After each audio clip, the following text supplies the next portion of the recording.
Be here now.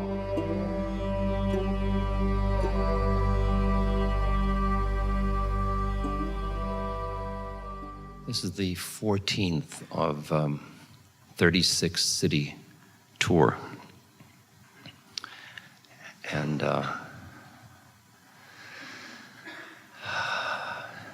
each night, or every other night, one or the other, here we are again. And each time I have to ask, what am I doing here? What are you doing here? What business have we together? And I begin to realize that we have an extraordinary quality of business together.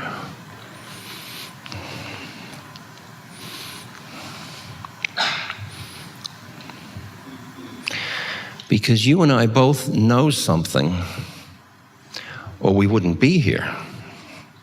I mean, you wouldn't come to hear somebody called Ram Dass just by chance. You must know something that must be similar to what I think I know for you to want to come to have it reinforced. And here you are sitting among a lot of people, all of whom in some individual way probably think they're crazy. See, because of the way they feel and think and see the universe. And here you are getting reinforcement. I'm not alone. Here we all are. It's a gathering of the mad.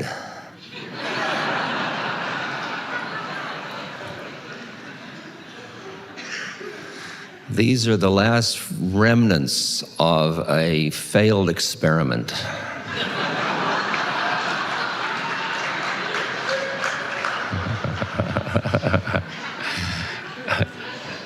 Which astral storyline would you like? These are the people that have seen the way, and on them rests it all. That's a good one. I mean, we're always milking these mythic identities. You know, we buy one and then we take it seriously.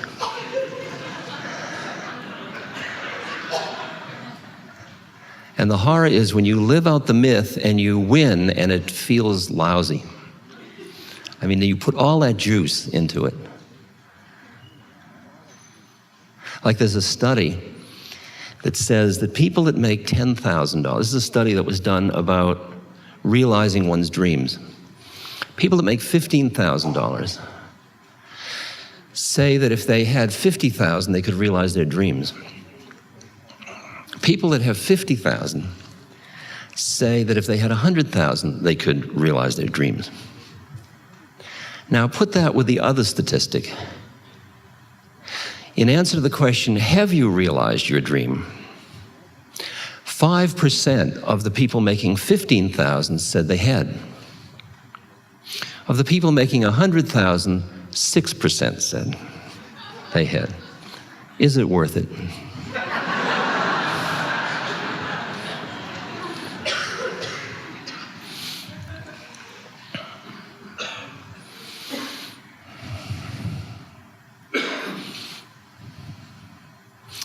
You and I come together as a quality of family, a family that shares some appreciation of something.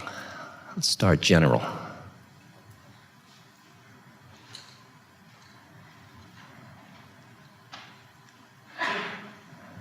For me personally, this all unfolded or unraveled in the 60s. In the 60s, I suddenly realized that I wasn't who I thought I was. Because I, like everyone else that I knew, had gone into somebody training when they got born, because their parents thought they were somebody, so of course they trained you to be somebody. And we were all busy being somebody. You somebody, I'm somebody. Hi, who are you? I'm somebody, okay, you know. And then who was more somebody than somebody else, and that was more somebody-ness. Okay? Okay. And I woke up in the 60s and I thought, wow, have I been had? Because this is only a creation of mind. I'm in a prison of a structure, a kind of a paradigm or a mythic structure of reality that everybody says, this is real. My father says, come down to reality, my boy. But even my boyness is only relatively real. Not only is that only relatively, but his sense of reality is only relatively real. In fact, that he exists at all is only relatively real. And that scares you, to realize that what you thought was real turns out to be only relatively real. And that you and I are meeting as a speck of foam on an ocean wave, or a star at dawn.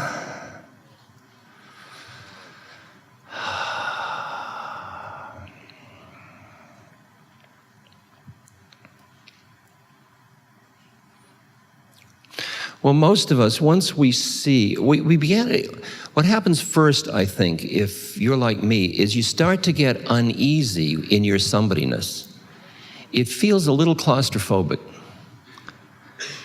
Everybody, see, we enter into these conspiracies with everybody. I'll make believe you are who you think you are, if you will make believe I am who I think I am. And we don't shake the ship. It's not very alive, but it's safe.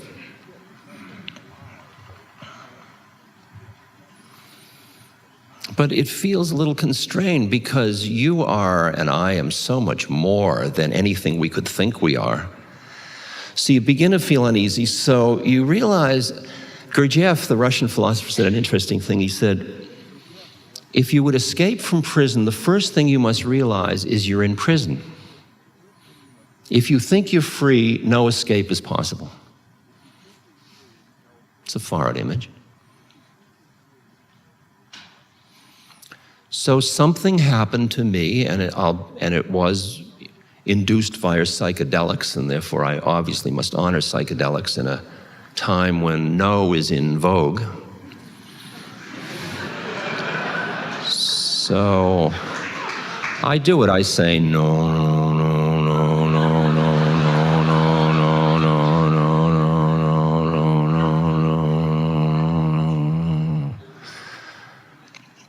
And when I bring it into my mind, I spell it K-N-O-W. No, no.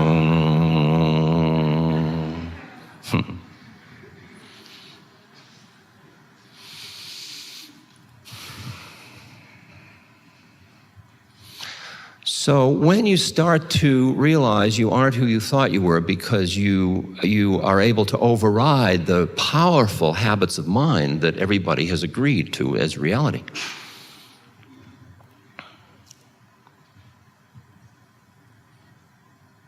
I mean, I was watching a press conference this morning between Bush and the press, and they all were in this incredible conspiracy to define reality a certain way. And within that, they were all very reasonable, except it was totally psychotic.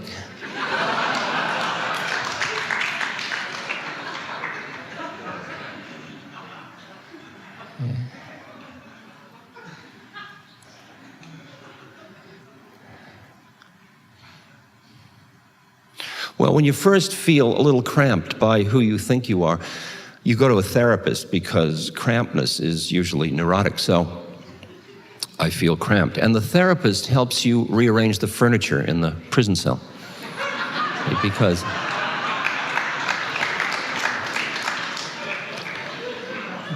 Because the therapist thinks she or he is a therapist.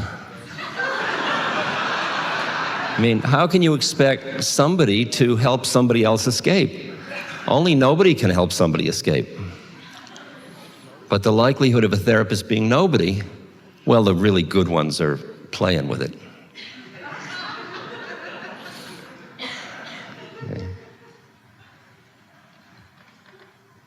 Because when you realize you've been had, you go into nobody training. See, that's why we're meeting. We are in nobody training. And then you become nobody being somebody, which is different than being somebody, see?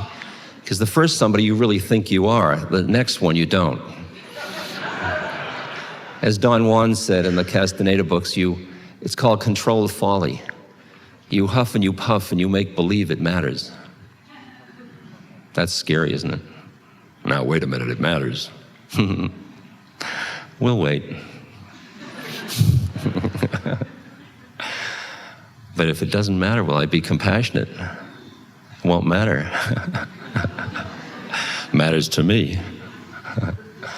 Huh?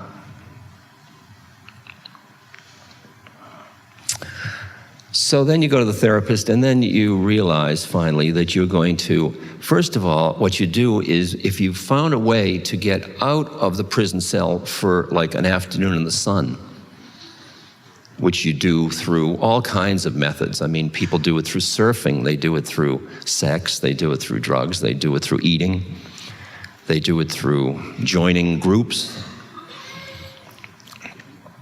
prayer, meditation. They transcend. There's a they go high, they get high. And what I did was I decided I wanted to really get high, because what this all was just so, I mean, I had been so stuck in this and in such suffering that to come up out of it was so wonderful, that out of it was wonderful and it stunk. So I became a renunciate. Like, get away from me. I will have no commerce with you. I'm going to a cave, be with God. But see, you're an existing karmic entity. You come with some stuff. And all I ended up, I ended up a horny celibate, is what I ended up.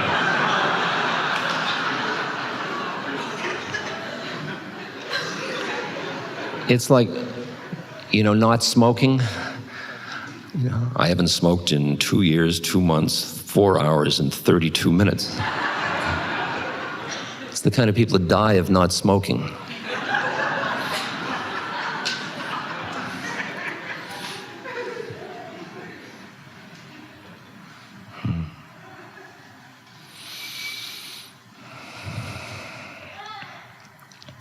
And then I had this spook friend, Emmanuel. Emmanuel is a being that doesn't have a body. Now, some of you are, well, I don't know about that. But I don't see why you should be prejudiced. I mean, so you get over prejudice against color and age and all that stuff, and you really think you're pretty liberal. What if you don't have a body at all? Well, I don't know about that. Well, you sound like Jesse Helms. I mean, we're here. We bodiless people are here. You're gonna have to let us in sooner or later.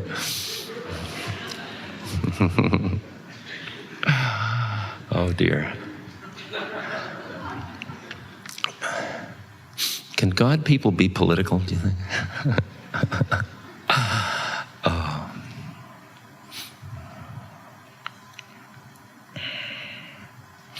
So Emmanuel, my friend, who speaks through this woman named Pat Rodegast, she channels Emmanuel, and Emmanuel is very charming and delightful, and it's fun having a friend that doesn't have a body. Because, they can tell you groovy things, they know things you don't know. Not necessarily, of course. I mean, you got to realize that everybody that doesn't have a body isn't wise. I mean, a really jerk can die and then send back messages and like, be a jerk, and so,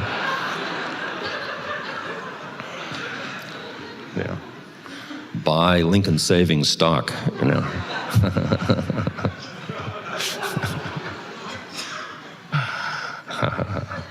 So you've got to trust your intuitive heart as to whether it's a useful friend, just like you do on this plane.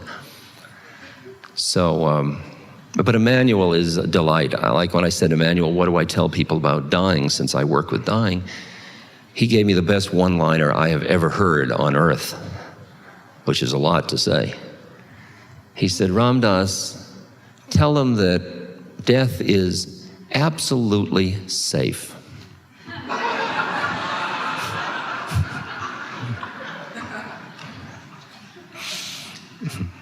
And let that reverberate through you for a while. He said it's like taking off a tight shoe.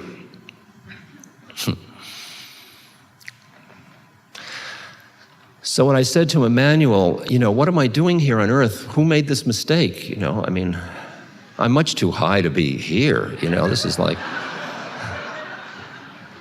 everybody's got either greed, hatred, ill will, sloth and torpor, agitation, or doubt. It's called the 5 hindrances. Those are your entry credentials. And he said a wonderful thing. He said, Ramdas, you're in school. Why don't you try taking the curriculum? Why don't you try being human? See, I had never thought of that because I was trying to get high. And human wasn't high. But then I realized that I wanted to be free, not high. And that free meant you couldn't stand anywhere, which meant you had to stand everywhere, which meant you had to be as much human as not human.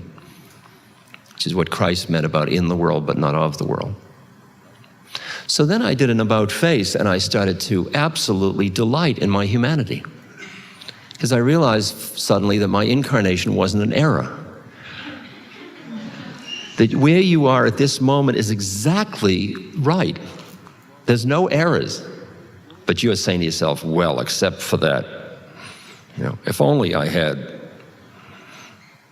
Watch it. Just for a moment, allow the fact that there are no errors. That it's just happening lawfully, in the way of things, in the Tao. And you're part of it. Just the way you are, with your parents, all your neuroses, everything. In all the years, are you here, by the way? Is everything all right? I can't tell. Yeah, okay. In all the years, I've been, a psychologist, a professor, used drugs, had a guru, did meditation, did spiritual practices, grew old. In all those years, I never got rid of one neurosis. I mean, not one, you'd think.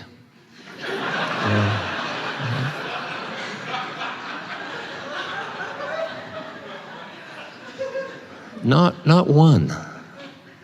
That's far out. I mean, because I went through psychoanalysis and everything.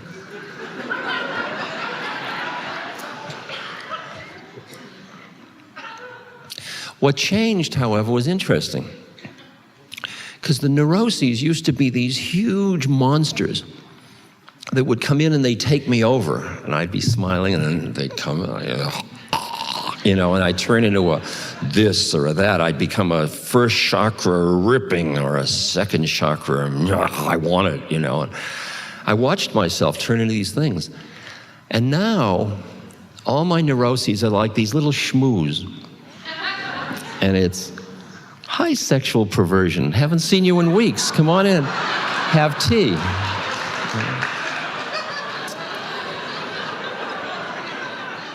Instead of, oh my God, sexual perversion. Now they're my style.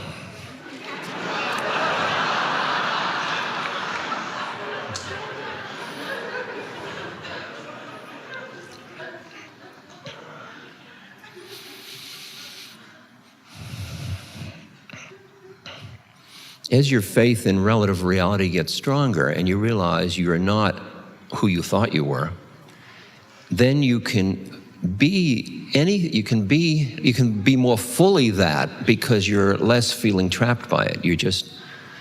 You're what's called in the dance of life, or the play, or the lila, or whatever that quality is, in the harmony, in the balancing harmony of it all.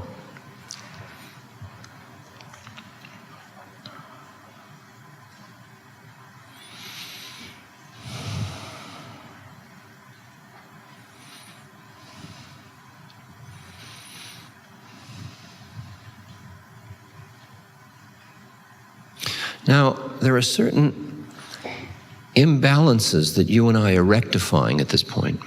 One of them is very profound, and it's very relevant at this moment in history, in external history.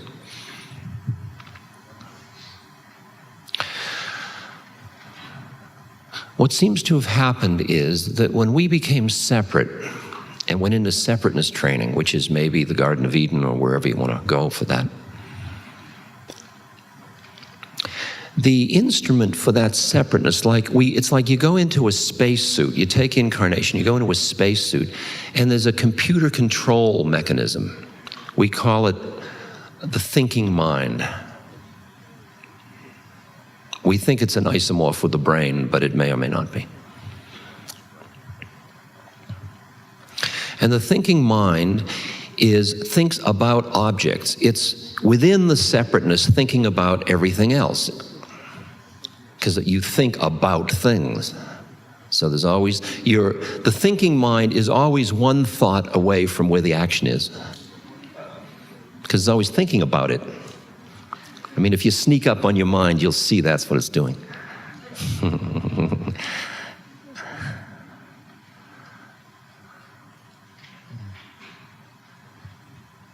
Now, there is a whole other, the thinking mind processes, auditory, visual, kinesthetic, olfactory, smell, taste, all of it. And it gives you a map of how things are, which is ego and phenomenal extensions of that. The predicament is that's not all you are.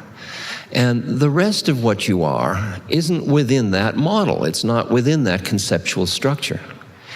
Because the other part of you is a part that's connected to the rest of the universe.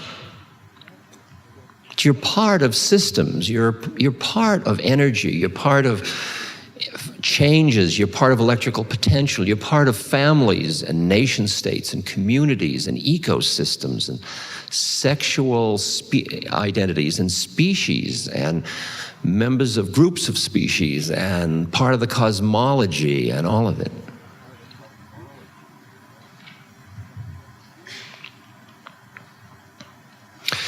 And at the deepest level, you are part of the one. There is only one, and you're it.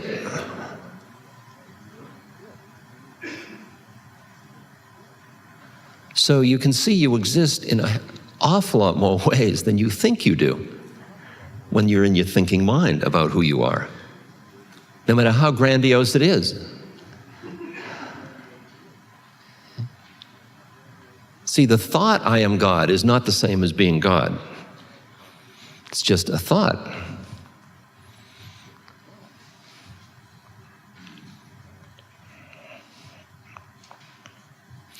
The predicament is that the doorway to that part of us that is unitive, that is connected, that understands we are part of Earth's, Gaia's environment, all those levels of reality, the part in which that's natural for us, where we don't have to learn something new, is a part that we only know through something around the heart space. It isn't the romantic, emotional, poetic heart for the most part, although that's a doorway into it. It's more what it's in the center, and it's more what the Chinese call the sin, the heart-mind. It's the wisdom seat. It's called the Atman in Hinduism, the Buddha mind, a Christ consciousness, the still small voice within. It's the love of Allah inside.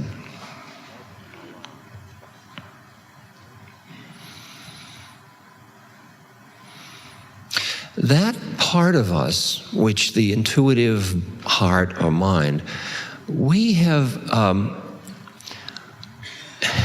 it has a problem all by itself in that it doesn't really have much to do with our separateness. So it treats our separateness rather shabbily, especially from our separateness's point of view, as you might imagine. Because the heart, I mean, take even the emotional heart. When you fall in love with somebody, what do you say? What can I do for you? Just tell me what I can do for you. I mean, you want my car? You want my house? You want my life? What do you want? Here. The heart, my heart goes out to you. The heart knows no boundaries. I had a far out experience last year. I was teaching a course at St. John the Divine in New York. It's a beautiful place, very powerful space. And I was teaching it co-sponsored by the Seva Foundation and St. John the Divine, Open Center, and WBAI. And there were about 200, 250, something like that, people like us. And all of us in the course, it was a 7-meeting course, we had to go out and participate, volunteer into either a homeless shelter or a homeless or soup kitchen, or some political action around housing, something like that. And then we had to keep a diary, and then we had an open mic to discuss what we were learning. One woman said, I was in a shelter, but that's not what's in my diary. I want to share with you that every day for the past year, I've gone out of my apartment and I've gone to the bus store, and at the corner, most days, there is this man begging. And she said, I give him a quarter sometimes, and sometimes I don't. She says, when I think about it, I realize I sort of have a budget in my mind. I gave him the 3 quarters already, 2 days ago. Probably it's maybe $250 a week. I've been doing this for a year. She said, but as a result of this course, I began to examine, and I realized that I had never acknowledged his existence.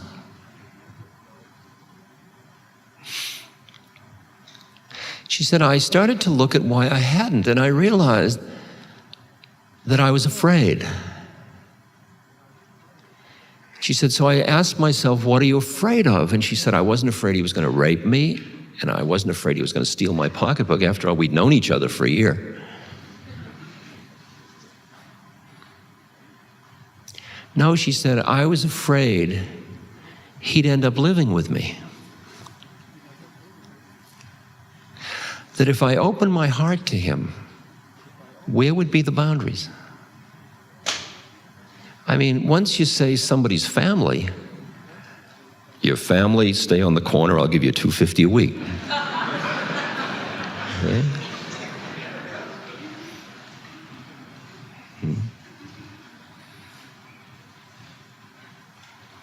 And every time the heart goes out, wants to give away too much, the mind says, now wait a minute.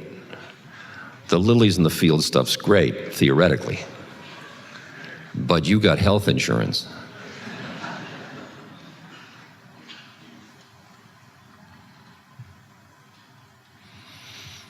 It's interesting that we end up feeling a tension between our mind and our heart, the deepest part of our heart. And that tension is where the mind sees the heart as its enemy, because it will destroy it. It's like Trungpa Rinpoche saying, enlightenment is the ego's ultimate disappointment.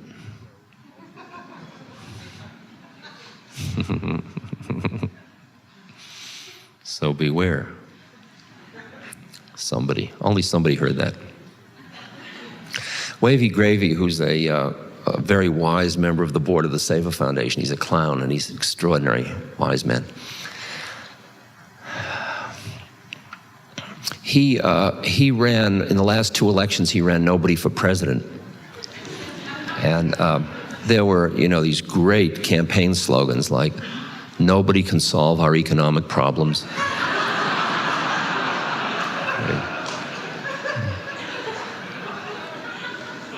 The best one was, nobody cares.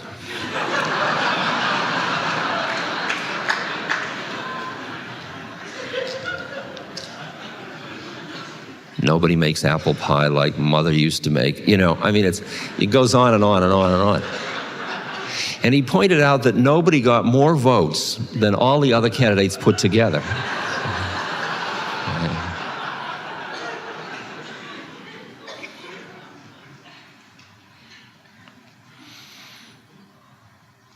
So there's this tension, and what happens is we veil our hearts with our mind, and we become, like if we're working in emergency rooms or ICU units or something like that, we often become what's called professionally warm. Oh dear. You know, and we're feeling it, but we're not opening our hearts, because if we open our hearts, it's going to hurt.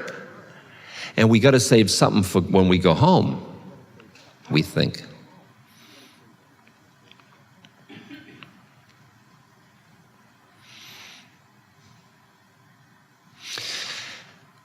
The other part of this, intuitive heart, which is this connection to our unity, is the word intuitive. And, you know, cultures change very fast. We're living in a new moment, because 20, 25 years ago, the word intuition was, we were so much in our intellects that the word intuition was like blasphemy. It was like a intuition. You know, the thing was to be rational, because the rational mind, that was science, and science created technology, and technology created progress, and progress, who knew what that would create? Maybe even happiness. It didn't, but we thought it would.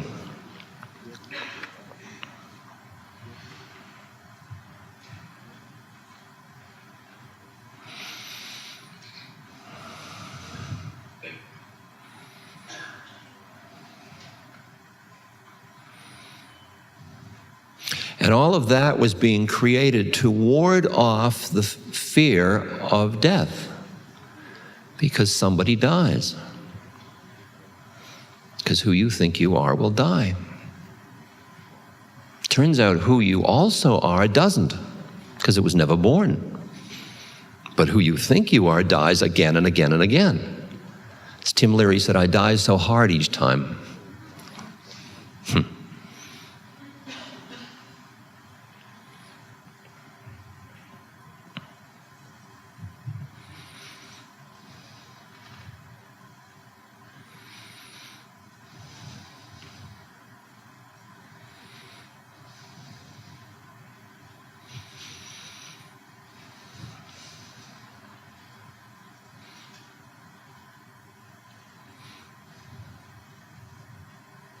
The predicament for us is that when we veil the heart with the mind, we cut off our own source, which is a quality of intuitive wisdom. And not only did the rationalists, I mean, back in the old days, before women finally demanded that they be acknowledged to exist, the mind was very sexist. And so they would say, they'd sneer at intuition. I was at Harvard, so I know I could hear the sneer. I can still hear it in my mind, you know, intuition. Women intuit. Men think. See, that's the problem, it turns out. Turns out that just what we need now, and we realize it suddenly, women had, but who would listen to them?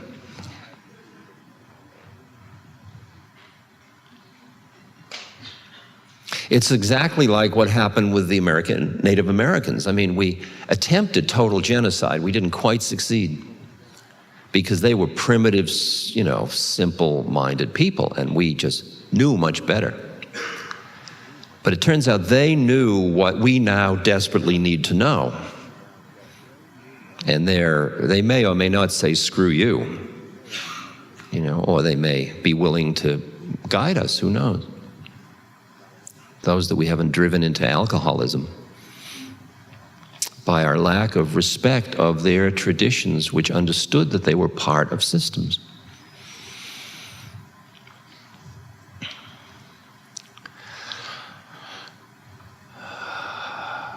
Everybody is experiencing the intuitive heart and information all the time.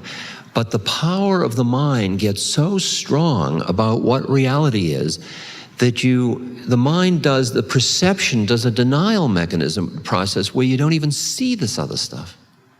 And if you do, you decide it's irrelevant. I was out of my mind. I don't know what I was, We call it error variance in science. The fact that it's 80%, of the variability, well, we'll improve our tools yet. That's an in-joke for people in science.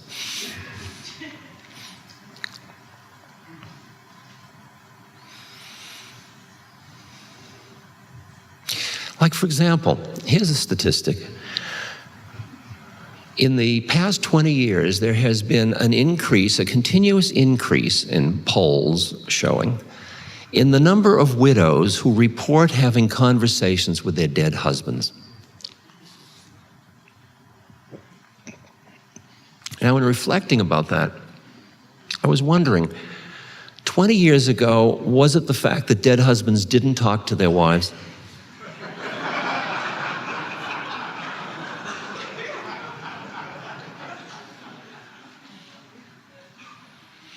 There were two other choices. One is they didn't talk to them. The second is the women didn't listen. And the third is they listened but didn't admit it because they'd be thought crazy. I think it's unlikely that husbands weren't talking to their wives. So I assume it's one of the latter two, and probably a combination of both of them. And the fact that now they can cop to it,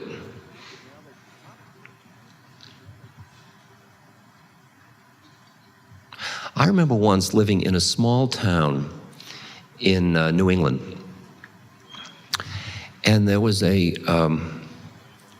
big mill in the town, and it was the thing of the town, and there was a manager of the mill who was the thing of the mill of the town. And I came back from India, and I was a real mashugana, I was like, I beard and a dress and, long hair and beads, and lived in washed in cold water and cooked my own food. I was really out there. And I was holding on to my high is what I was doing.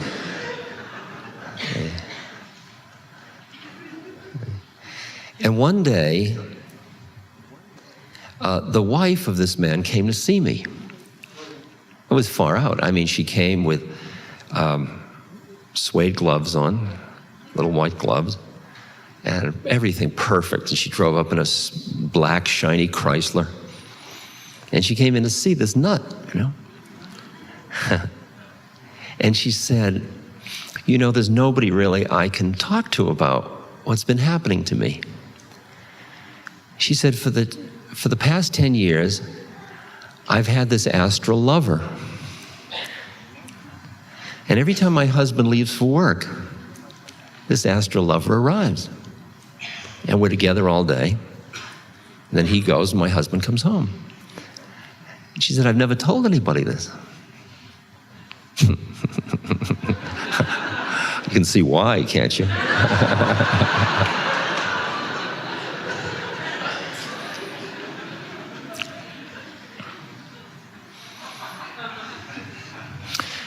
I remember the rabbi that, when there was the unveiling of my mother's tombstone, I had just gotten back from India. And my father was on the board of the temple, which was a very prestigious temple in Boston. And so the rabbi was there, and he was in his soft hat and sunglasses out at the cemetery. And you take a cloth off the something, and I was the son, so one of the sons, so I was helping to do that. And there I was in my dress and beads and beard and all that. And the rabbi had never seen me. He assumed I was a relative, but he... and I was the son of a board member, so he came over afterwards and he grabbed me by the elbow. And he said, "What have you been up to?"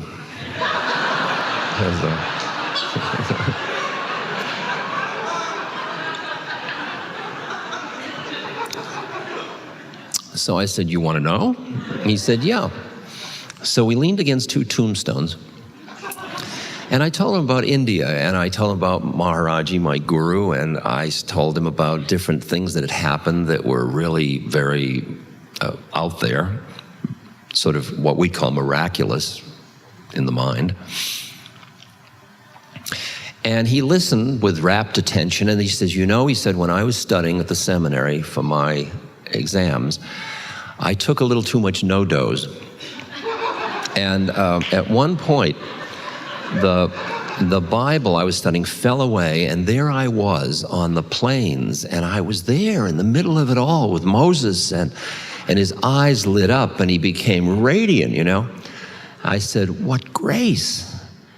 I said, you must have fed so many of the congregation by sharing with them this experience. He said, until this moment, I've never told anybody. He said, Judaism it has no relevance. He said, Judaism is a folk religion, and I'm an interpreter of the law. And I remember feeling so sad for him, so sad, that something that was so profound to him, he had to relegate into irrelevance because of the role he defined that was his role. And what happened to the role of the tzaddik, or the wise rabbi who was connected to the intuitive wisdom? We've done a very interesting thing in this society. I was reading a book by Robert Bellah the other day and his associates. Because there were two kinds of institutions that could feed us and bring us back into the balance between the intuitive wisdom and the mind. The two institutions were the Republic and the church, religion. But the power of our economic models of reality were so powerful that they, in effect, emasculated both of those institutions in their capacity to bring us back into the intuitive heart. Like in Middle Eastern Europe, the Jewish rabbi was the head of the community and was revered, and the older, the wiser, and reverence for age.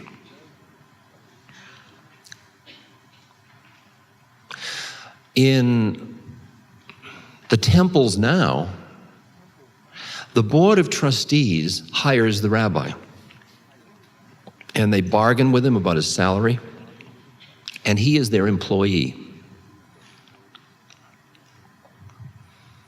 Now the power structure shifted, as you can see. And who are the board of trustees? They're the richest people. For the most part, there's usually a token poor one, but so economics in that sense rules the church. How can a rabbi be wise? He may lose his job.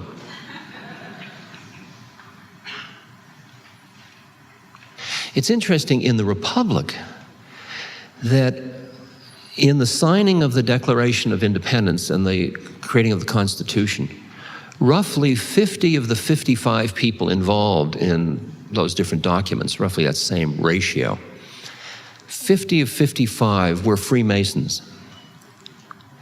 And the Freemasons were at that time not like just a fraternal symbolic organization. They were a practice of living truth in which they understood that the meaning of this plane only works when you have the deeper context, which comes through the intuitive wisdom, so that you acknowledge the bigger context in which this exists. And for example, on the dollar bill, that pyramid that's broken in the middle with the upper part with the eye in it, that's not just, hocus pocus stuff. That's saying that the structure only becomes whole when the I, the one, the connection to the one is put together with the base. And then when that space diminishes, then it's one thing. The same thing to the leaders as we did to the rabbis. We've turned them into economic entities.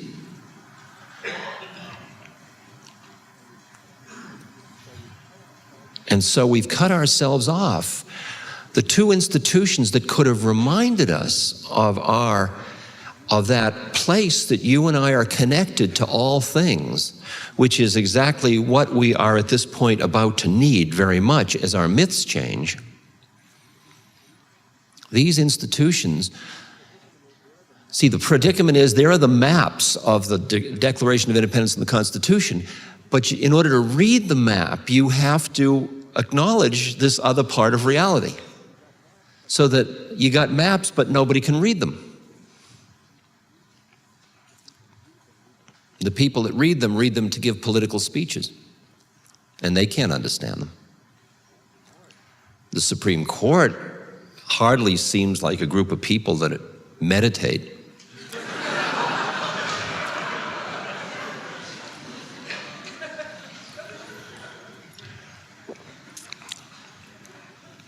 They are the high priests of the temple of the mind. And the mind can't understand the Constitution without the heart.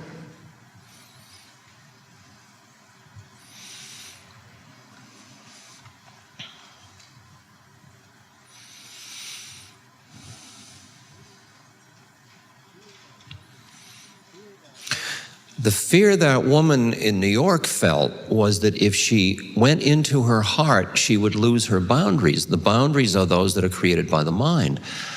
But when you truly listen to the harmonies of things, you see that you and I are both separate and we are not separate.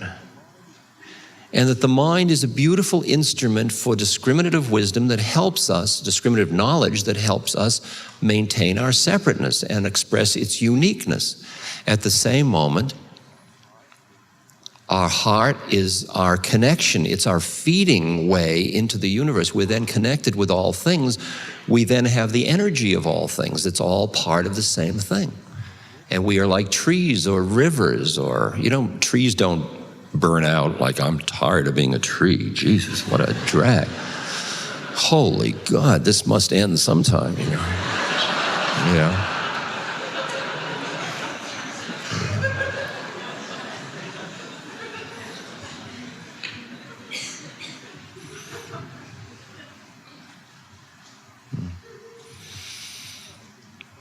And the horror of being afraid of your own heart, and yet unless your heart is acknowledged in part of the balance between the mind and the heart, if you don't come back into that balance and the heart isn't open, there's no feeding. Just like when you're in love, you get fed. There's a feeding going on. And all the tiredness and tightness and closeness and alienation and all that stuff,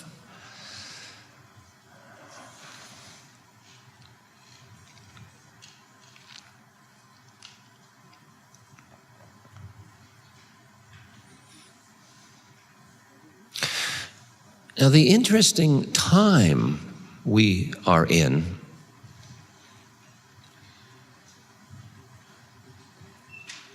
is a time in which there is very rapid change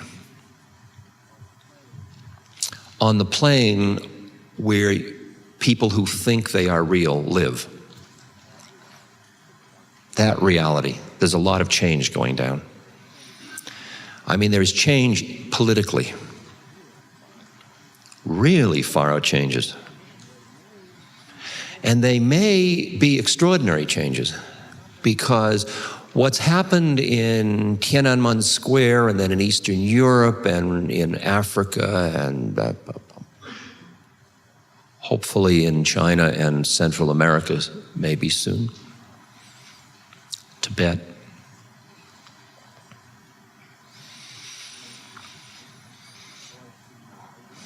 was the awakening of some quality of human spirit that got in touch with its intuitive wisdom and truth deeply enough to say, and felt strong enough to question the reality of the social institutions under which it had been living. And suddenly, like a house of cards, they all started to do this thing. Like the Berlin Wall. I grew up with the Berlin Wall. I mean, for 40 years we've been dealing with the emperor's new clothes. That's been a reality.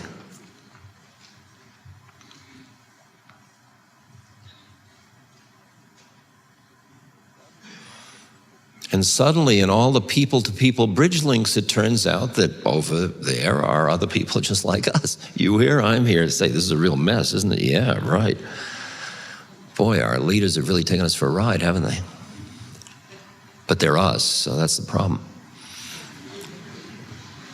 Our fear took us for a ride. Because the mind is always busy being the representative of our somebodyness, which is very tiny in such a big universe. Always feels vulnerable and frightened. Death's at one end and chaos is everywhere around. So you keep trying to structure things like the handkerchiefs go in that drawer, you know, and I know how it is. And there's good and there's evil and there's right, and you dot, dot, dot, dot, dot. And then we'll stay that way. But it's tricky because everything's changing. I mean, in the nature of things, they change.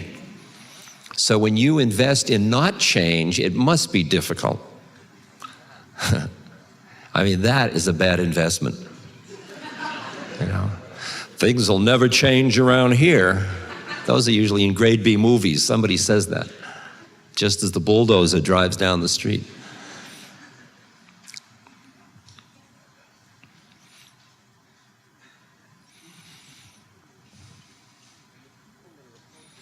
And the people that are opposing change or are frightened by change, they're not bad people.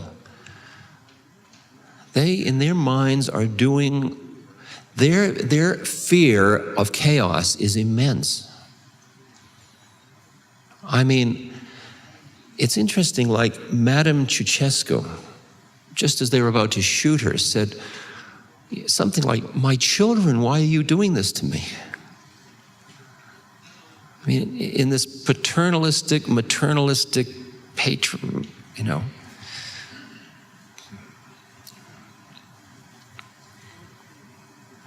I'm sure the king and queen of Nepal are roughly saying the same thing. Hey, kids, what are you doing? We've been taking care of you. It's okay.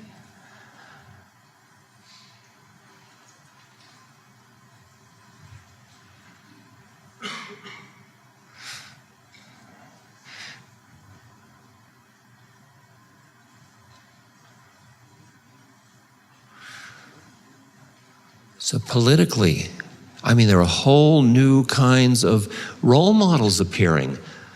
The Dalai Lama, there's a political figure.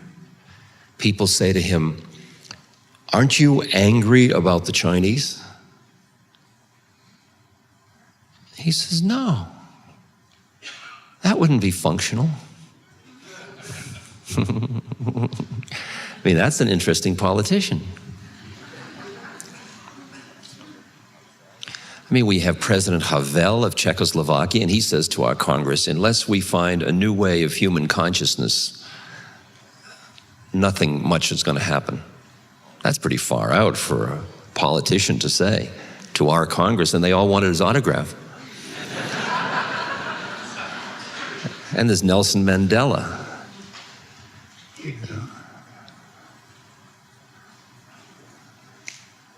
I mean, it's great. There's a whole renaissance of beings who are in some way connected to that deeper place and are speaking from there, like Gandhi was, or people like that.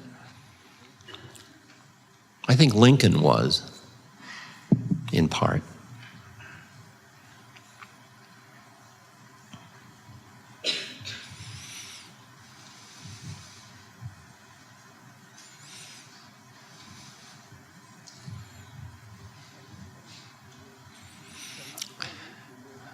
So what those Eastern European countries are doing is they are mirroring for us, because they have lived under repression for so long that they are now experimenting with democracy. So they're looking and saying, what is democracy all about? And that is mirroring for us what we came to believe democracy was all about. And we have been the leaders of democracy in the world. Except that our democracy has to do with consumers. It's so economically linked. And our democracy is still living within a mythic structure that has very little humanness in it. I mean, it produces as its mythic result Donald Trump, for example. Now, Donald, I'm not talking about the human being in there. I'm just talking about that mythic role. That is an obscenity. It's a runaway system in which that is somebody that's a hero figure in the culture. And you and I know it isn't a hero figure in the culture. And yet we're still living in a culture in which it is. That's the interesting thing, the tension between the inner and the outer, between what you and I intuitively understand as we've acknowledged and given vent to our intuitive wisdom, which has to do with compassion and truth and love and merging and equality and fairness and justice and humility and emptiness and equanimity.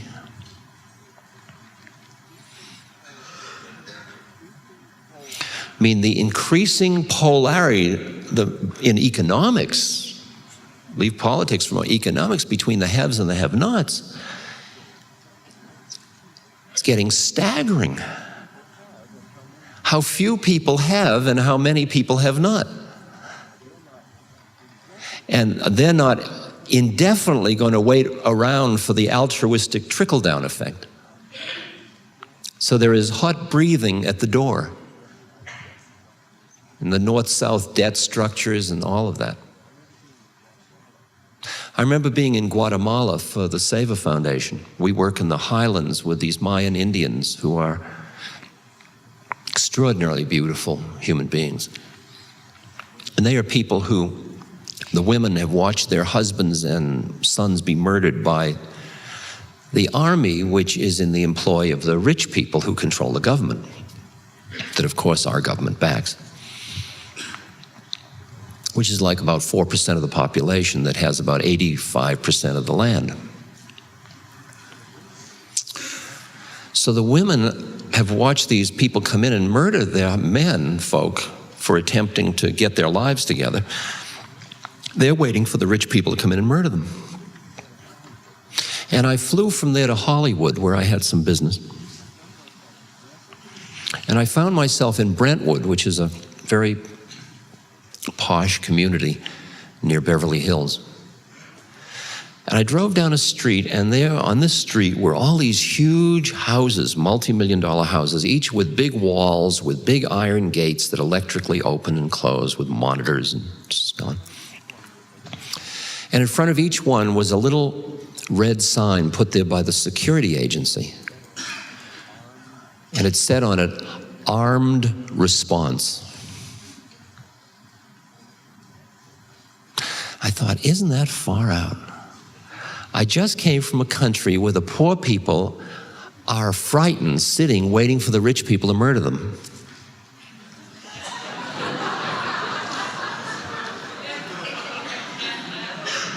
Isn't that far out? Certainly seems so to me.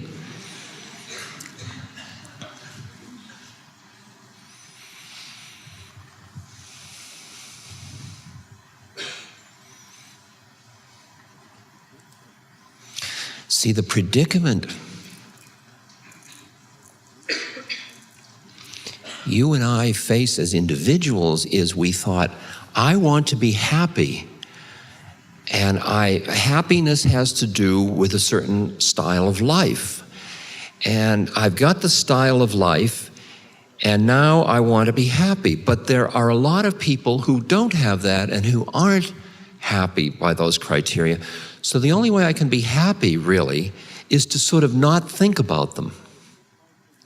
But you find out it's just like the woman with the man standing at the corner begging, that if you turn off something in order to be happy, your happiness is extremely unstable because it's based on denial. And not only that, but it means you have to close down your heart to be happy.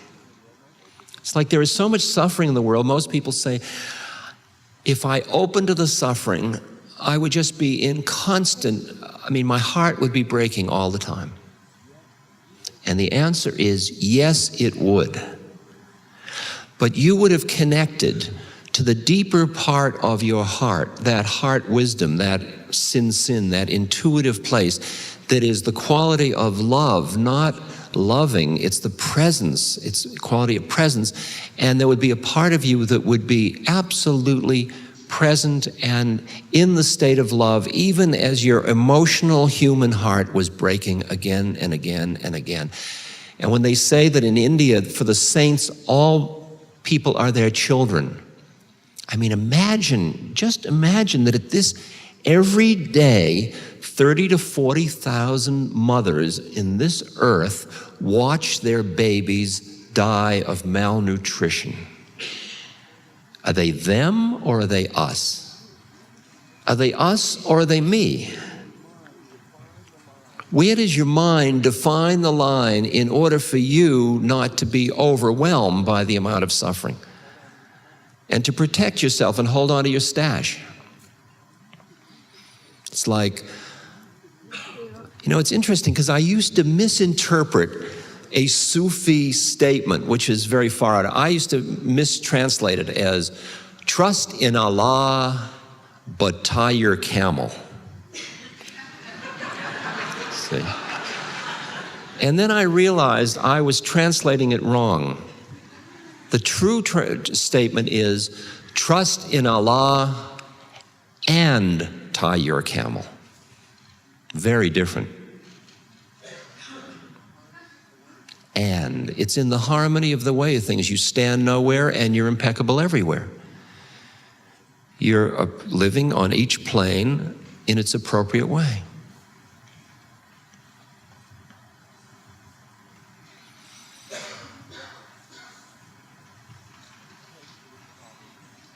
I was faced with this problem in teaching this course on homelessness because my dad had died earlier in the year, and I was with him, and it was beautiful, and he was 90, and it was all cool.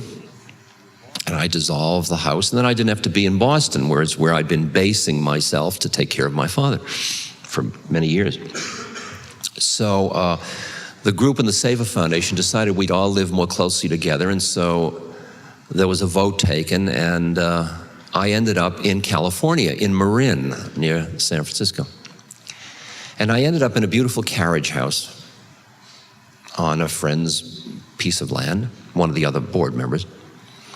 And this carriage house I heard about, and then I went out and saw it. It was a beautiful carriage house in the woods, and it was just lovely.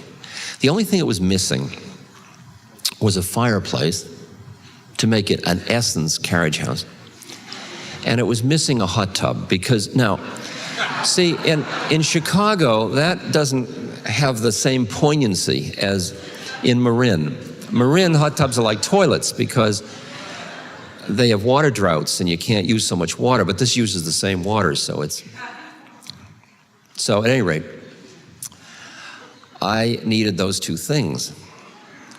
And I found a hot tub wholesale for $3,200. So there I was in New York teaching this course on homelessness, which had some homeless people in it, by the way.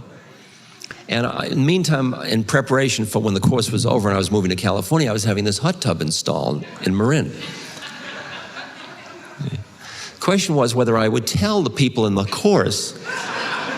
See? You see the problem. See how we have these categories in our heads? If they knew, So, of course, I told them. And they were great. They were wonderful. They took me off the hook immediately. They said, it's very therapeutic.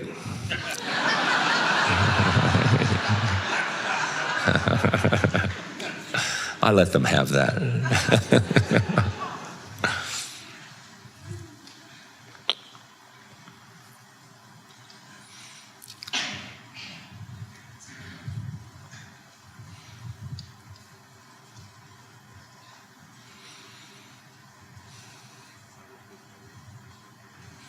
I work with AIDS, people with AIDS.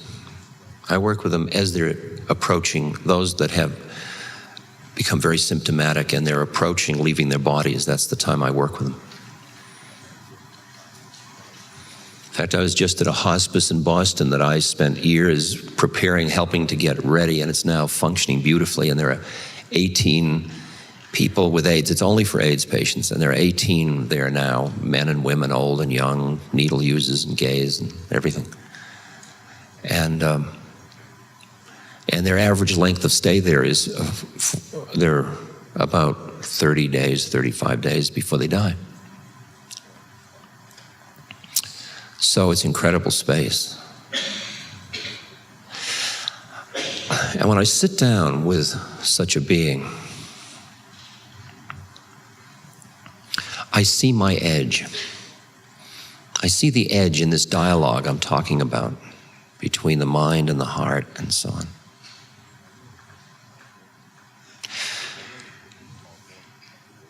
I wrote a book with Paul Gorman a couple of years ago called How Can I Help?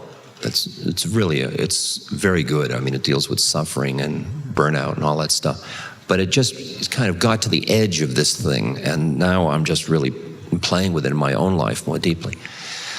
Because when I sit down with such a person, the question is, who's there? I mean, who am I and who are they? And what does my mind do in relation to them, and what does my heart do in relation to them? I mean, I can be very kindly and good, and they can be a person with AIDS. That's one reality. I could be a soul, and they could be a soul, and we both take an incarnation trying to figure out what the hell is going on here. You've got quite a trip, haven't you? Yeah, I'm dying of AIDS. Wow, must be interesting.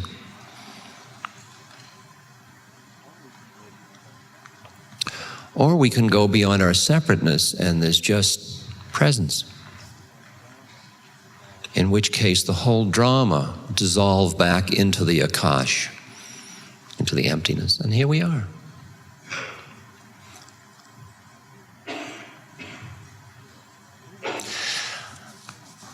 I realize that anything short of falling in love with each and every one of them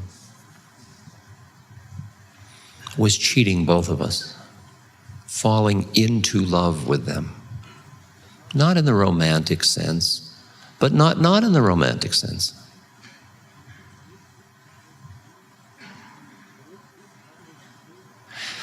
But if I were to do that, it means that my heart is going to break, because then I'm going to get attached to them and not want them to die. And then when they die, it's going to hurt, and I'm going to have grief. And I don't want to hurt, and I don't want to have grief. So I do that thing. I get just so close. But then neither of us are healed by the interaction. And the real interaction occurs when I just become a conduit and we just kind of feed one another through our beings. Now, the reason I love doing that kind of work is because these people with AIDS are facing a breakdown of such monumental proportions of their models of reality. Many of them have been socially ostracized. Their dreams have crashed. Their models of how old you live to be are gone. Their beauty, their attachment to their physical beauty is falling apart with KS and all those kinds of things.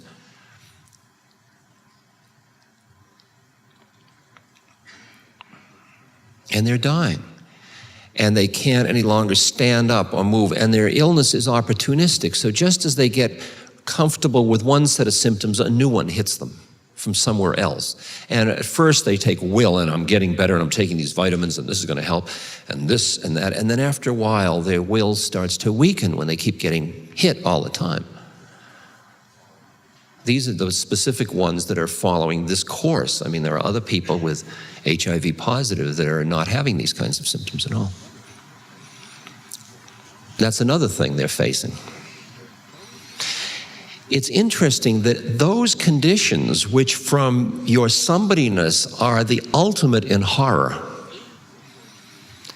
are, from the spiritual point of view, the absolute optimum conditions for awakening. Because it's just when none of it works that the ego says, ugh. And as it gives up, it's like there's a crack in the egg. And if there is an environment for that person at that moment that allows them to come up for air, to be in the presence of a consciousness that doesn't say you're somebody with AIDS dying, but just is here, that's a moment. It's like a moment of opportunity when a person, their whole life can have a whole new meaning at that point. Remember a nurse dying, and she said, I know I'm dying of cancer, but look at the beauty of the universe. It was just like a perspective shift. She opened to the context in which the act existed.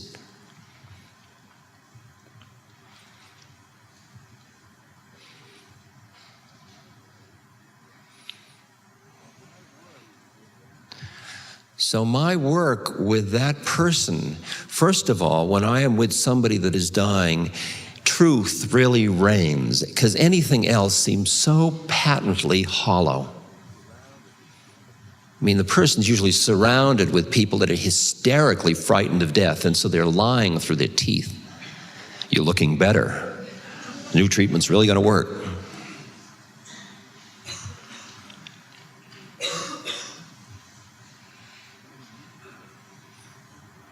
And then you meet the person in this simplicity and this truth and this compassion for their pain and their suffering, in which you're both sharing the compassion.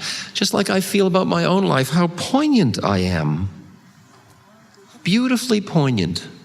The horrible beauty of nature.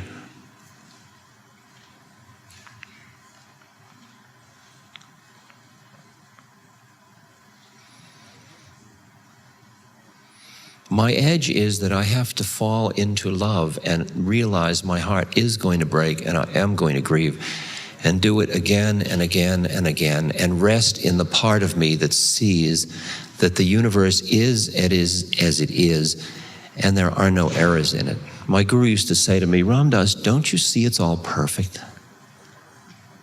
And I go into my mind and say, perfect? My judging mind. What about Bangladesh? What about Africa? What about... Yes, Ramdas, but don't you see it's perfect? I couldn't get back far enough to see it. And then once you do get back far enough to see it, you can't stay there. Because if you do, you lose your connection to it all. You're not in your human form, and that's what we are. We're halfway between all these places to give ourselves to be in truth.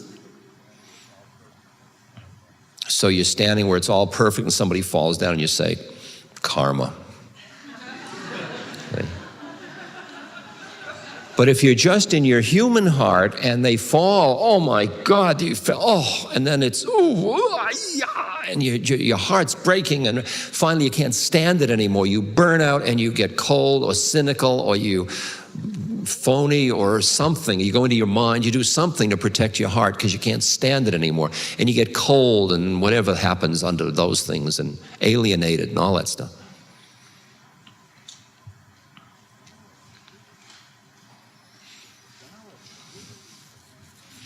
The balance is what's interesting. The living with the paradox that it's perfect and it stinks. That it is beautiful. It is the unfolding of the formless into the form. It is all precious and graceful. And for us to be able to even see it is like what Rilke talks about as seeing beyond the billboard at the edge of town. It's like you see behind the veil of it all. And at the same moment, your human heart hurts like hell because of the suffering, and as a human, you do what you can to relieve the suffering, even though at the other place you understand that suffering is grace. And those are the paradoxes you live with. That's where you and I are learning to live with. And that's the way you finally keep your heart open in hell. and you embrace the suffering into yourself, and therein lies real joy. The joy is being part of this immense process of formless and form and change and decay and growth and birth and death.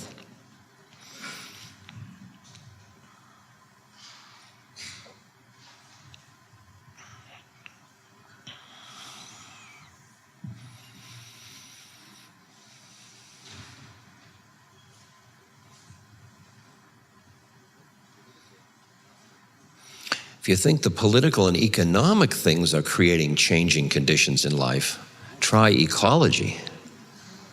Ooh. We are having a rude awakening to the fact that that the technology in which we put so much faith is drowning us with its excretia. And we don't know what to do with it because we didn't make a plan. Because who thought you couldn't just use it all up indefinitely? Keep the GNP going up.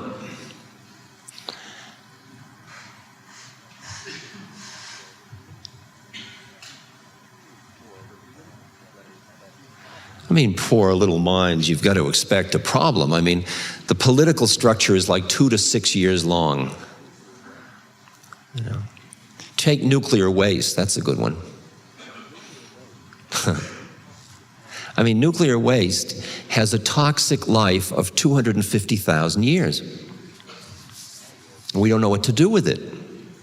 Well, we'll dig a hole in salt in New Mexico, and we'll put it in there. And the salt will close down, and the barrels are double barrels, and it'll all be safe for 250,000 years. How do you know? Well, we've researched. For 250,000 years. I mean, that's 100 times longer than recorded history. No, but we have a theory. Aha. How interesting. And as the stuff hit the fan about the nuclear waste, 2 miles square hole in the ground in southern New Mexico, a memo comes out describing southern New Mexico, because it's poor and all, as what's called a sacrifice zone. That didn't sit too well with the New Mexicans.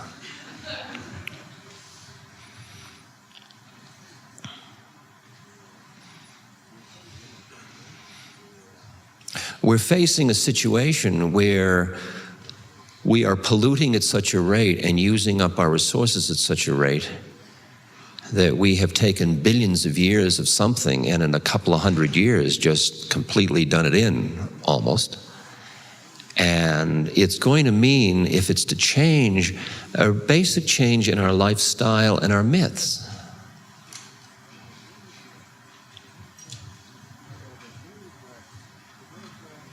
So that there you've got political, economic, ecological, and I haven't even dealt with social and moral.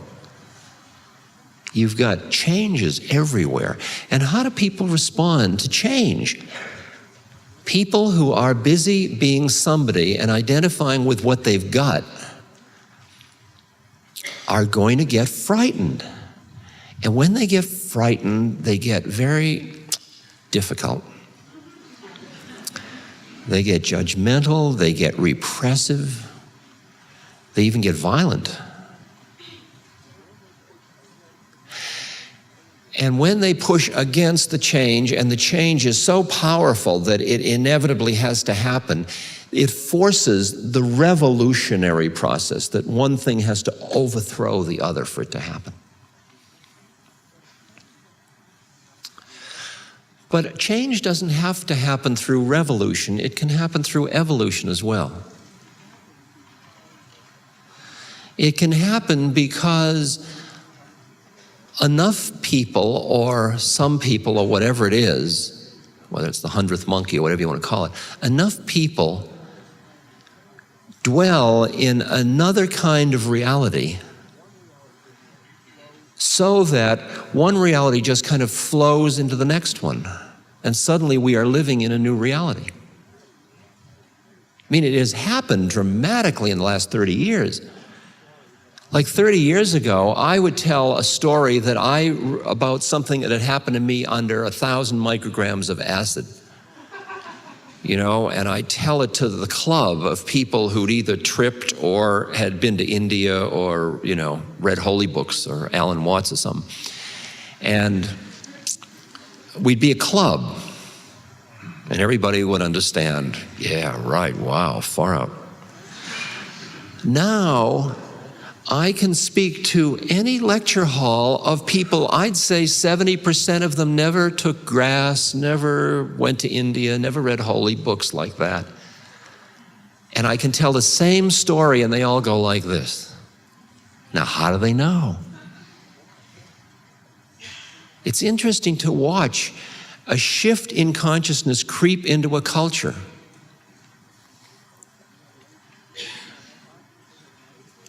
Now you can look at that positively or negatively. You know, last week was Earth Day, and I felt I should make a contribution to Earth Day in some way. So I got this image, which was a fact that I thought I would contribute to Earth Day consciousness. The fact is that when you take a frog and drop it into boiling water, it will jump out. That's only half the fact. The other half of the fact is that if you put the frog in cold water and heat it up, it will boil to death. Now, you could look at this either way. I mean, as you adjust to the pollution, say, well, that's life. I mean, it's too bad all the tuna was poisoned, but, you know. Well, I used to love those trees, but the cement is nice. And, you know, as you kind of keep adjusting to it, it's only a styrofoam cup, what the hell? I mean, it's not gonna be and I gotta get to work. And as you keep adjusting to the quality of life going down and down and down, as the good life is sold more and more and more, which separates the rich from the poor,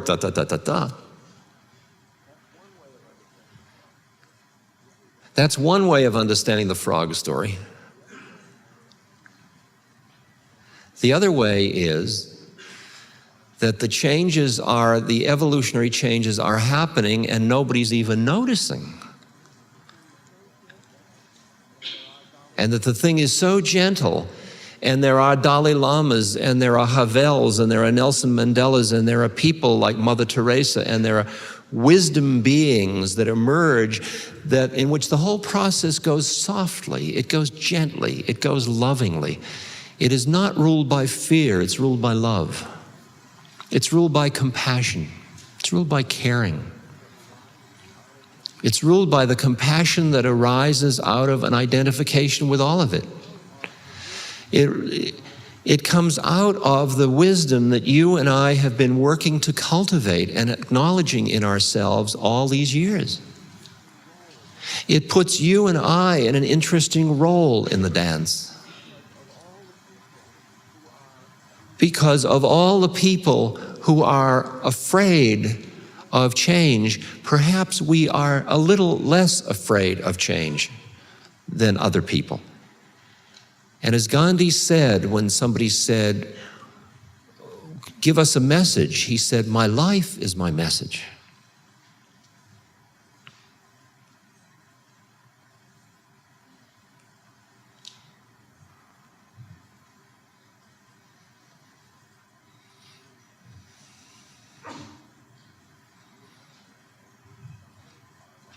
And you and I, as we acknowledge our life is our message, and we acknowledge the intuitive doorway that gives us a wisdom that understands about truth and compassion and the heart and the balances, and that it doesn't have to be the way it is. And you feel how long you've been a closet compassioner, how long you've lived in an alien environment. I mean, it became interesting what forces work. Like President Reagan's 8 years were so lacking in compassion, not among all the people, but the mythic structure of it was that it offended us. Didn't it? I mean, it was offensive to the human heart. It was an offense. And it caused the pendulum to swing. And so now there's another moment. It's an incredible moment. My phrase these days is, because if you like those kind of mobile, those volatile, exciting moments between cosmos and chaos, like riding waves in the ocean, my expression is, if you like the 60s, you're going to love the 90s.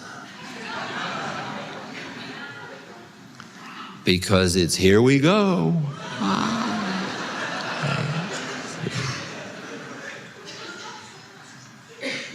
Now, what are the things that allow us to change? I mean, who you think you are and who you are to become, to be part of a bioregion, to be part of a global consciousness, to be part of a system, to understand your unique part in it, which is the balance between your mind and your heart, and you're listening to hear what boundaries your karma demands, and flowing within all that, keeping your heart open in hell, and becoming an instrument of compassion and emptiness at the same moment. That's what it's about.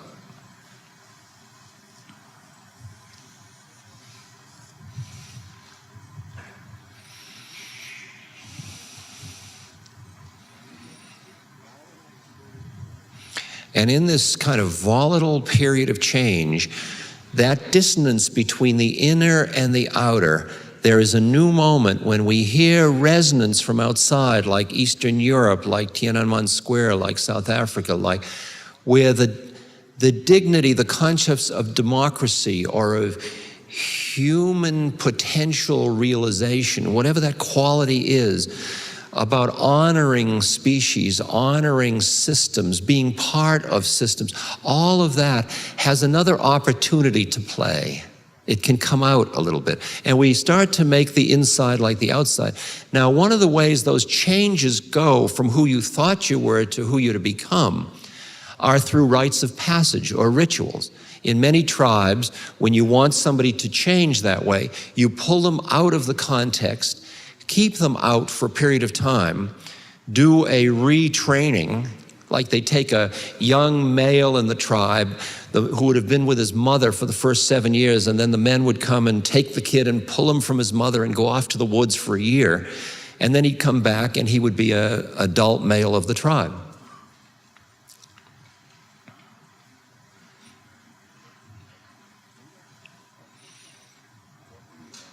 We don't have so many of those for what we are about, what you and I are about. That's why our coming together in networking and recognizing each other is very critical.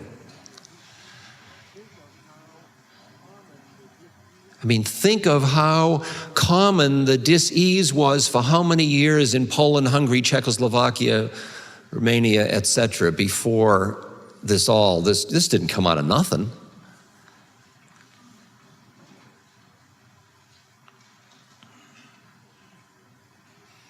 Think of how many people in Germany were in pain about what was happening to the Jews and the Poles,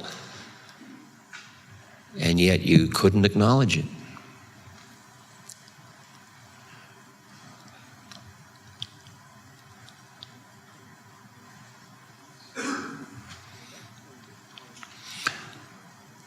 The next thing that changes people is trauma. Believe me, when it gets bad enough, things change. I mean, at that level, what we're looking at is we're all busy reshuffling the deck chairs on the Titanic.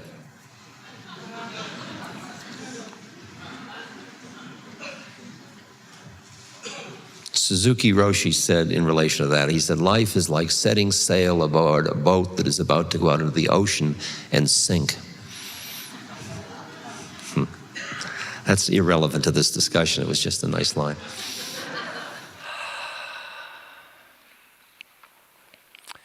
Well, it's extraordinary for us to meet in this sanctuary. This is an extraordinary place.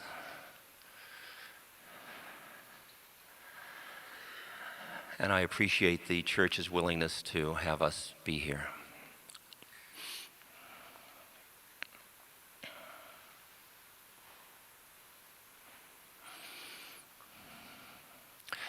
This is the 19th of 36 evenings around the country. And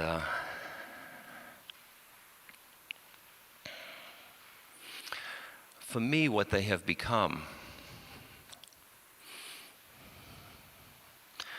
are an opportunity for us to hang out in our living room together and look at what is together. See how we're all seeing it. I mean, I know you, in your mind, you got dressed and you drove and you came to a lecture or to Ram Dass or whatever. Some of you drove a long way.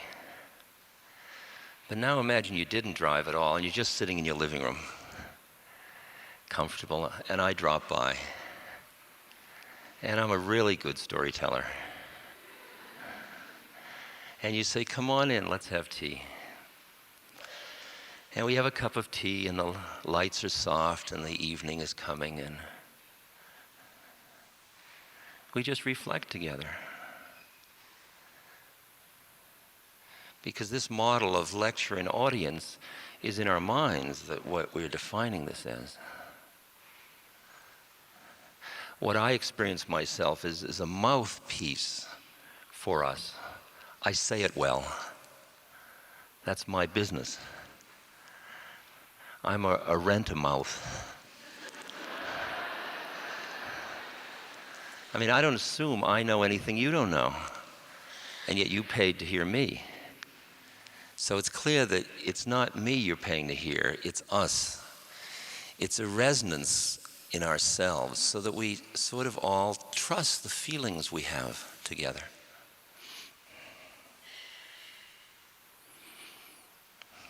Because the fact that you came here to hear somebody as weird as somebody called Ram Dass says something about who you are. And I can start with that assumption. It says that you and I are hearing the way things are in a certain way.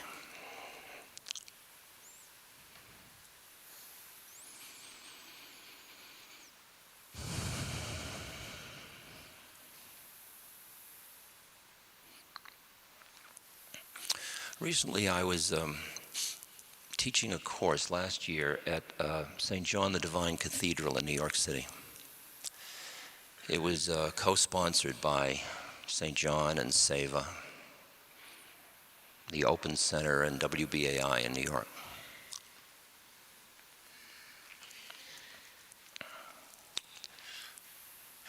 And the course was focused around homelessness. And there were 200 or 300 people just like us, and all of us had to, it went on for 7 sessions over about 14 weeks.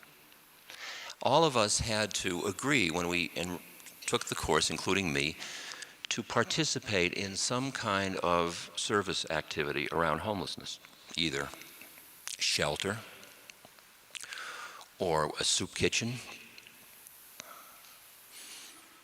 or a political action about unfair housing practices. And we each had to keep a diary. And then we had an open microphone, and a part of each evening we just shared our diary entries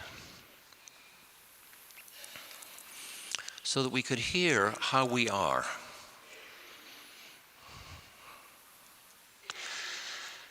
There's one woman's moment that has really burned into my being very deeply. She said, I'm working, I don't remember whether she said a soup kitchen or a shelter, one of those two. She said, but that isn't what's in my diary that I want to talk about.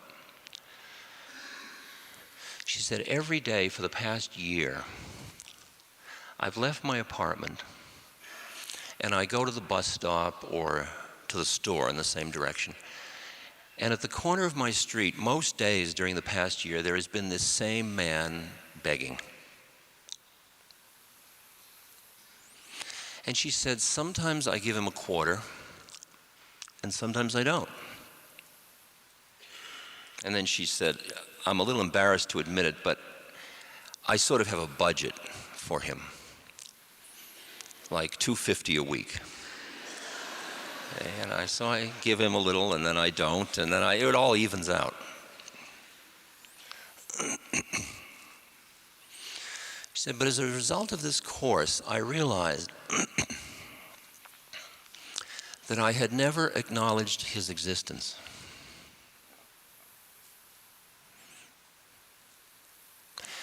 And she said, I asked myself why that was. She said, I saw that I was afraid. She said, I thought, what am I afraid of? I'm not afraid he's going to rape me. This is daylight. I'm not afraid he's going to steal my pocketbook. After all, we've been together for a year.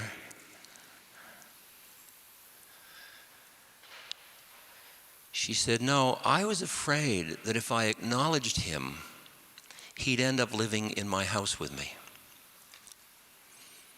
Because how would I be able to set a boundary? If I open my heart to him, then he's like family. Would I say to my uncle, well, I'll give you $250 a week, you stand on the corner?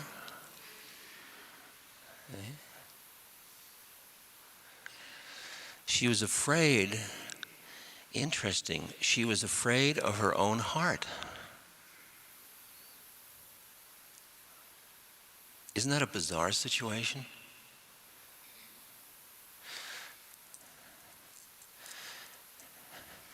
Because the heart has the quality that it would give away the store.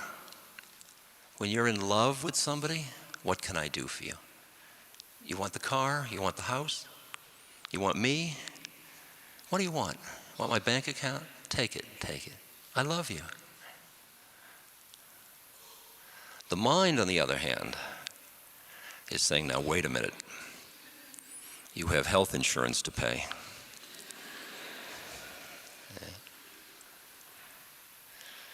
It's such a fascinating dialogue between the mind and the heart.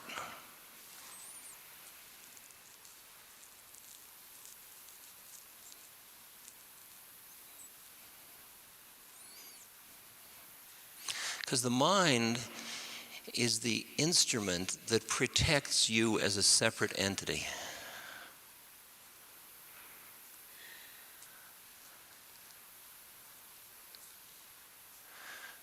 The heart is that which connects you to the rest of the universe, not through your thinking mind or your senses, but directly.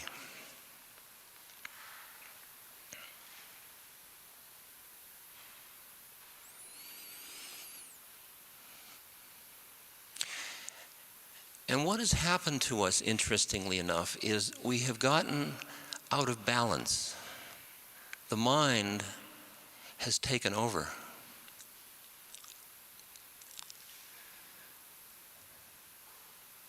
And as a result, we don't experience being fed by our lives, because it's through the heart that we feel the feeding.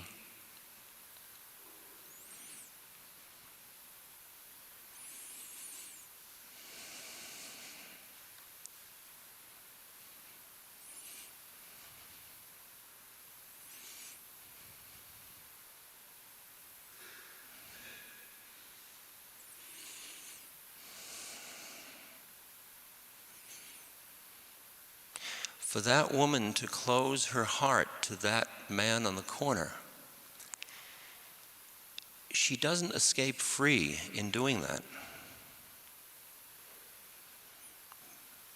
And in the presence of so much suffering in the world, how do you respond?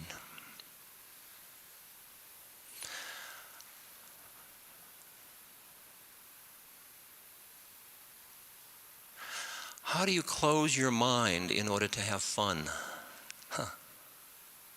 Or be happy? And can you be happy if you close your heart?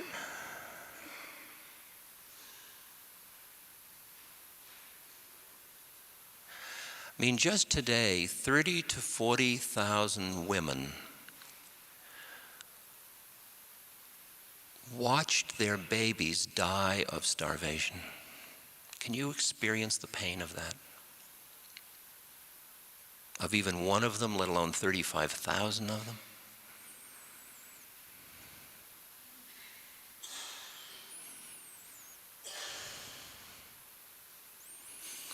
Is it too unbearable? Is it so unbearable that our mind just shudders on it and we say, too bad, or let me give something, or whatever, to make it go away for a moment?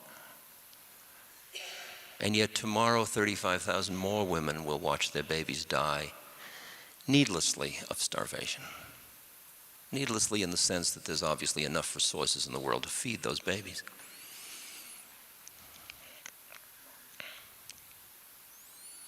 How do you and I deal with this stuff?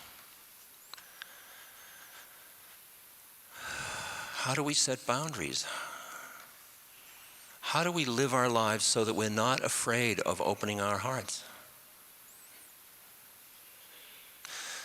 You see the pathology that arises like in nurses and doctors who develop what's called professional warmth. Their emotions with their patients are in the service of their intellect, because they don't want to open their heart too much for fear it will hurt because the patient may die. And then they will grieve. And if they open their heart, they won't have anything left for their families. So they're professional.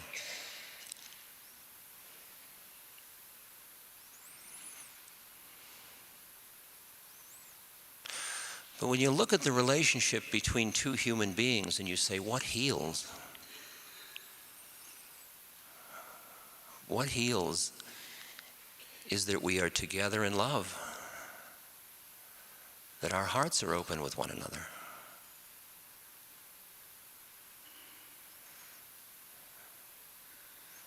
In that space of love, all is possible.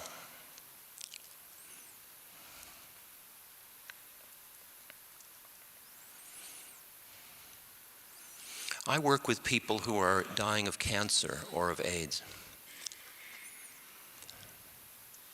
And my work is interesting. I'm not a priest. I'm not a doctor.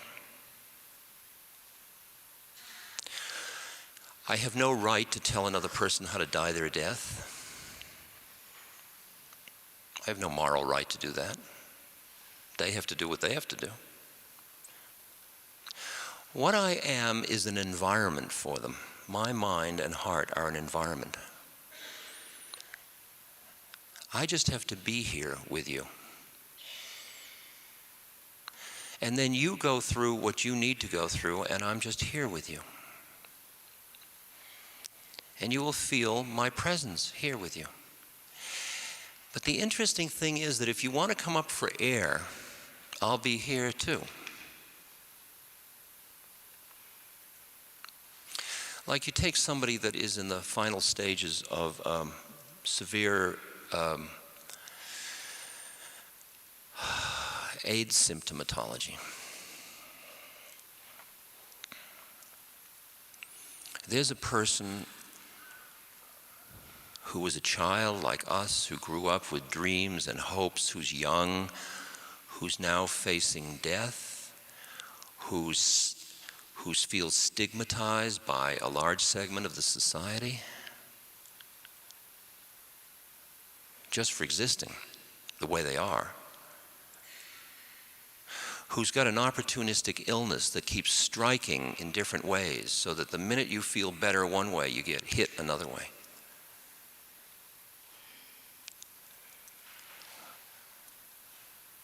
And who has to struggle to find enough money to keep the game together until a person dies, because we as a state are not yet compassionate enough.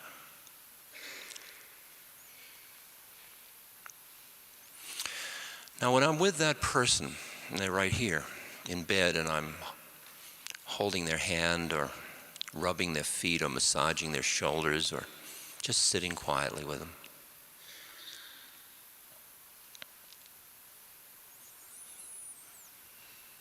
My human heart, my emotional heart is breaking.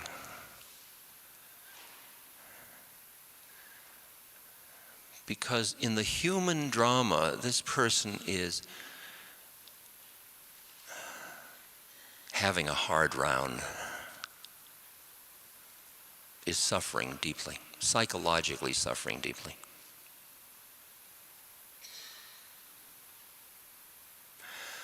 But what I watch, what I am privy to be allowed to see,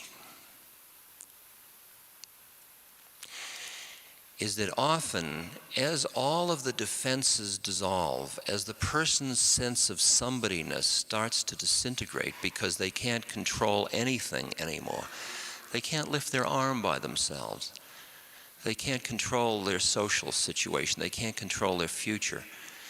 Even their mind often is starting to move in different directions as it crosses the brain barrier, the virus, so that they're just losing control.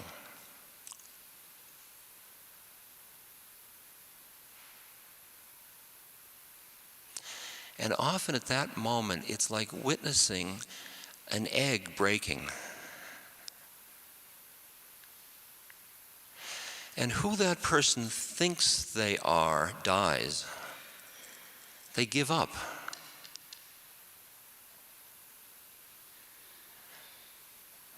And what you meet in that person is so radiant and so present.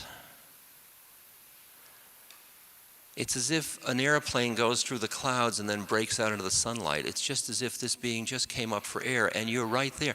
And if you're too busy being with somebody who's dying of AIDS, you'll miss it.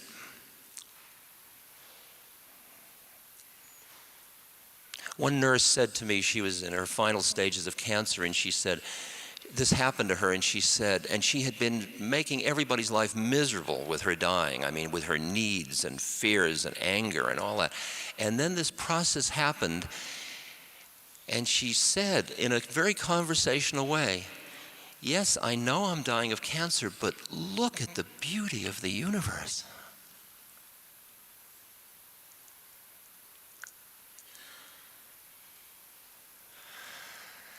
It was trauma in this case that forced this person into an appreciation of a broader context in which human events occur.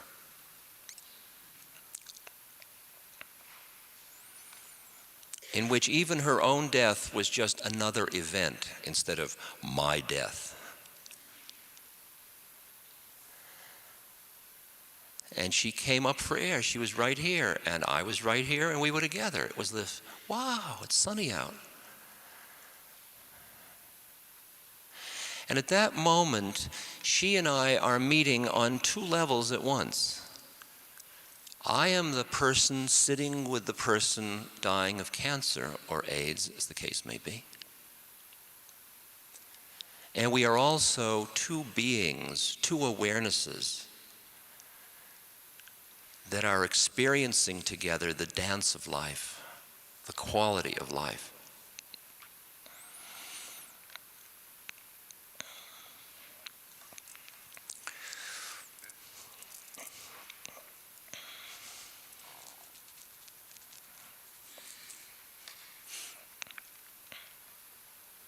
It's interesting that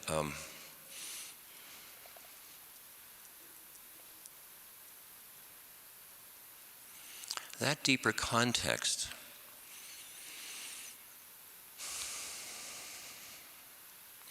is something that we understand intuitively, not necessarily intellectually. When I was a professor 30 years ago, I remember I was a social scientist, professor of psychology, and I remember that the word intuition was kind of a dirty word. I mean, strong people were rational. Weak people intuited. And we were so sexist at the time, God pity us, that we said things like in our laboratories, we'd say, women intuit, men think.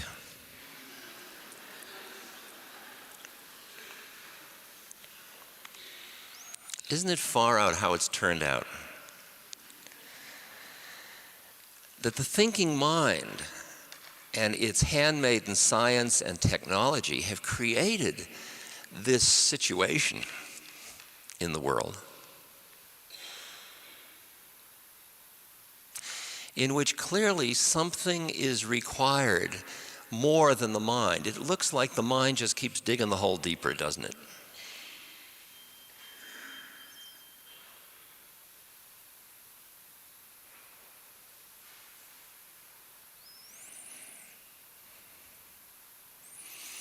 And why you and I come together is because in us there is some change in us that allows us to begin to acknowledge our intuitive heart, our wisdom as beings.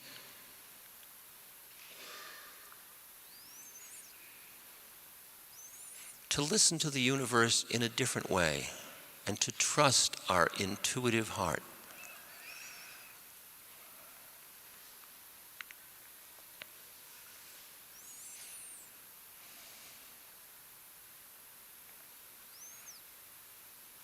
I had this funny statistic that shows changes in the culture. There is a poll that shows that in the past 20 or 30 years, 20 years I guess, there's been an increasing curve in the number of widows who report having conversations with their dead husbands. Now, once you have a piece of data, a datum, you interpret it. So I asked myself, 20 years ago, were dead husbands not speaking to their wives?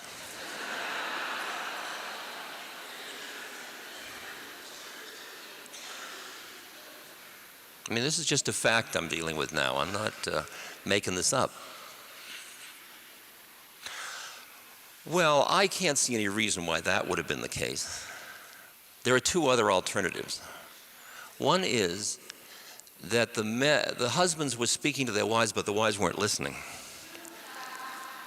And the third one was that the husbands were speaking to their wives, the wives were listening, but they weren't admitting they were listening. And I'll assume it's the last two. So when I see a cultural shift in which people allow the possibility in such a materialist society, as people allow the possibility that there is something that transcends materiality, I say, my goodness, interesting shift in culture.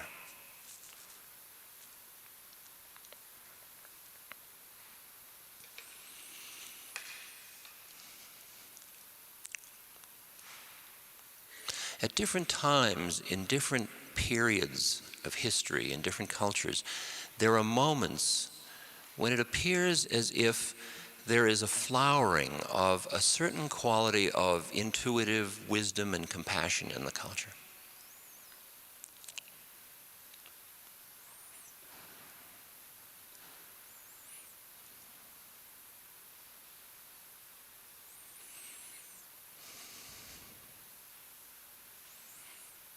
I know something has certainly happened to me in 30 years.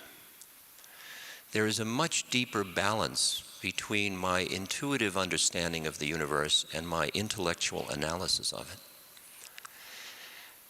The woman with the man on the street corner was afraid she'd lose the boundaries because she thought if she opened her heart, it would overwhelm her mind. But I don't see why she had to think that.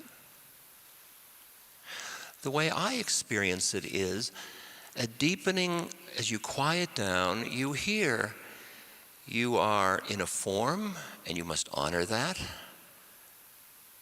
And you are also beyond form and you must honor that. And the intuitive heart is honored and the intellect is honored. The intellect is in service of your separateness. The intuitive heart is your connection to all of the rest of it.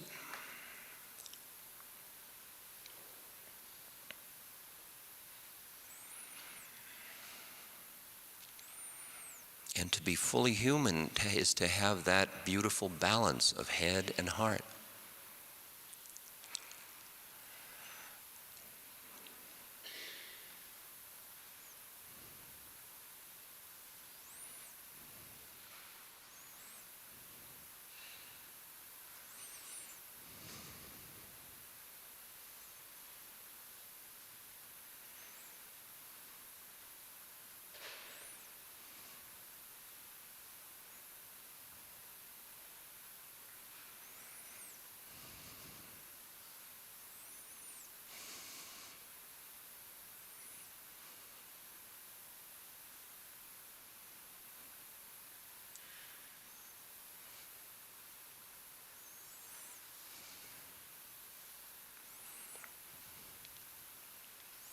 When Einstein said to Newton,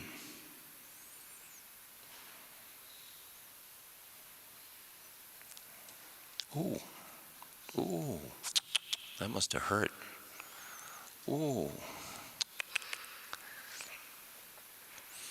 Einstein said to Newton, I mean, they didn't live at the same time, but Einstein said, your physics is right within the boundaries of the reality that is your time-space reality. But whether your laws apply depends on which reality you're in. That's what relativity is about in its loosest form. Relativity says that this physical plane is just one reality, and that there are other realities. And since our senses and our thinking mind connect us to this reality, we have to go into this kind of intuitive place to understand that this is just a relative reality. Not only is it relative, but it's changing all the time.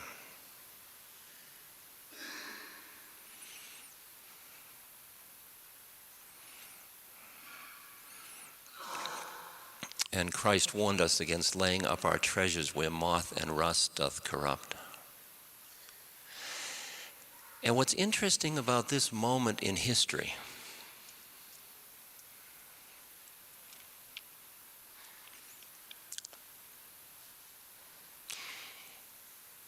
is that we are in the presence of very accelerated change.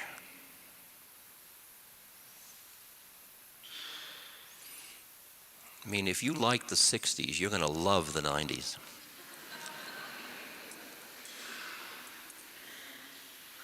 I mean, the changes are so extraordinary.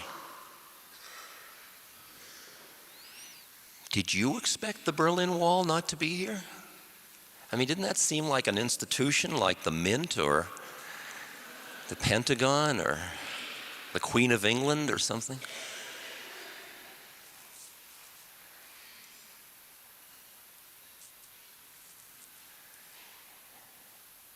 I mean, the changes in world consciousness from that student standing in front of the tank in Tiananmen Square. I mean, look at the new role models that are appearing. President Havel of Czechoslovakia, an extraordinary being.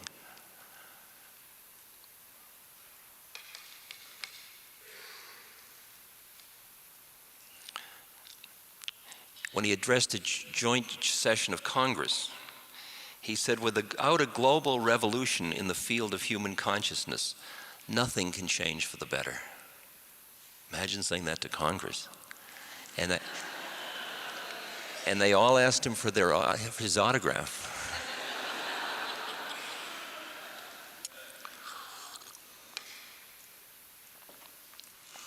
And Nelson Mandela and the Dalai Lama, who won the Nobel Prize this year. Mother Teresa. Great set of role models hanging around that are appearing to allow us to consider how we respond to change. What's happening in Eastern Europe is that after living under very repressive regimes for a long time, these people are examining the issue of what a democracy is about. They are experiments in democracy. We in the United States have always felt we were a leader in the world of democracy. And now these little mirrors all through Eastern Europe are going to mirror for us the concepts of democracy. And we're going to have to examine whether or not a democracy is built only around acknowledging human beings as economic units.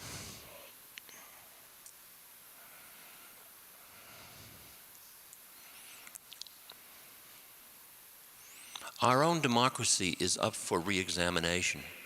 This can be the healthiest moment for us, or it can be one of the hardest.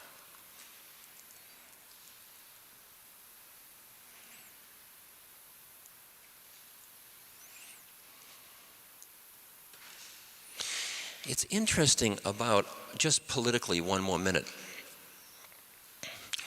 that when our Constitution and Declaration of Independence were created,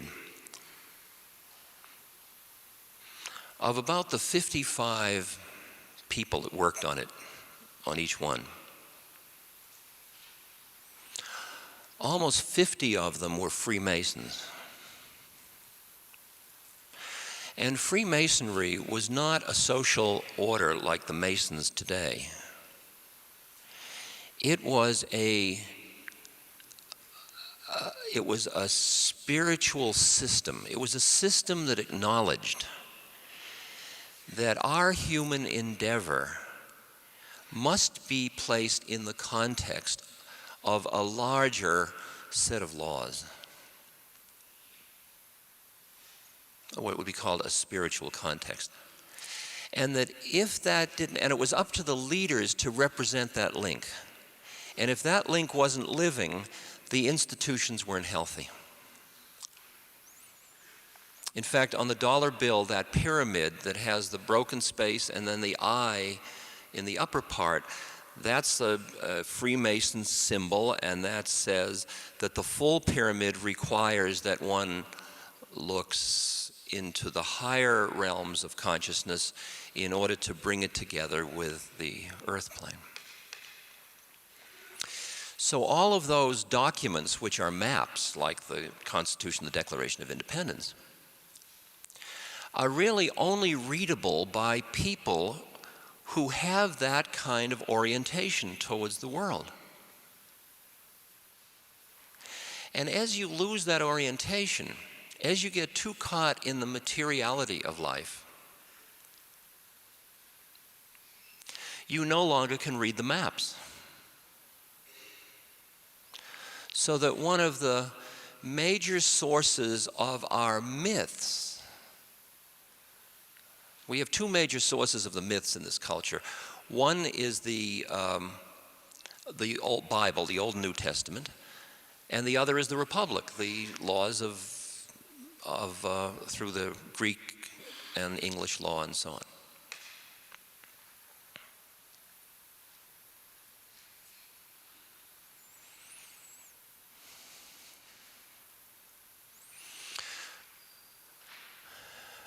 Maybe the fact that there is a new respect for an intuitive wisdom in individuals in a society, and the fact that there are all these governments examining what democracy is, and suddenly democracy is the word that President Bush and President Gorbachev can agree upon. And the word democracy starts to appear, and then you examine it. It means something about the realization of the full potential of each individual in the society. And you hear that, and intuitively it resonates, and you say, yeah, that's right, that's what a social system must be about.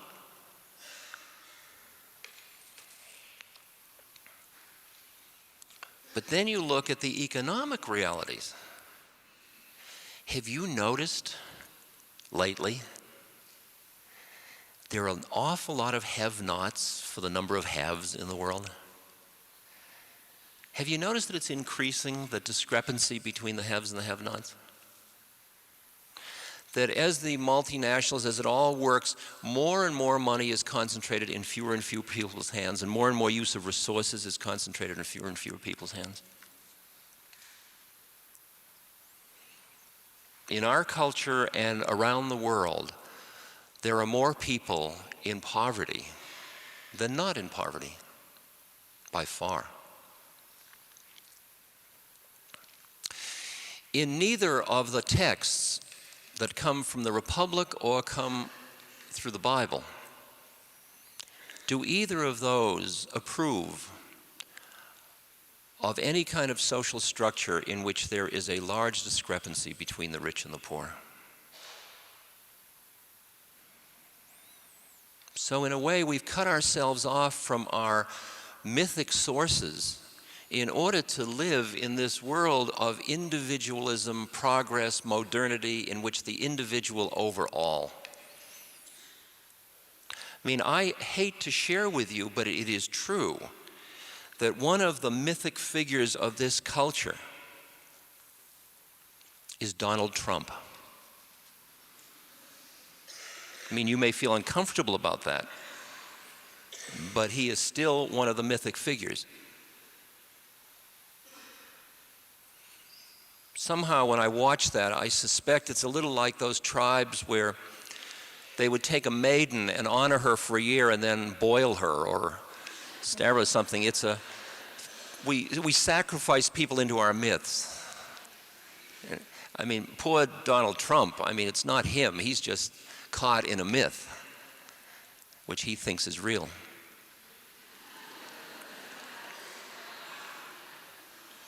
And that's suffering. That's suffering. I'll tell you, as that polarization gets greater, the stability gets less and less. Because the have-nots aren't waiting indefinitely for the altruistic trickle-down effect that President Reagan promised us.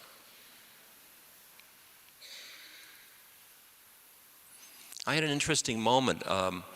As part of the board of Seva, I was in Guatemala. We work in 13 villages up in the mountains of Guatemala. These are villages where there was great violence. The army came in and murdered the men and the boys, the middle-aged men and boys, and left the old men and the women and babies. And they did that because in that country, I don't know, 5 or 4% of the population controls 80% of the land. So most people are landless and starving, and they are Mayan Indians, and they're very beautiful beings. So these people are rebuilding their village life. But when you're with them, and I look into the eyes of these Mayan women who are such pure hearts, such beautiful, good people, and they're so rooted to the earth, and they're so strong in the presence of what they've been through.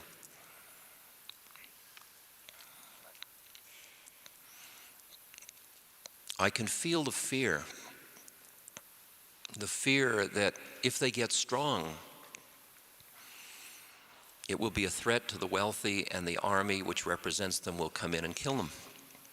So they're afraid the rich are going to come and murder them. And I left Guatemala, and because of my schedule, I flew to Hollywood. And I found myself in Brentwood, which is a very posh suburb near Beverly Hills. And I drove down a street in which there were these huge estates. And every estate had a high wall and a big gate, electronically controlled. There were no people on the streets. Just these rows of multi-million-dollar homes with walls and gates. And on the front lawn of each one, the security company that patrolled the area had put a sign a red sign with black lettering. And the sign just said 2 words, armed response.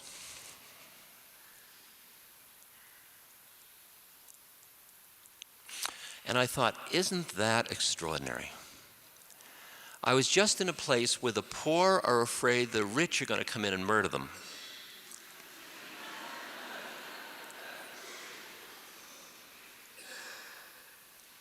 Isn't that extraordinary? That's what I call unstable.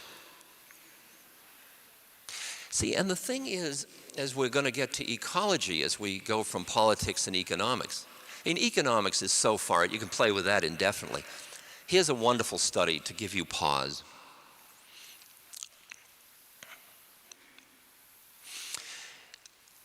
People that make $15,000 say that if they made $50,000, they would realize their dreams.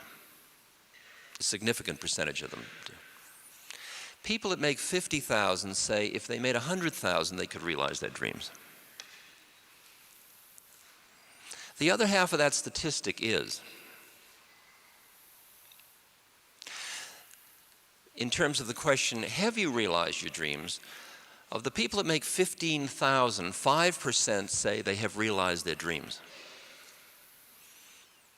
Of the percent that make $100,000, 6% say they have realized their dreams. Does it seem worth it?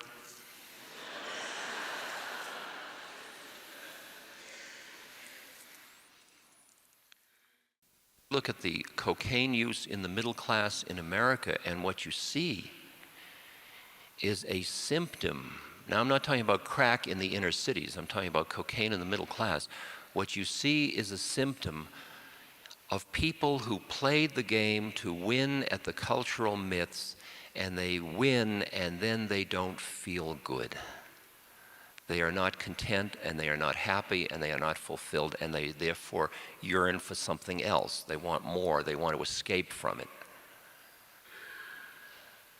That's a frightening thing about the myths of a culture.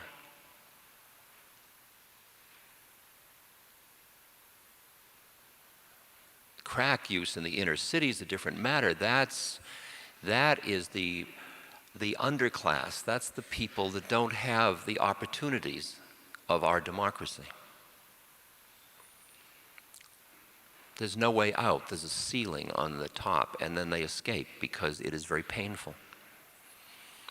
And this society isn't yet ready to recognize that its drug problem are symptoms of a malaise in the heart of the people. So they keep dealing, as we do in most of our medical work, repressing symptoms rather than dealing with causes.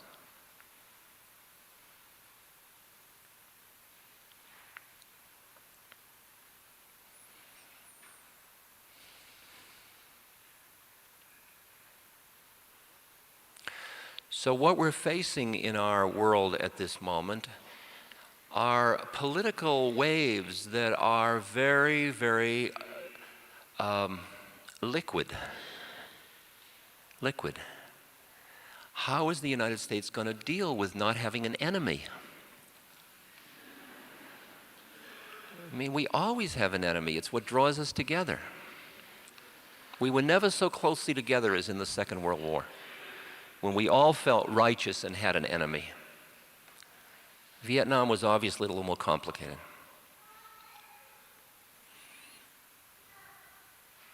Korea. Then the economic aspects intruded a lot more.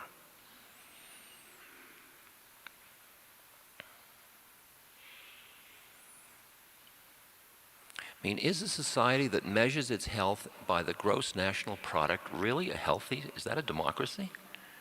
Is that what you joined?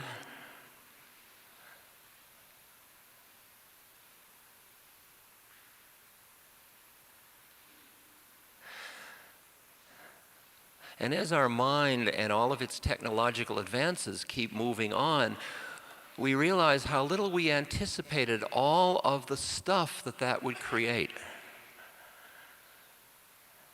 Just the garbage of it. We don't even know what to do with it.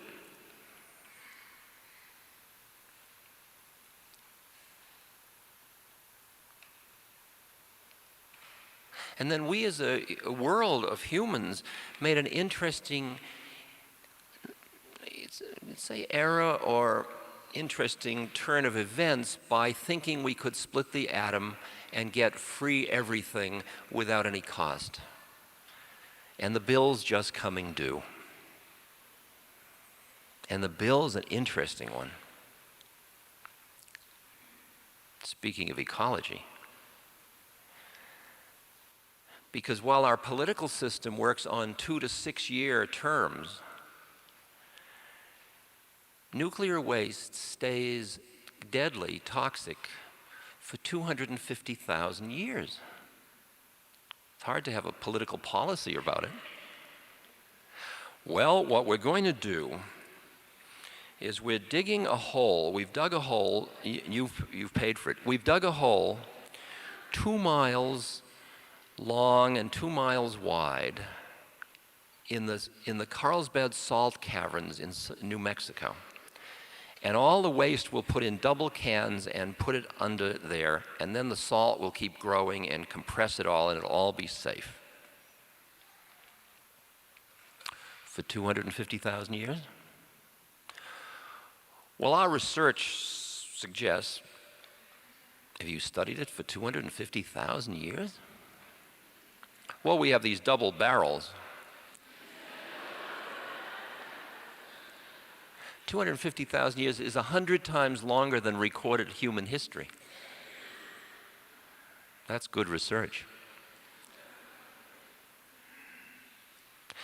And when push came to shove, out of the Department of Energy leaked a memo that described that part of New Mexico, which was very poor and low population. It described that part of New Mexico as, quote, a sacrifice zone. Because the Department of Energy already knew that the tests had not shown that the salt was leak-proof, but they didn't know what else to do. Which didn't sit well with the New Mexicans, as you can imagine.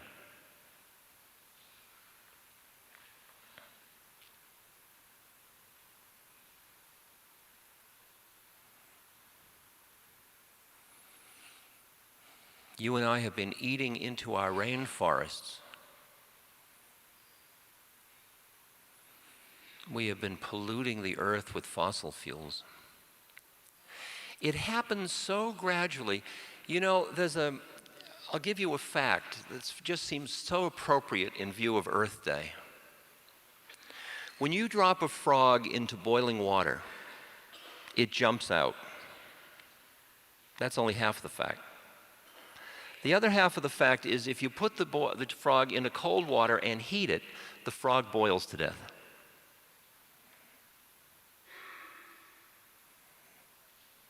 I mean, I go to Los Angeles where my eyes sting from this yellow, acrid stuff that sits in that area that's Los Angeles. And I look around and everybody's living there like nothing's happening. Can you believe that? See how gently it happens? Oh, well, that's life. Until what? What's life? What happened to the quality of life? When I was a child, I used to be able to, we lived on a farm in New Hampshire, and I used to be able to go to the streams nearby and cup water and drink it. Then I went to India, and people said in India, don't drink the water from the rivers and streams because the cows are tuberculin and they urinate in the streams and you would get tuberculosis. And so I thought, well, there's India, but in the United States. But now I come back and I would think twice about drinking water out of a river. I would think twice about it.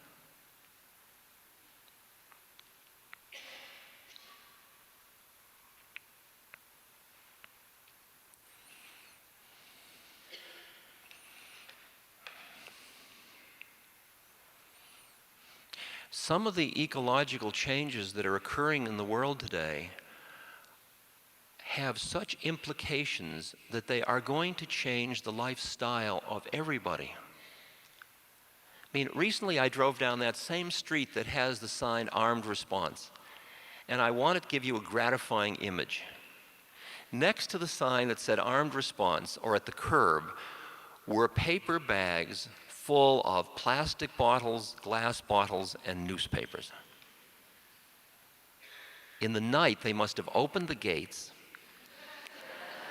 and come out to play a collective game to reduce the garbage problem and to recycle. Isn't that extraordinary?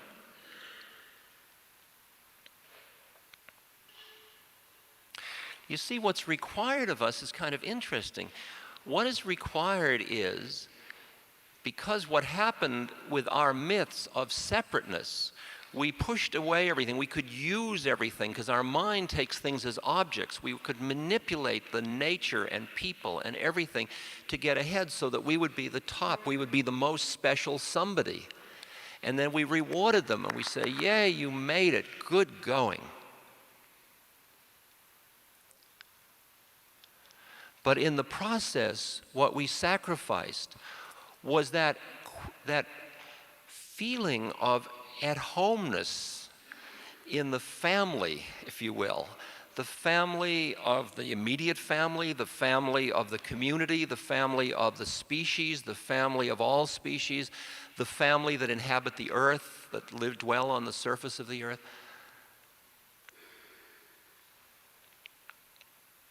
We cut ourselves off from that interdependence, if you will, because we were busy with being somebody, a separate entity.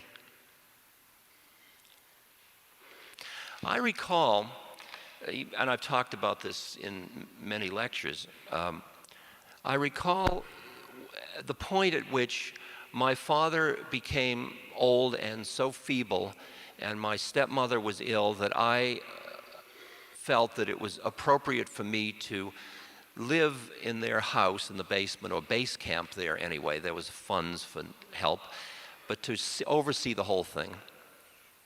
And I did that for about 10 years till my father died about a year ago.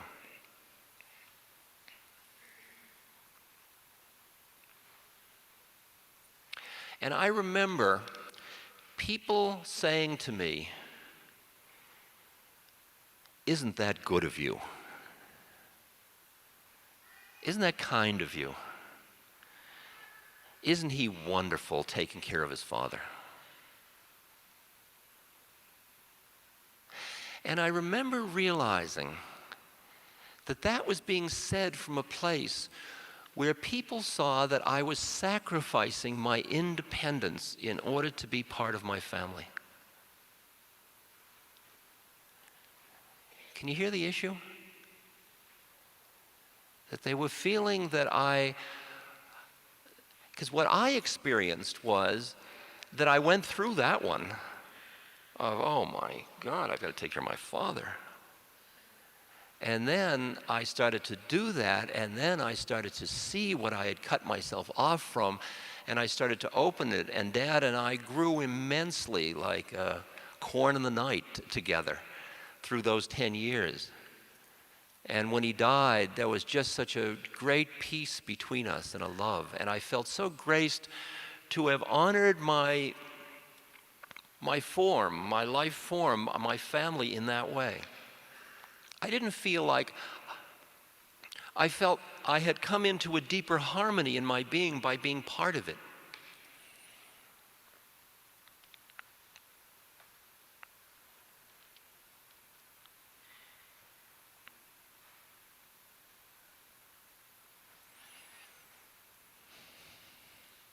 See, I'd gone through these funny stages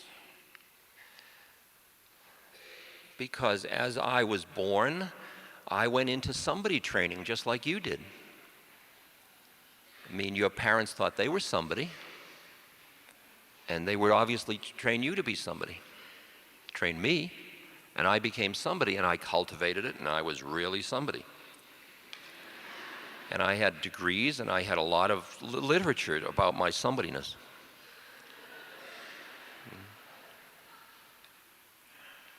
And then at some point, I realized, as I broke out of that I was only within that reality, I was somebody, and that was only a certain reality, and that I was really short shrifting myself because I was much more than that.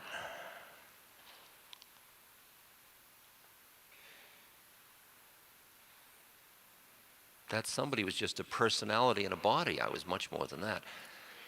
So at that point, what I experienced is I felt trapped in my somebodyness, my ego structures, the structures of the world that I saw as reality. And I wanted to get out of that trap. And because I felt that, I thought, I have a problem. I have pathology. Because I'm not happy being who I am. Because I feel like I'm living in a prison cell. So I went to a therapist who helped me rearrange the furniture in the cell.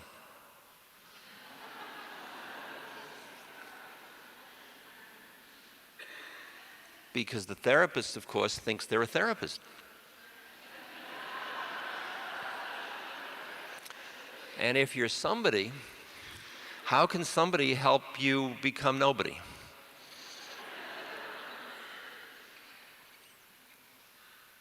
I have a wonderful friend who's a very wise being. His name is Wavy Gravy. And he's a clown, and he's on the board of the Seva Foundation, and he spends a lot of his time in children's leukemia wards as a clown, just bringing humor into that situation. And for the last 2 elections, Wavy ran a campaign with a big bus. He ran Nobody for President. And it had great slogans like, nobody can solve our economic problems.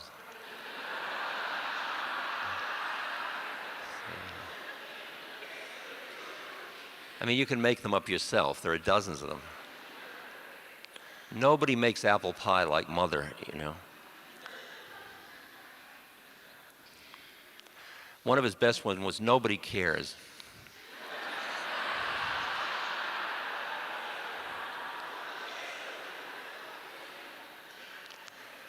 And as he pointed out, nobody received more votes than all the other candidates combined in the last election.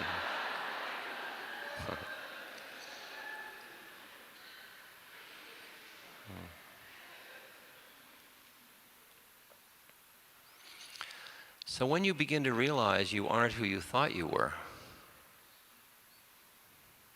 and most of the relationships you're in are these wonderful conspiracies. I'll make believe you are who you think you are, if you will make believe I am who I think I am.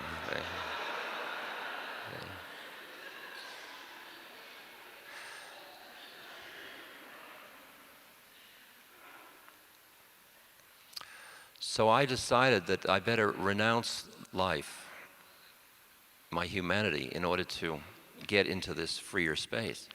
So I pushed against it. And in the course of all the practices I did in many, many traditions, I cultivated qualities of mind and heart that were very beautiful.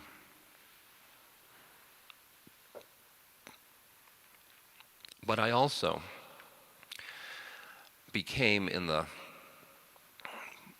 pardon the crudity of it, I became a horny celibate. It's like a non-smoker, you know. I haven't smoked in 2 years, 3 months, 22 days, and 14 minutes. Yeah. Person's going to die of non-smoking, you know.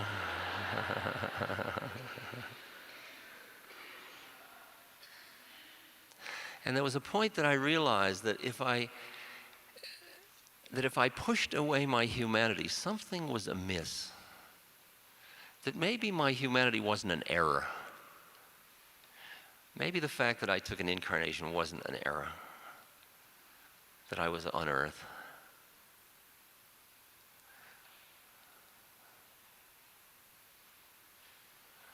One of my friends said to me, you're in school, why don't you try taking the curriculum? Try being human. I'd never thought of that. I was busy becoming holy.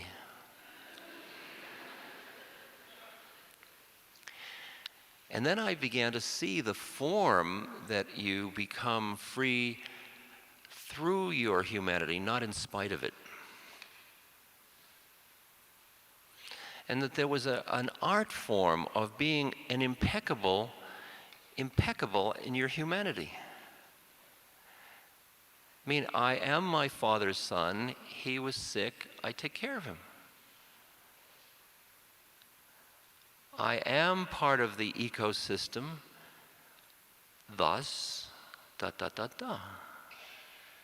I am part of a nation state. Thus, da da da da.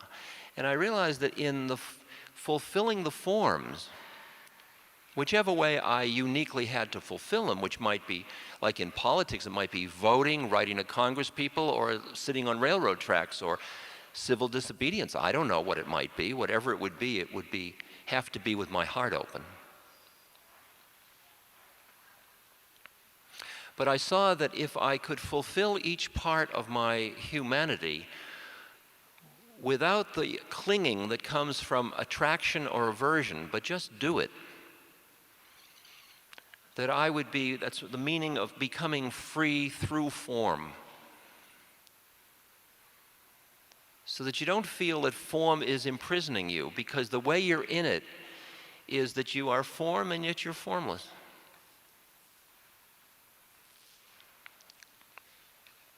The statement, I am in the world but not of the world.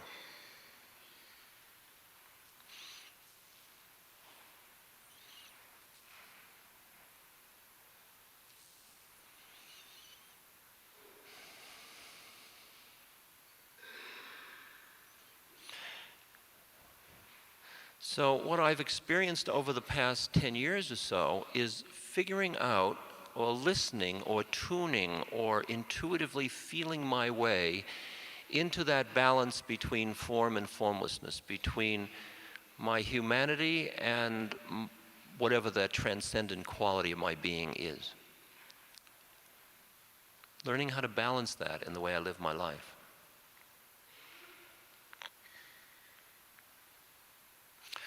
In 1979, I joined with a group of people,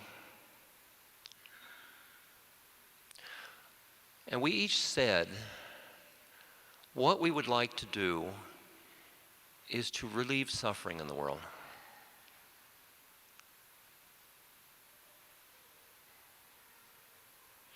Now, you and I, what's happened interestingly enough is that as we have as our social ecology has been dealt violence by our myths, so that our family structures are having a hard time as well. Many of us enter into what are called family surrogates. We join groups that will give us the sustenance that our family would have given us had we not rejected them in our zeal to be independent.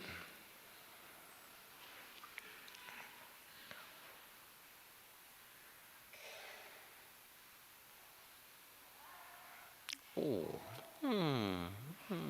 oh, thank you for that Ving here. Look at how little that one is. Ooh.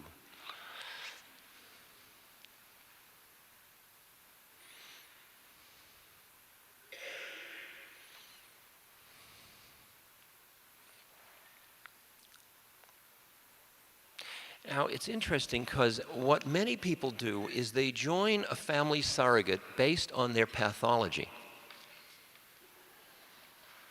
I mean, overeaters. Now, I'm an overeater. I could join a club. And we could come together and we would feel better because we would realize that we were all stuck in this same boat of overeating. And we'd each give testimonials.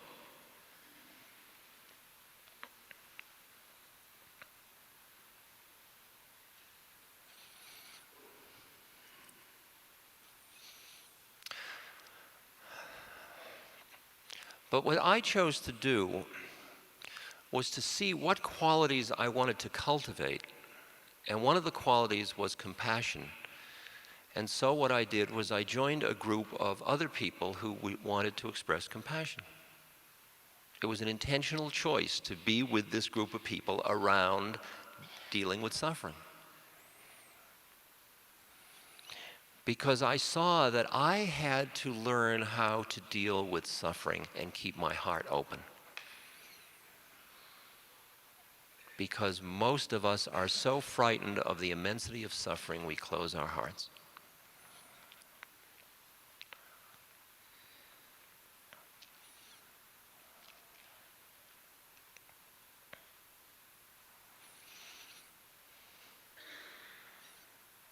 And I realized that as I started to live in Nepal with the blind who we were working with, in Guatemala with the women whose families had been ripped from them, with AIDS patients, with cancer patients, with homeless, and let them into my heart was breaking again and again and again and again.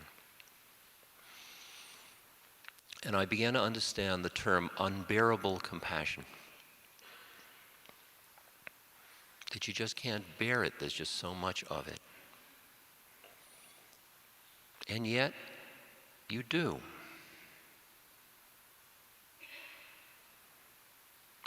And you bear it because you have a deeper context in which you can understand the suffering.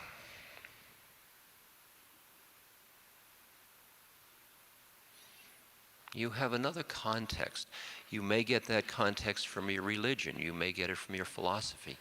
You get it, but you get it from experiences that are so deep that you understand that there is a broader meaning to life than what is immediately accessible to your senses and your thinking mind.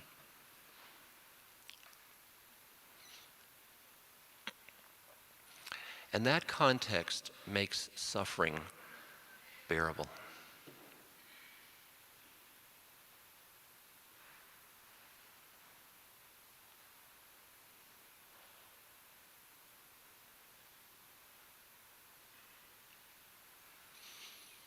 It means that you keep your heart open and you look at what is in the universe.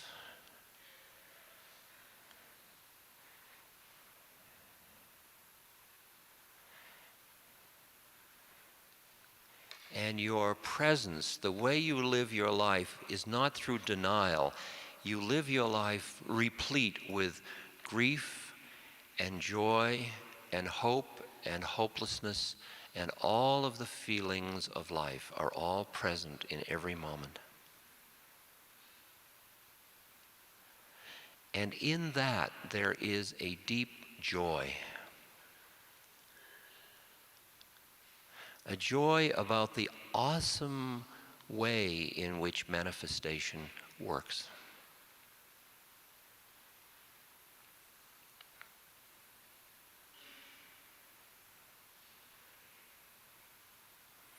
And you live with the paradox that your deepest intuition gives you a sense of the wisdom of the universe, of the lawfulness of the universe, including the suffering, and your human heart finds the suffering unbearable, and you do the best you can to take it away.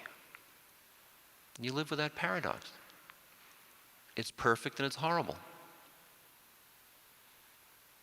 There's nothing to do, and I must do everything I can. That's part of when we stretch ourselves to the fullness of what we are.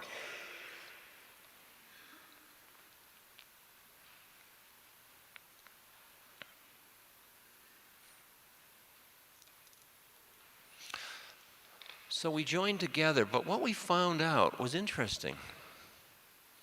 I mean, the first thing you always get together, when you get together to say, let's relieve suffering, then everybody says, well, what's the worst kind to relieve? Well, how do you assess which suffering is worse? People sit around saying, well, I don't want to just deal with a minor suffering, I want to deal with a major suffering. Then you realize suffering's suffering. I mean, if somebody is in the supermarket and they spill their groceries and they're having trouble and you turn down and help them, that person was suffering at that moment.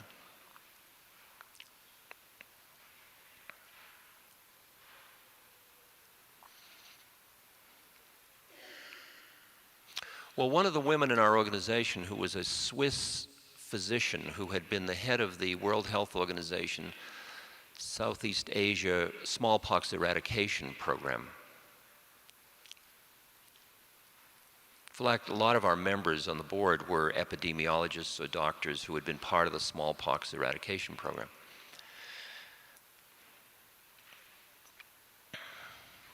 She said, I'd like to work with blindness. So we said, well, I had no brief about blindness. Why not? Let's work with blindness.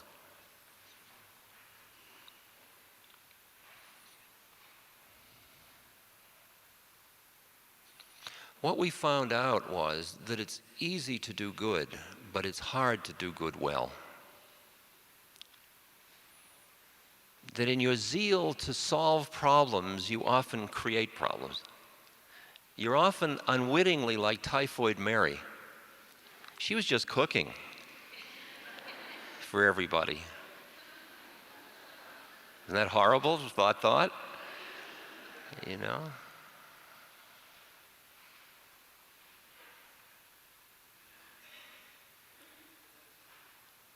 I mean, you're facing, when you start to do helping people, you've got to examine very thoughtfully just who's doing it and how you're doing it, that your process of doing it isn't increasing suffering.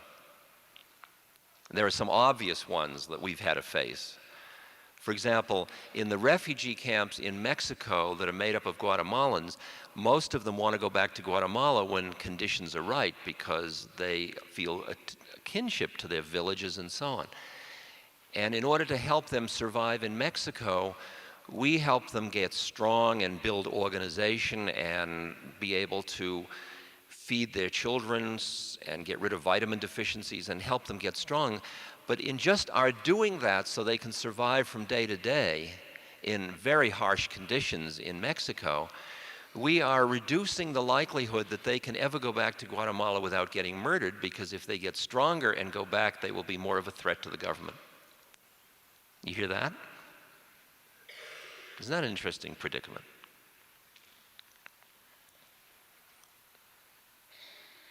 Or I'll give you another one. In the blindness work, when people get cataracts, which is why they go blind often, the lens inside the cornea goes opaque. And the operation usually is to cut the cornea, reach in with a little suction thing, pull out the lens, which is just floating in the fluid, which is this opaque thing you can't see through, then sew it up, and then you give a person these big, thick Coke bottle-like glasses, and they can see, sort of. However, along through wonderful technology has come intraocular lenses, that is, little plastic lenses, that when you cut it open and take out the lens, you can slip in a little plastic lens and then sew it up, and then the person has 20/20 vision.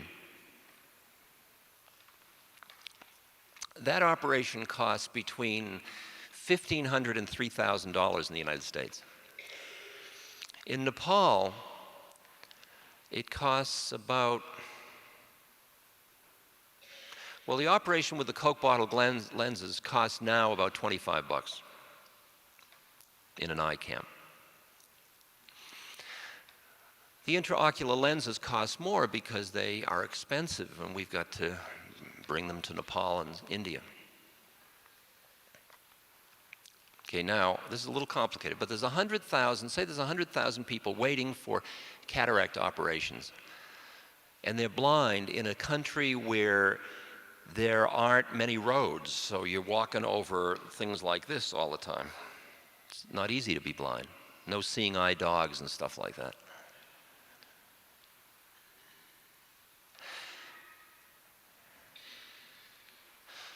Now, we're doing so many thousands of operations a year. Along comes intraocular lenses. The rich people in the community all can pay for the intraocular lenses. The poor people can't pay for those. So, but most of the doctors still do the Coke bottle operation. But the doctor sees that if they can do the intraocular lens operation, they can get more money and they can get better patients and they can do, and the people that are poor say, we want lenses too. So we say, okay, why don't we help you build a factory in your country that will make lenses so you can have the lens for $6 a piece? Seems like a reasonable, good, compassionate thing to do, doesn't it? We'll get the wherewithal and the structure and the financing and the tools you need to do a quality interocular lens. The predicament is that if we do that, most of the doctors will then go to get retrained to do that operation, which takes longer than the other operation does and takes more equipment. It takes a microscope on the lens that the doctor uses to do this operation. And it takes some follow-up as well. The result is there will be fewer operations performed in the next 10 years. The result is that there are many people at the low end of the continuum who will live out the rest of their life blind because we built that eye laboratory, that factory. And the ones that will end up blind for the rest of their lives is a category we have researched of the village uneducated women. They are the ones that are lowest on the totem pole, and they're the ones that will stay blind for the rest of their lives because we built this factory which reduced the number of lenses, the number of operations. And 10 years from now, it'll all be fine. It'll all work out. But in 10 years, it won't. Do you see the moral dilemma? Did I present that right? Can you hear it? I can't hear. Can you hear it? Yeah.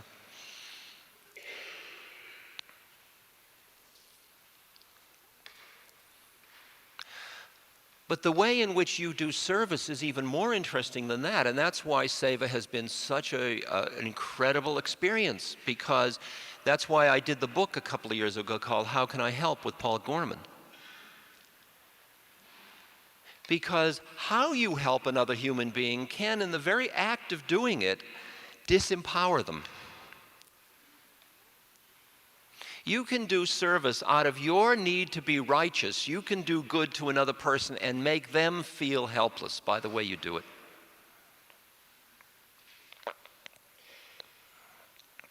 When I was a therapist, I really thought I was a therapist. So when I was sitting in a room with somebody, they were the patient.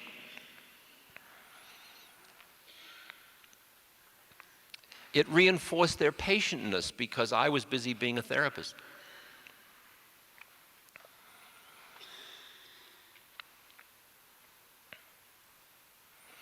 Are the Guatemalan women us or them? Are the Nepali blind us or them? Are the Native Americans who are dealing with alcohol fetal syndrome the ones that are left after our attempted genocide? Are they us or them?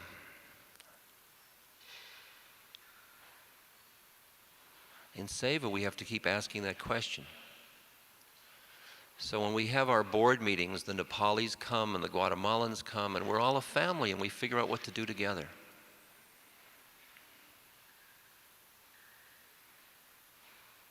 See, what you and I are experiencing is that we understand things intuitively that the social institutions of which we are a part do not reflect. Like, in my heart of hearts, I know that it is good for human beings to speak as close to truth as they are capable to one another. I just know that. Don't you know that? And yet, Oliver North can lie to Congress and say, I did it in the best interest. That's a social institution that no longer represents my heart. I know that.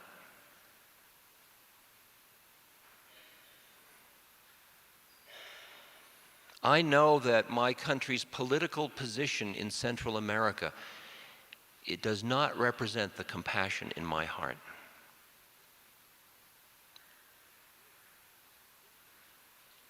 And I have lived with the dissonance between how I understand the world could be and how it is.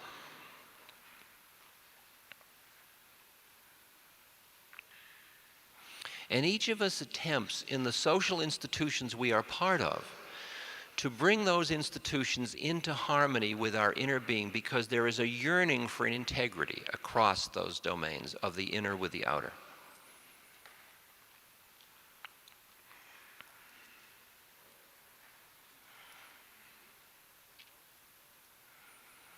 You and I both know we are part of an ecosystem. We are part of the Earth's surface. We are part of a social and physical structure, that we are part of nature. We are not just separate from it. We know that in our intuitive heart, but we are so attached to our separateness, we just don't quite know what to do about what we know, because we're not living like we know it. Well, it's just one more plastic paper cup. What difference does it make? Well, I'm just driving over to see Doris. What difference does it make?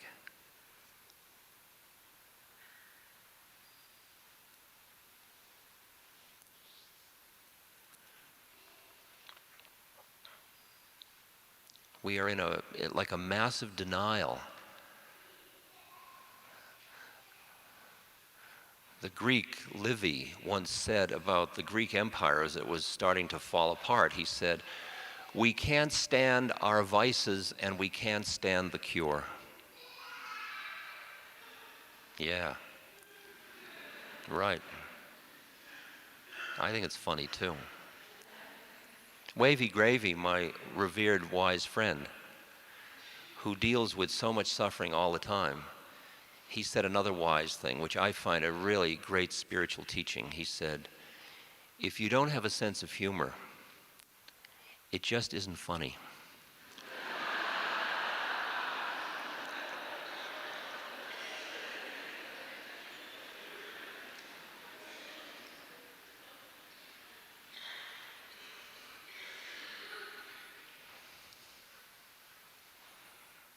The compassionate sense of humor comes out of having a context where you see life within its relative reality. And you can delight in it as the play, as the dance, as the lila, as the delight, the form, the manifestation of the spirit made form.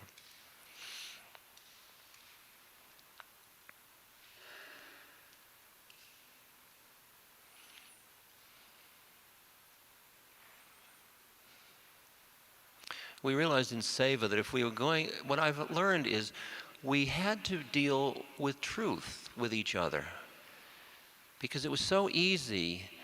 See, what you do when you get together with another group of people, a group finally, when you really want to awaken, when you want to get free of the melodrama you've been feeding so hard, you join with another group of people and you say, let's help each other escape.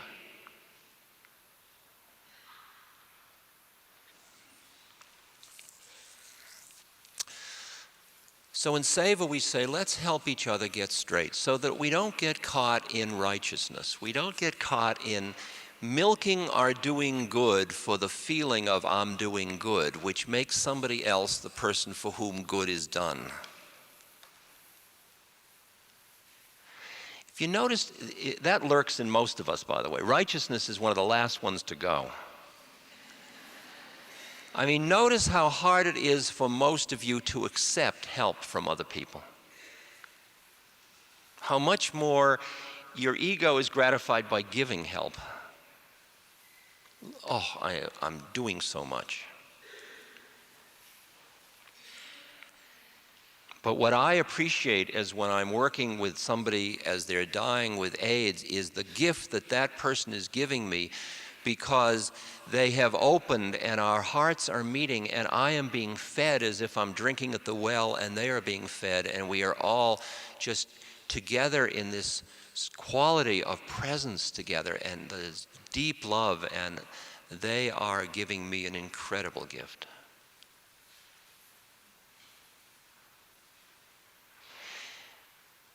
If I were in my mind just doing good, I would have closed my heart, and then I wouldn't get fed, and then sooner or later I would burn out. And that's why people burn out in the presence of suffering, because they close their hearts, because they think they can't keep their heart open. And I'd say to you, you can't afford not to keep your heart open because you're starving to death. And your heart will break, absolutely, and it will break again, and it will break again, and again, and again, and again, and it's okay because you're stronger than you thought you were. Because there is a deeper wisdom, a deeper truth in all of us, a deeper form of our being that isn't where the heart breaks.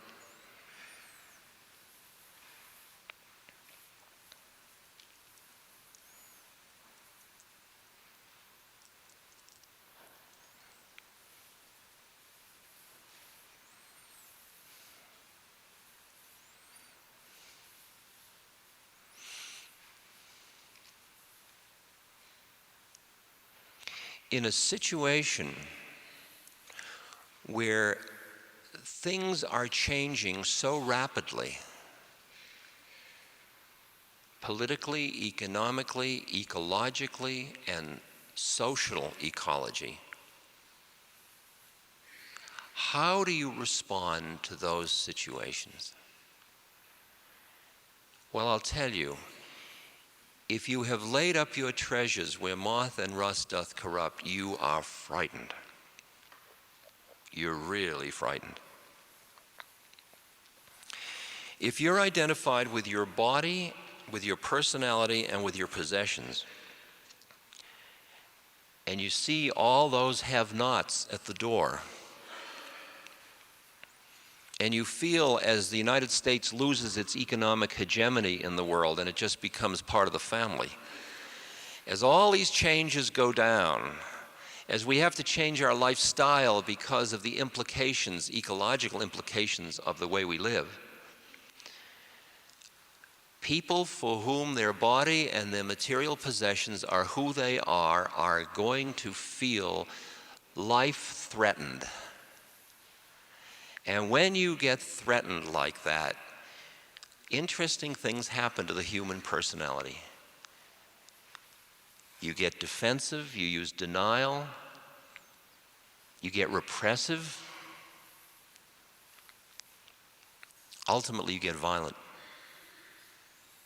Especially when the changes are so vast that they are inevitable and you try to push against them. You keep pushing and pushing, but these forces are very great.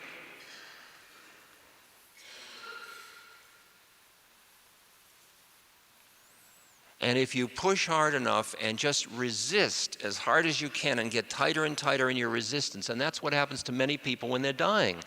When they're dying, this vast thing is happening to them, like giving birth. They are going through this incredible transformation, and when they push against it, because their model of who they are is, I am my body and I am dying and this is terrible, and they're pushing against it, they die anyway, by the way.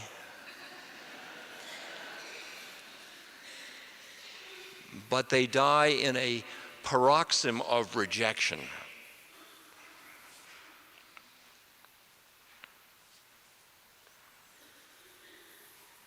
And there is a large segment of this society that, as the myths the dysfunctional cosmology gives way to a new cosmology in which you and I are part of systems. We are part of Earth. We are part of families. We are part of structures.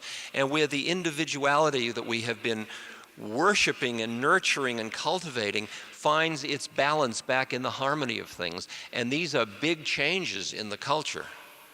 And as that goes down, there are going to be a lot of people that are going to be frightened. But there will be some that are not. And that's what you and I are doing together tonight.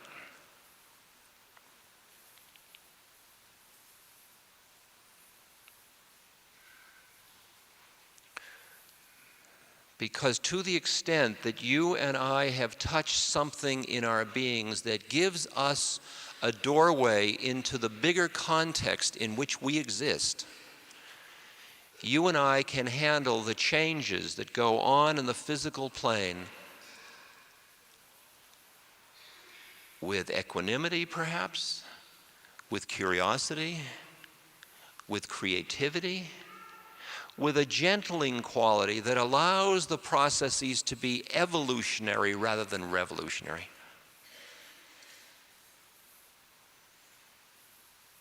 Because the interesting question is change seen as the enemy or not? Look at your own life. Was change the enemy or not? You imagine the point at puberty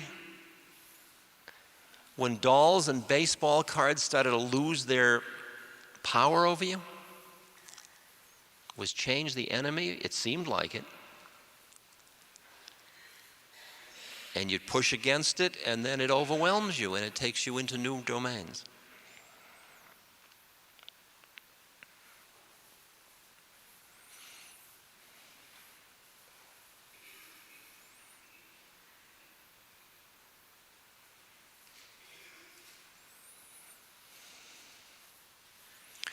When enough people in a society are starving because their hearts are closed, because they're afraid of the pain, of the suffering, to open their hearts, the suffering they are part of creating,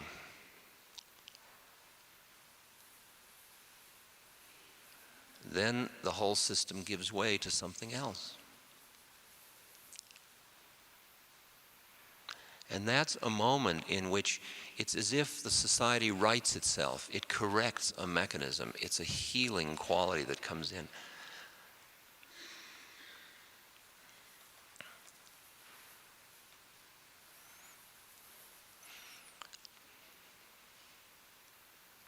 At this point in our ecological awareness, since we don't even know how to begin to be aware of what we have done ecologically, we are a little like people on the deck of the Titanic reorganizing the deck chairs.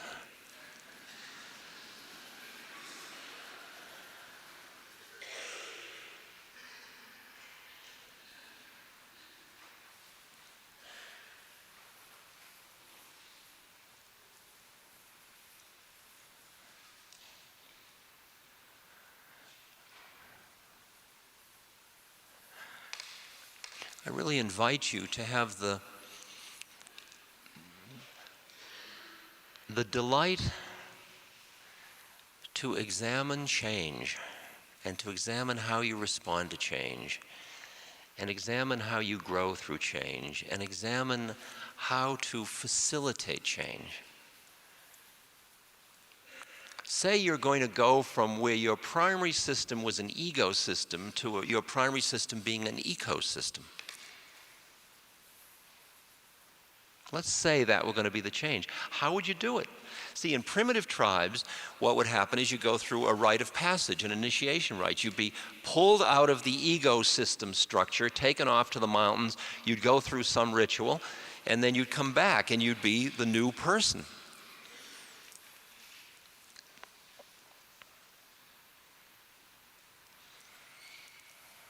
Or you can wait to change until there's enough trauma, because there will be.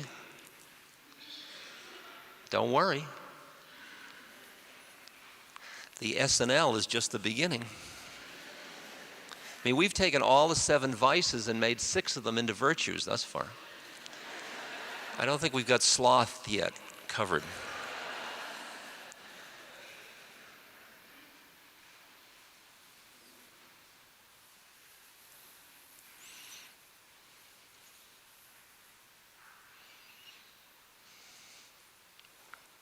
So rites of passage, trauma, forces change.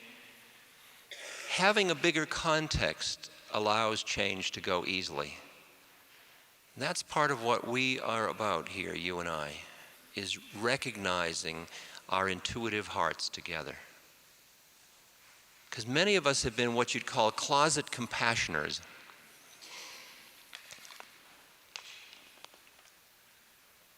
Especially during President Reagan's years, compassion wasn't very much in vogue.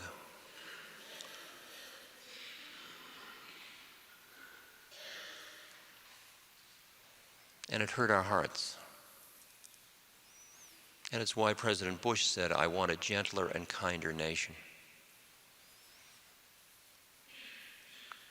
And we respond to that two ways. We understand that he was head of the CIA, and we understand all that. Yes. And that he's married to Barbara, all that stuff, and his grandchildren, and he's upper class, and all of it. And he's got a very conservative constituency, and all that stuff. And we say, well, do we hear that statement as just the ultimate in hypocrisy, or do we hear it as truth, and how do we hear it? I would like to help him make it that way. That's what I'd like to do. I think it's like, I'd like to take him at his word and then call him on it continually and help him be that person. The person can't be in that role without wanting to grow into it. I mean, why do you assume people can't grow? See how we trap each other? Well, he's always been a... That's what we do to each other in marriages. I know who you are. You've always been that way.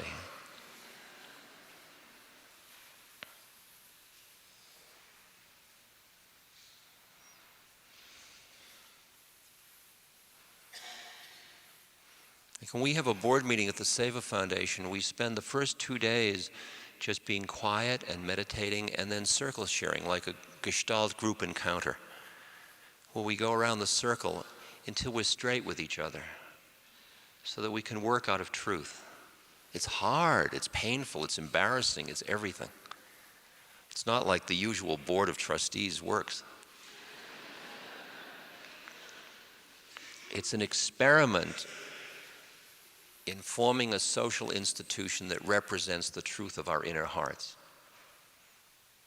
And that involves our overhead and how we use our money and how we publicly describe it and how we honor the failings we have and when we make mistakes, how we do each part of it as impeccably as we know how.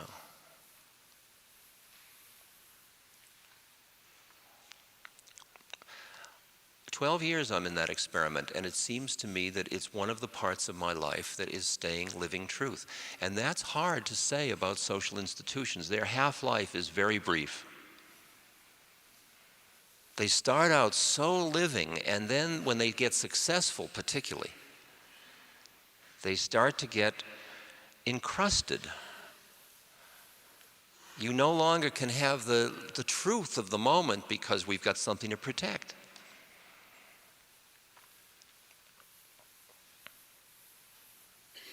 To keep an institution like a marriage or any social organization living truth, to have it represent your leading edge of growth, the part where you are maturing, where you're opening, where you're awakening, where you're escaping, where you're, whatever that process is.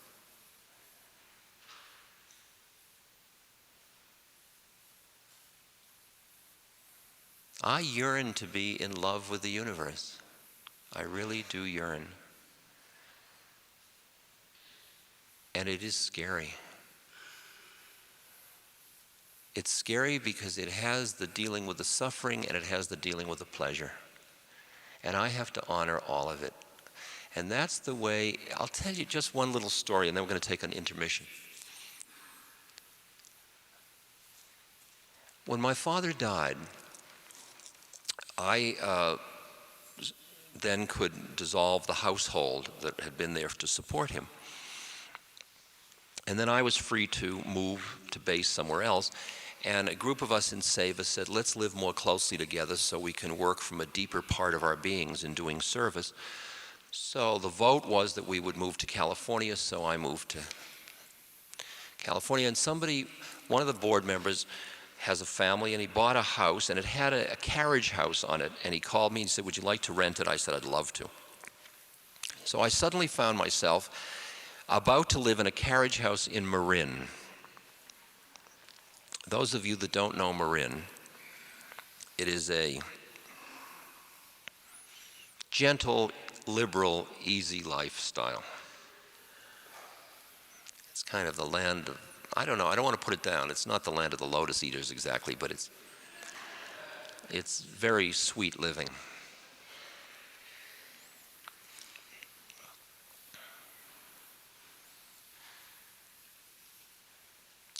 And at the same time, when I got this place, I was teaching this course in homelessness in New York for 3 months. So when I went out to look at the place, I saw that it was really lovely. The deer went by outside, and it was beautiful, and it was in the woods, and it was just so sweet. But it needed some things. It needed, some of the windows leaked, and I said, well, we'll fix those. And then I really felt it needed a fireplace. And I also felt it needed a hot tub. Now, in Oklahoma City, you don't maybe feel that need for a hot tub. But in Marin, it's almost like a toilet. I mean, it's just... See, Marin has drought, and so you got to keep using the same water over and over again. So that's called a hot tub instead of a bathtub. So I found a hot tub from a friend wholesale for $3,200. So there I was teaching a course on homelessness in New York with homeless people in it. And at the same moment, I was installing this hot tub for $3,200 in my house in Marin. The question was I going to tell the people in the homelessness course, see the problem? And then I realized I couldn't afford not to. Because if I didn't tell them, it was like, can't tell them. But if you're us, I gotta, like, let's deal with the truth of it. So I said, hey, everybody, I gotta let you know, while I'm busy helping with sleeping bags and going on political actions about homelessness and, all that, at the moment, I'm just putting in a $3,200 hot tub in my house in California.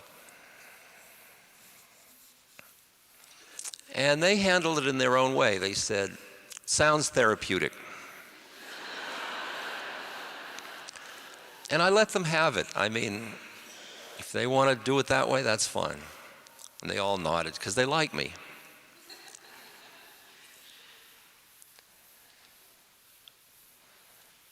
For me, not to have the hot tub, probably I would have spent the rest of the life being somebody without a hot tub. Who knows what cost? Now, I'm not saying everybody needs a hot tub to get free.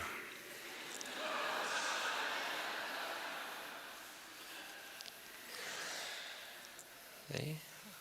All I'm saying is I have to hear the integrity of my being and all the different parts of who I am and my background and my needs and all of it, and the awakening intuition, and then I've got to do what I do and stand and say, yes, this is what I am. And each of us has a unique way we have to hear that and respond.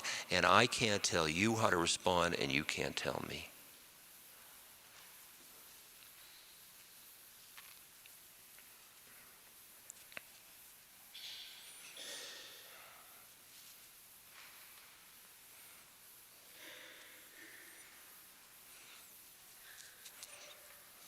It's easy to hide in doing good to escape from your fear of pleasure, because you're afraid it'll get you. And the hot tub represents pleasure to me.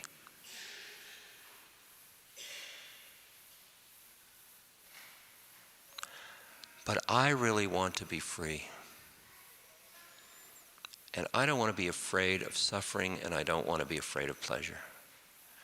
I want to be able to honor my humanity and be alive and be full and be present and be a being of compassion and cultivate the quality of spaciousness behind all the forms so that I'm quiet in the presence of all of it.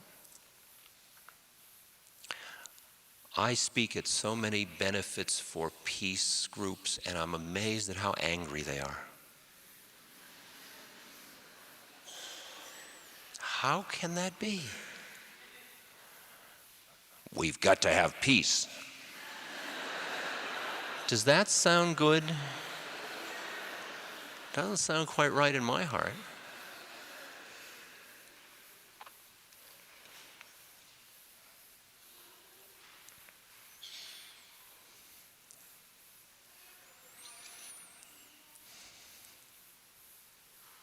Part of the way we are able to change rites of passage, trauma, reducing the dissonance between the inner and the outer, new metaphors that exist and paradigms in the culture that we just kind of fall into that change who we are in a moment. I mean, suddenly it's all okay to be different, like the widows talking to their dead husbands, that kind of thing. Part of it is our ability to grieve.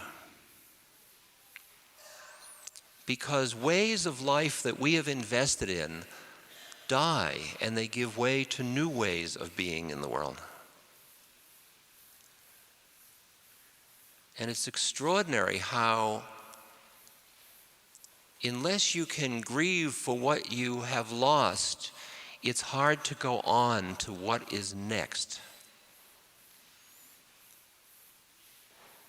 And I'm not just talking about grieving of the loss of a loved one. I'm talking about grieving of the loss of dreams.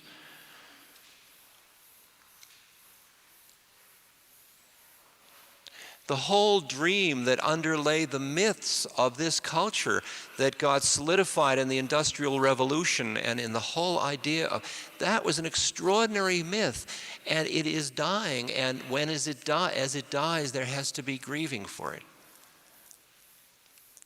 The misjudgments about how technology would solve everything and that our minds would always win, and the having to face the fact that we have done very great violence to the earth on which we live. That recognition, to deal with that, you must grieve.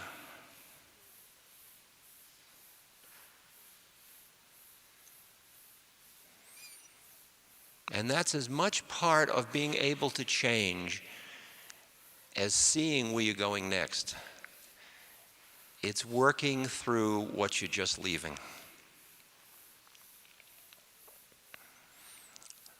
I'm working on a book which I'm put off for a while till I'm older. It's called The Wisdom of Aging.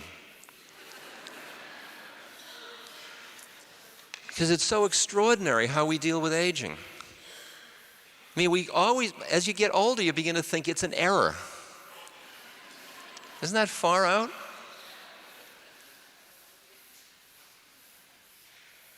I mean, the porcelana ads, you know. I have these aging spots, you know. They call these aging spots, I call them ugly, says the porcelana ad. Isn't that extraordinary? They call them ugly, I call them aging spots.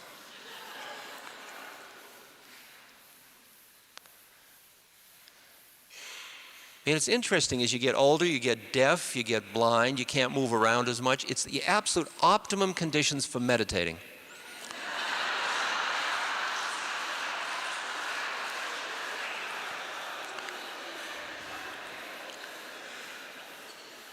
It's not the best time for shuffleboard.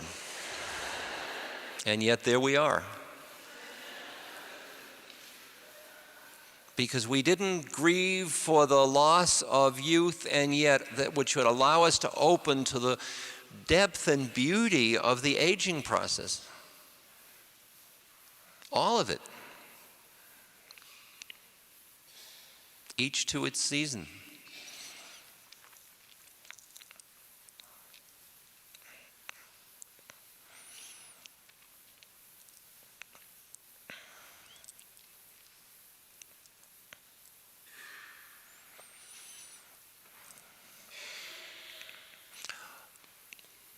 I don't know what you do. What I do in my life is I cultivate a quiet mind so I can hear more clearly, more deeply what is.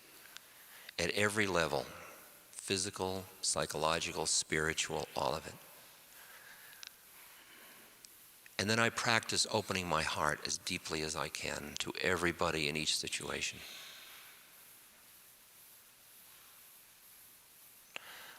I practice substituting appreciation for judgment. That's a good one.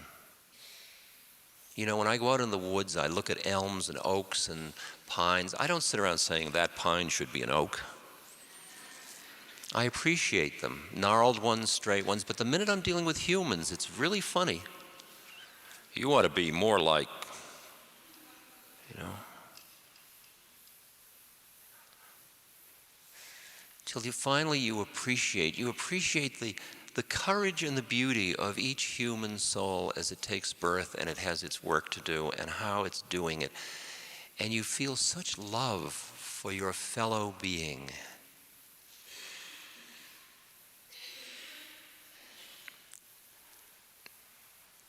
And that's part of the environment you offer to the human beings around you. Mahatma Gandhi was in a train and people rushed up and they said, "Mahatmaji, give us a message to take back to our people." And he wrote on a bag, "My life is my message." How I live my life, how I am in the supermarket, how I am at the filling station, how I am with the groups I'm in, who I hang out with, why I do it. That's the statement of what I am. That's what I'm offering you. I'm not offering you what I say, I'm offering you what I am.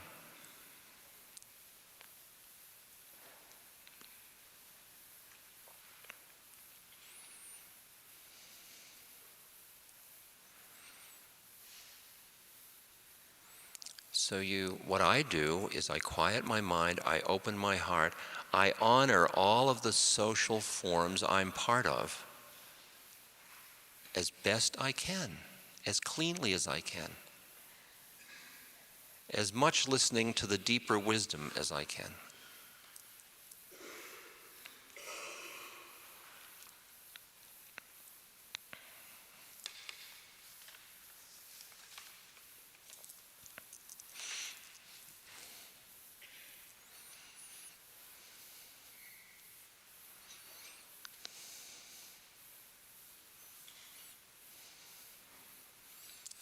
And I keep my sense of humor.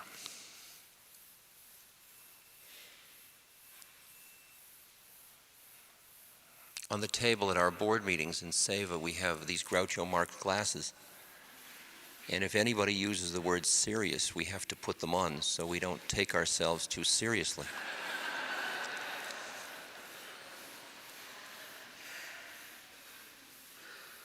It's such a fine art to deal with suffering, keep the lightness, hear the perfection, feel the horror, the horrible beauty of it all. Oh, it is so bittersweet. What grace that you and I can have the slightest appreciation of all of this. That we can, as Rilke the poet said, sometimes see just beyond the billboard at the edge of town. I can just get a little view of what's behind the whole dance.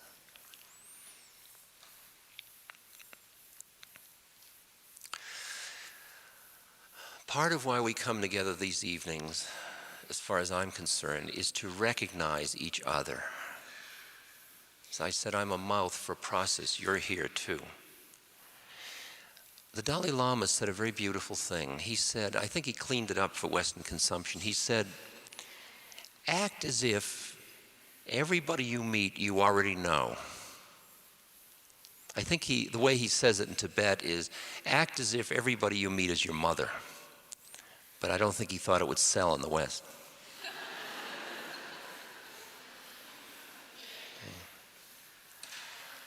Hi. I haven't seen you this entire incarnation. Where have you been keeping yourself?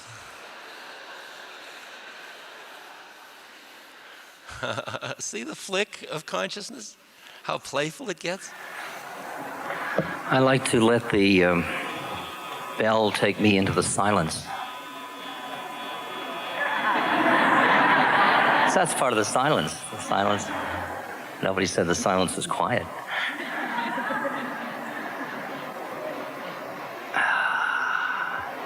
Because if you're pushing away the noise, your mind isn't silent. The art is to get the mind quiet, just so that we can watch the words without getting too lost in them, because the words are like birds that are flying through this wonderful hall.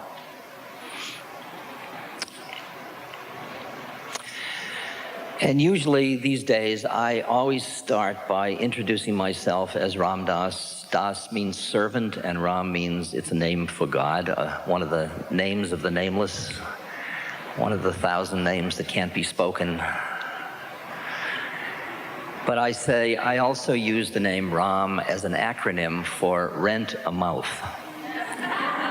And in effect, you have rented my mouth to tell you what you already know. See, and I know that because when I say the wisest thing that comes into my being, you nod. So if you nod, how did you know? And if you already know, what do you need me to tell you? So we're dealing with this peculiar situation in which this meeting is totally irrelevant. Or if we're looking for motivation, it's that we keep needing to say it to ourselves over and over again until we hear it.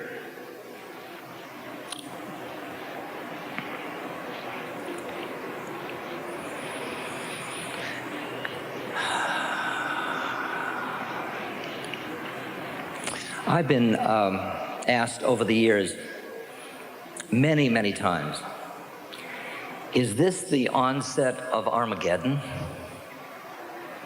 Or is this the Aquarian age, the new age? Is it all opening up? Is it all shutting down? Where are we in the yugas and kalpas? In the vast time spans in India, there are periods where it's all being created, there's periods where it's all stable, and then there are periods where it all decays. And you can look at civilizations, even in recorded history, and you can see that civilizations arise, exist, and decay.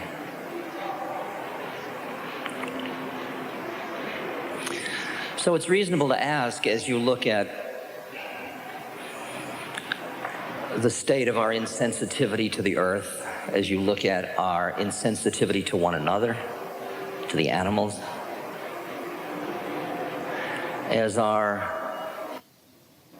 as we live with our fascination with technology and spiritual materialism, or scientific materialism, as the shopping malls become our temples. I mean, it's a little like Brave New World. It has a little bit of that kind of horror show quality about it. It's all being cemented over. It's those kinds of feelings.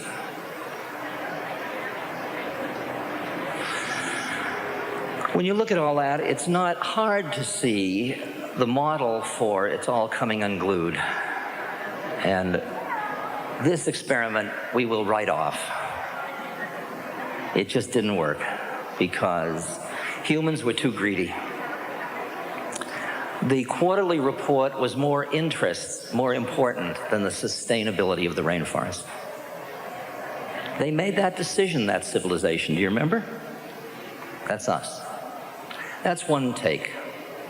And things are going to get worse and worse and worse. And inner cities are going to become all of it. And guns are going to be on everybody's back and shelf. And the prisons will have, what, 1/3 of the population? Now they only have maybe over about 1 million now. I mean, could a civilization or a society be working if we have that many people in prison? Isn't that a clue that something isn't working? And that that's becoming one of our biggest industries? Certainly I find that fascinating. And when such a large percentage are in there for non-violent crimes, isn't that something of a political issue? Isn't there something about, and this is what fascinates me, about Armageddon or the Aquarian age?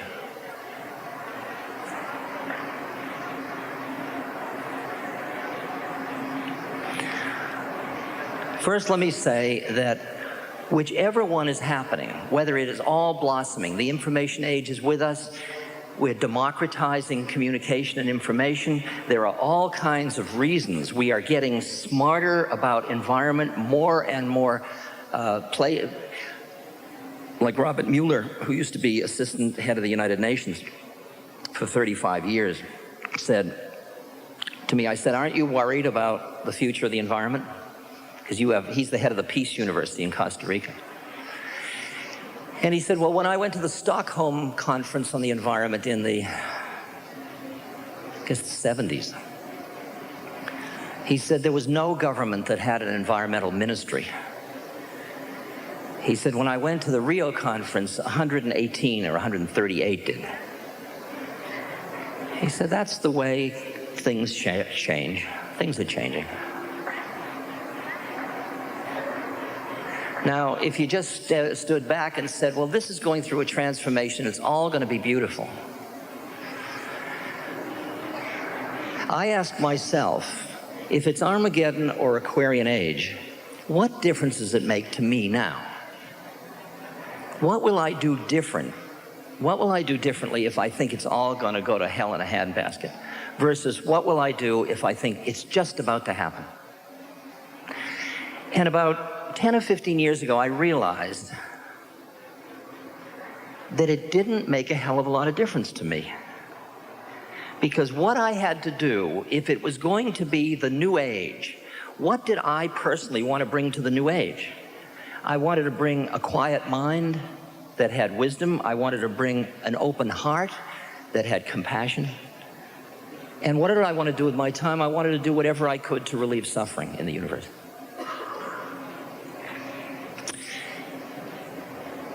If it was going to be the dark end, the best way I could prepare for my own death, since that would be part of it, would be to quiet my mind, open my heart, and relieve the suffering around me.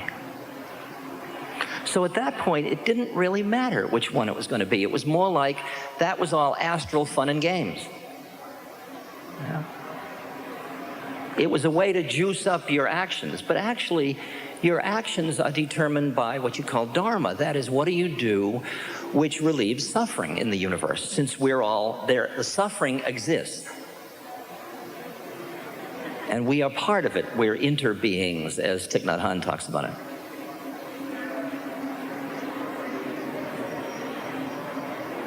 And you begin to see, after you have seen the suffering, some suffering, and you get horrified and you want to do something about it, you try to do something about it, and you find out to your surprise that your very doing creates more suffering. And that really horrifies you. You even wanted to be good, and it's screwed up. I mean, I was part of a foundation, or I am part of a foundation, that does work in Central America. And we ran into a situation where, in our zeal to help these people rebuild their communities after the violence in the 80s, we were coming in and, you know, like Father Christmas and Mother Durga, Lakshmi. And surprisingly enough, the people we were dealing with were seen as a threat to the government, and the government started to disappear them. And here, in our zeal to do good, we were creating this suffering in these people. And we meant to do good. So you begin to realize that if you really want to relieve suffering, you have to work on yourself to extricate your awareness from the limiting conditions that would make your actions distorted because they represent your desires. It's like if you're horny, you see what's makeable. If you're hungry, you see what's edible. If your car doesn't work, you notice repair stations. Your motivation affects your perception. So the question is, how do you extricate yourself from identification with your desires? Does it mean you don't have desires? No. It just means you're not busy desiring it. Like many of you drive cars, and I bet you hurtle through space in a huge metallic thing, making incredibly complex decisions about centrifugal and centripetal force and rates of acceleration and deceleration. And during all that, you're probably tuning the radio or looking for the cops or not inhaling or whatever you do in cars.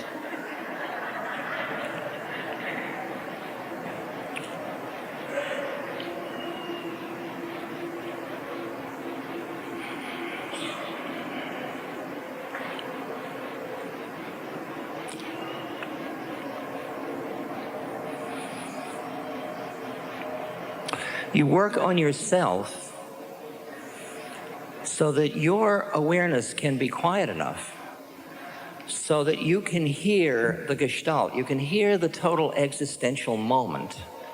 You can hear it because you be it. The boundaries between self and other dissolve in awareness, and you are one with what is, and out of that comes action, and that's really compassionate action.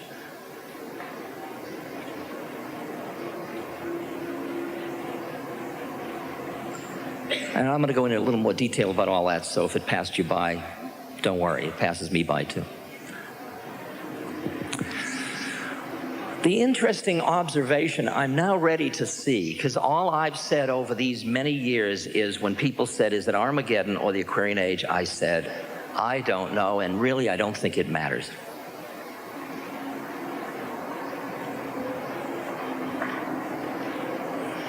Because I will still become an instrument for the best of what can be, and what will happen will happen. It's not in my hands. But now what I see is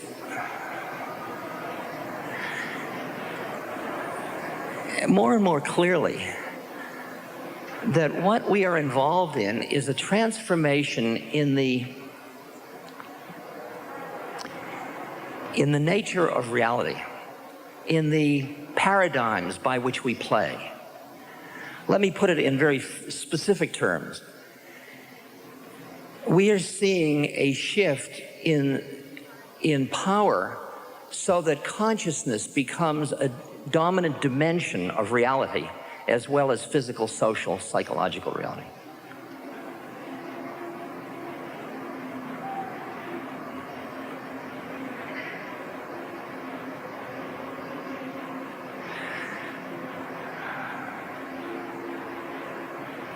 This consciousness shift is extremely, extremely interesting. If you look at what's happening in this society in terms of meditation, I mean, I have friends going into Monsanto Chemical Company, one of the truly evil giants in the universe, and teaching their top executives meditation. Now you say, well, that's great. They'll meditate their way into being more destructive. But they're willing to say, look, we know we are destructive. We are employing a huge number of people in our labor force. Let's figure out how to transform this game, but let's do it at a rate that doesn't destroy the whole game in the process of doing it. In other words, I'm finding there is a hearing, even in the business community, that says, I know I am caught in a game that does not have integrity with my deepest values. I know it. I'm willing to recognize that predicament.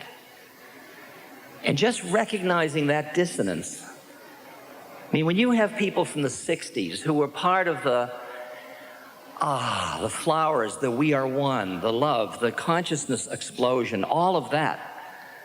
And now these people with insurance policies and IRAs and children and school boards and stuff, where did that consciousness go to? Interesting, it didn't go anywhere except sort of underground a little bit because it wasn't practical. And now when I sit down with people who are there are exceptions. Like I sit down with Ben Cohen of Ben and Jerry's. And Ben is working now almost full-time to reduce the military budget by a small amount to cover health, education, and welfare.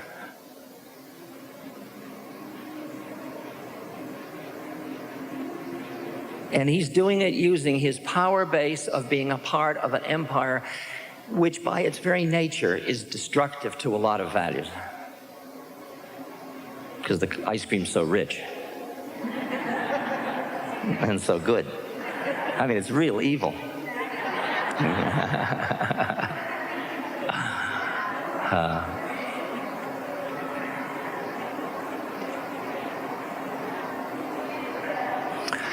Now, what I see that's different between somebody like Ben and other people in business is that Ben appreciates his predicament. He sees it from a place where he realizes he's part of the problem. He's not rationalizing his way out of existence to explain a CEO's salary that's 200 times the whatever of his employees. I don't know what percentage it is. But it's absurd, it's obscene. It's obscene.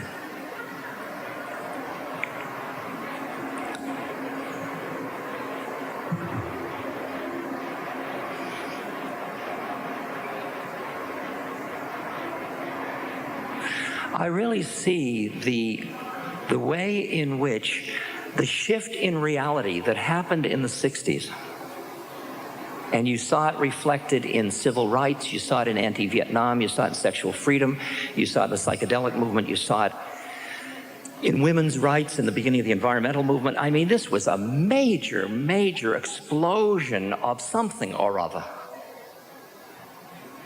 If you'll pardon the humor, it mushroomed.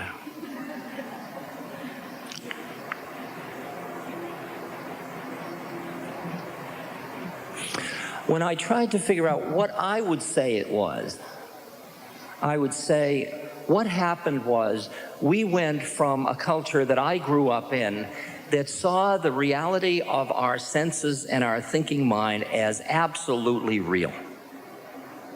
And we went through some changes where we then suddenly saw that the reality we thought was absolutely real was in fact relatively real.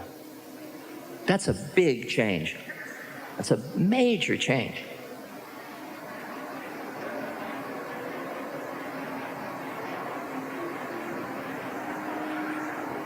I mean, when I grew up at high school, I was taught Newtonian physics as if it was absolutely real.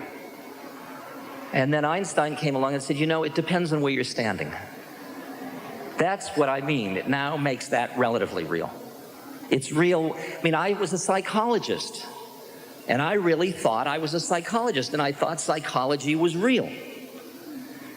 And when people walked into my office, because I was a Freudian, all I saw were their psychosexual stages of development, because I had a model of what that reality was.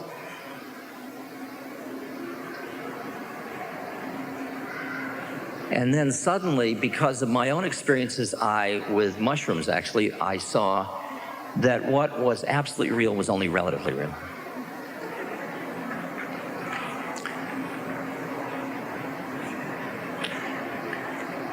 And what's interesting to me now is that that understanding of relative reality has mainstreamed in the society. And what it does is take the vertical patriarchal power structures, and it really shakes the hell out of them. To me, the symbol was back in the 60s when a lot of people surrounded the Pentagon and chanted Om. Now, only a few people saw it rise, actually. But it wasn't whether it rose or not, it was just the fact that they were saying there are other powers besides the power you think you have. They were showing that it was just cardboard. It was cardboard and illusion. They were showing that the institutions that we gave such sanctity to as these monolithic institutions were just those institutions. They were just the creation of the human mind. And they weren't very functional at that.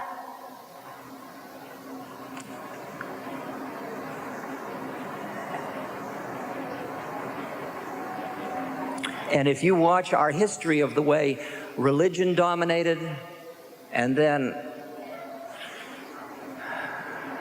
education never really dominated, but religion dominated, then government took over, and government, nation states, big thing. Now we have multinationals. Multinationals are making the nation states bankrupt, basically.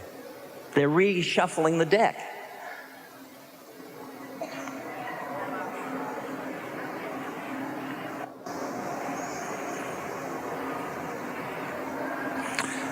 The shift involved basically a re-empowerment of the individual human heart. It basically was saying,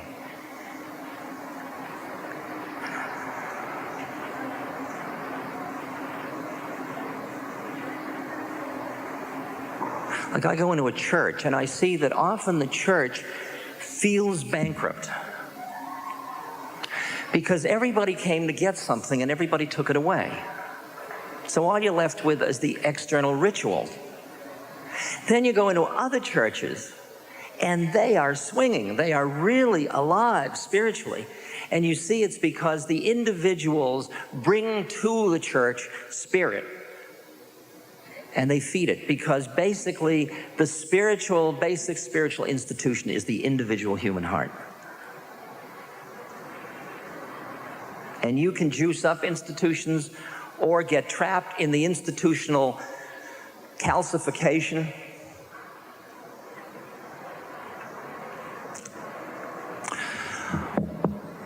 What I'm pointing to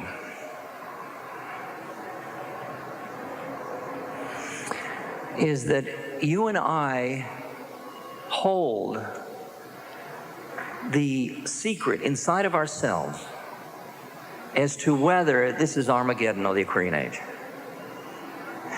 Because the basic secret has to do with human consciousness. And it has to do with what used to be called non-ordinary states of awareness. William James, one of the great philosophers, said at one point, our normal waking consciousness is but one type of consciousness, whilst all about it, parted from it by the filmiest of veils, there light other types of consciousness. We may pass our entire lives without knowing of their existence, but apply the requisite stimulus, and there they are in their completeness. Whatever their meaning, they forbid our premature closing of our accounts with reality.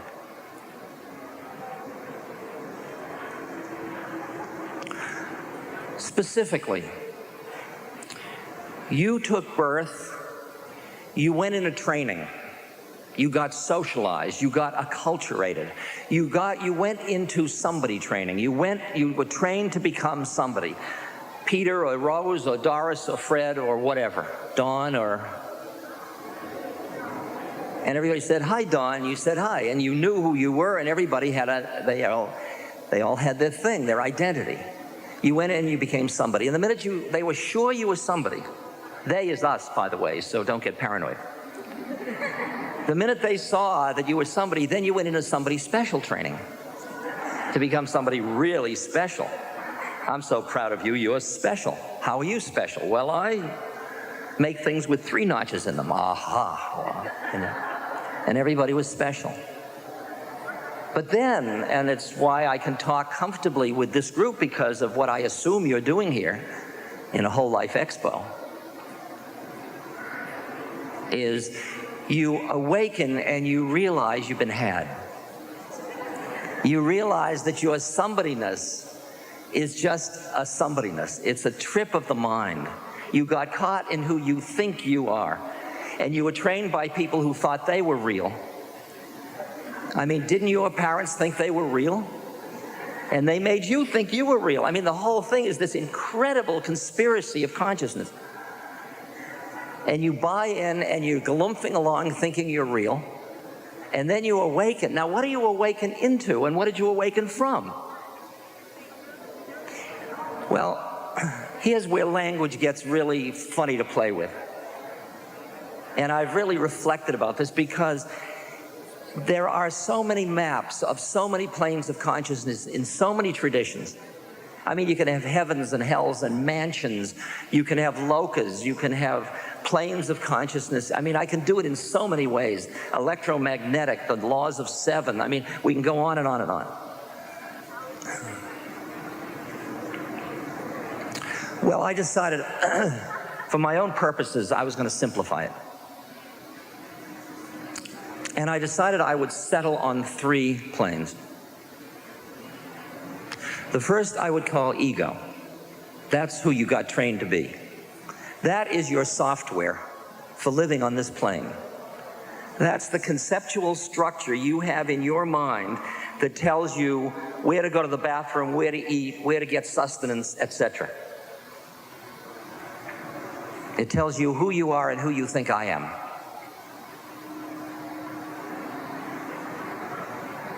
It's the program for you as a separate entity to ward off the disaster of the fact that you are this tiny little thing and the forces around you are vast. I mean, first your parents' knees were up here, then you grew up. But now you've got bombs, and you've got violence, and you've got hunger, and you've got disease, and you've got... So the ego has an incredibly, I mean, I'm using the word ego in a way that ego purists would be upset, but that's okay. I had to use some word.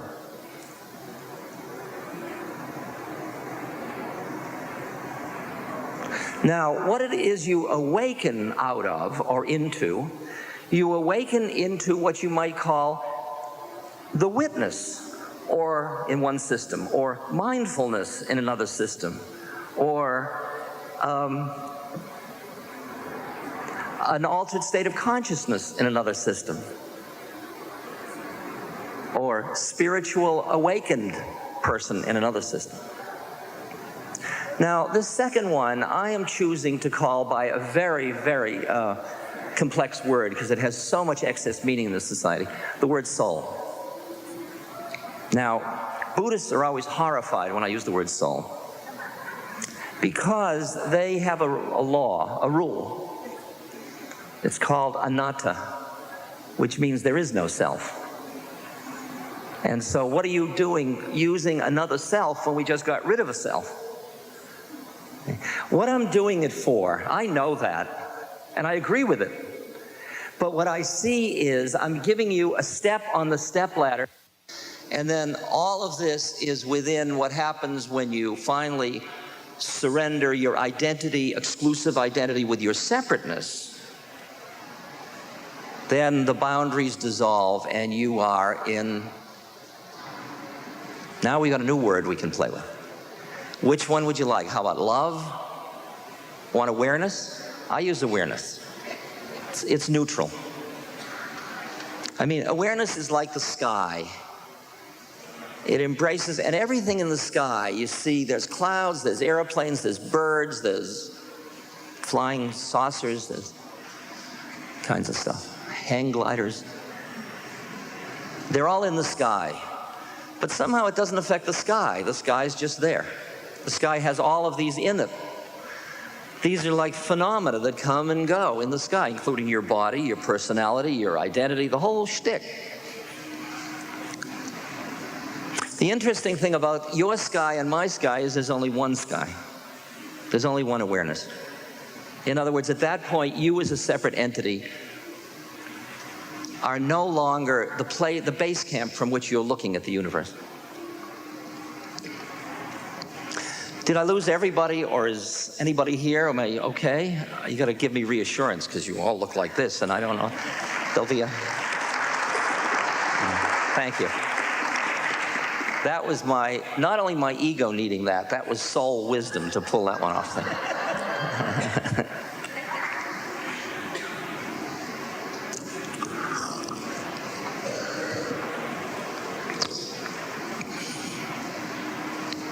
So what I see is that if you ask me what I'm doing on earth, what is my business, what is the meaning of the game of life, I will answer, I am in the business of awakening into my soul identity. And awakening out of my exclusive identity with ego. Now, this does not mean you are destroying the ego. Don't be silly. Why would you destroy such good software? You need it to function here. What you are going to learn to do, and this is inevitable, and it is part of what is happening in the world at this moment as we approach the millennium, is we are moving into a domain where consciousness is the currency. And what you are going to learn to do is to live simultaneously on two planes of consciousness. I mean, at first, for some of you, the metaphor is appropriate, and for others, it's like dirty words, but first you get high, and then you come down. Some of you are familiar with that concept. Getting high, coming down. You have sex, you get high. You have a fight, you come down. You cook bouillabaisse, you go up. You get indigestion, you come down. You can feel the whole rhythm of it all. And you say, I want to maximize my highs. I want to stay high all the time. I did that from 1961 until 1974. Basically, I just wanted to get as high as I could and stay there. And first it was psychedelics, and then it was gurus, and it was all the shticks I could find to keep me high all the time. Because when you go into this plane of soul awareness, which is so tasty, you are suddenly in a home in a way that you wonder, where the hell have I been all this time? Being caught in my ego, thinking who I thought I was real. It's what Plato's cave is about. It's what Gurdjieff talking about, escaping from the prison of the mind. This is all the same room we're talking about.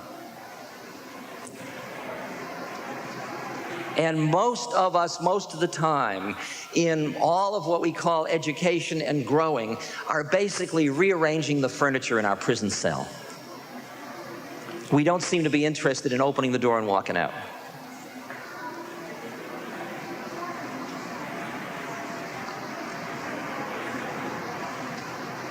But the fact was, every time I went up, I came down.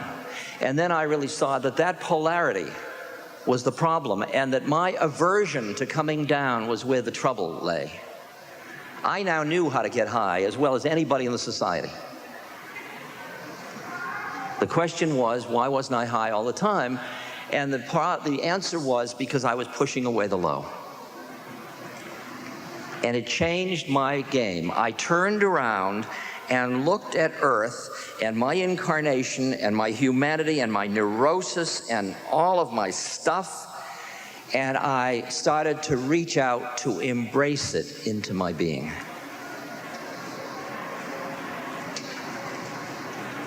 And it's a very interesting work. Because when you look at Earth, when you turn around, when you've been looking at the heavens, and I'm coming, and holy, holy, holy, and here I come, and Ram, Ram, Ram, and off we go. And you look down, it's shit. There is suffering everywhere, and it's horrendous. Even the people that aren't suffering are suffering. I mean, you don't have to take gross sufferings like violence, starvation, and poverty, and all of the horrendous things that are happening to billions of us in this wonderful system we've all figured out.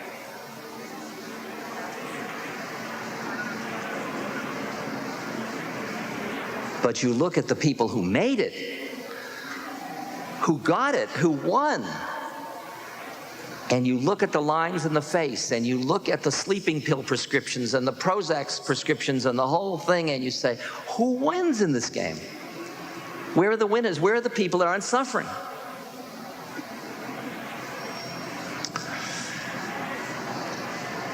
And when you look at the root of the suffering is the ignorance in which a person thinks they are only their separate self. They've cut themselves off completely from any nutrition, from the food of being part of the universe. Everything's them. I mean, I was part of it. I was a behavioral psychologist.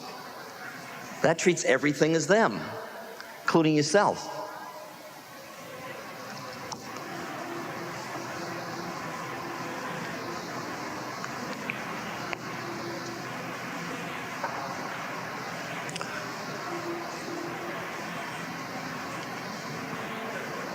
Now,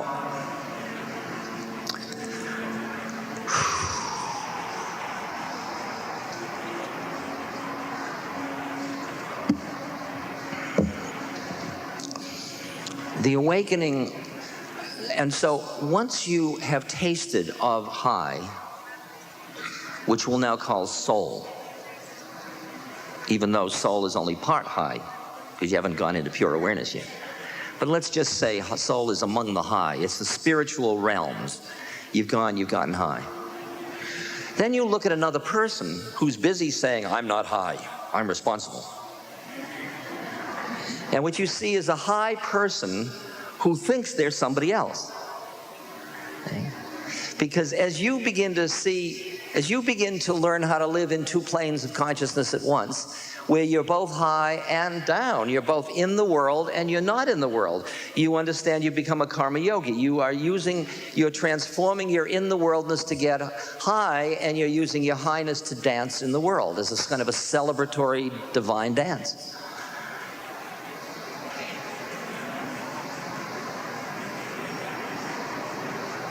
When you experience that in yourself, you look and you realize everybody else has got that too. Why is everybody short-shrifting themselves so much?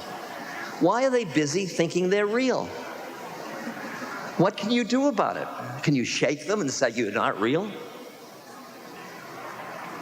I mean, I work a lot with dying people with AIDS or cancer, to help them die, to be with them, to hang out with them while they're dying, on the telephone or in person. It's the most exciting thing I do in my life. It's the highest thing I do in my life. Because there is a way in which people, after it's all hit the fan, are ready for a little truth, a little presence. They're vulnerable, they're open again. Somehow their whole willful ego structure hasn't worked. You get them at the moment it hasn't worked. And you don't come on because what immoral right have you to come on to somebody? They can die their own way. But what you can do is you can work on your own consciousness, and you become an environment for them that doesn't trap them in who they thought they were in case they would like to come up for air. I go into somebody who is in the final states of the AIDS virus infection,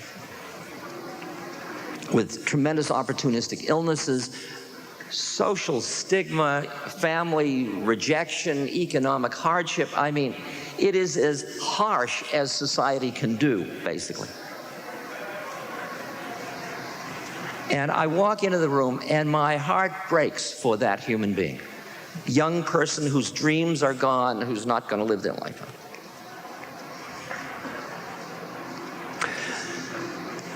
As long as I stay in that space in myself, what my mind is mirroring back to them is their pitifulness.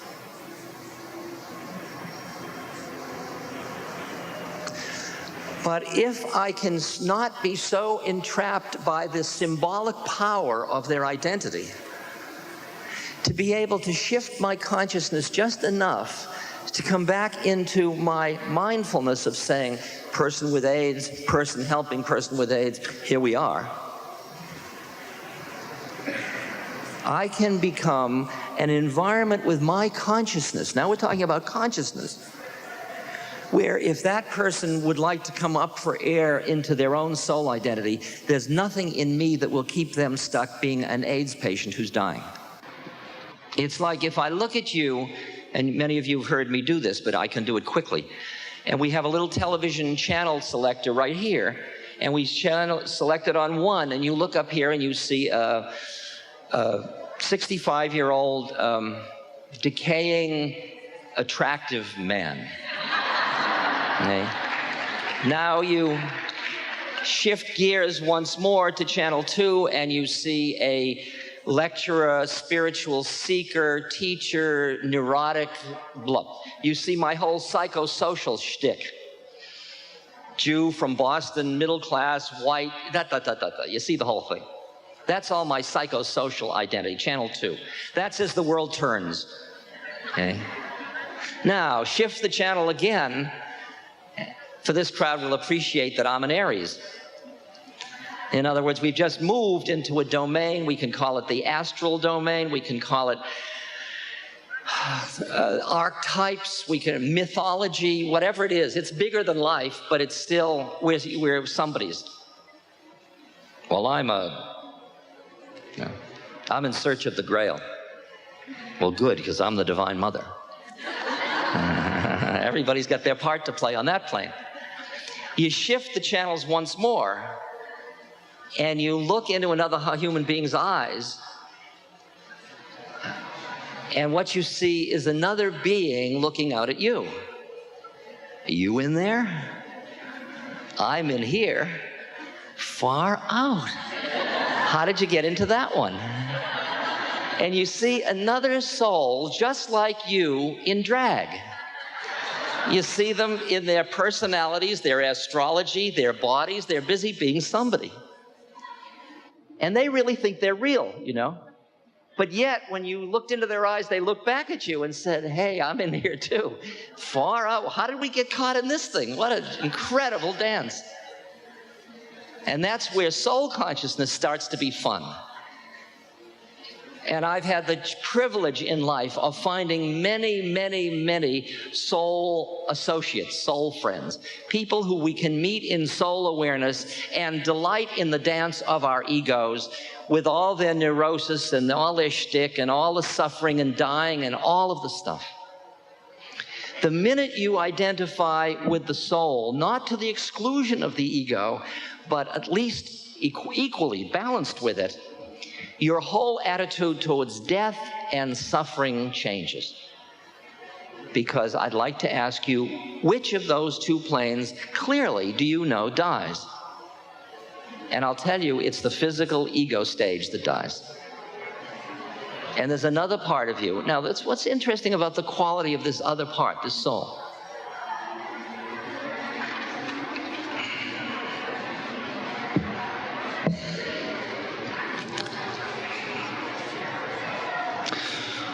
When you meet a person,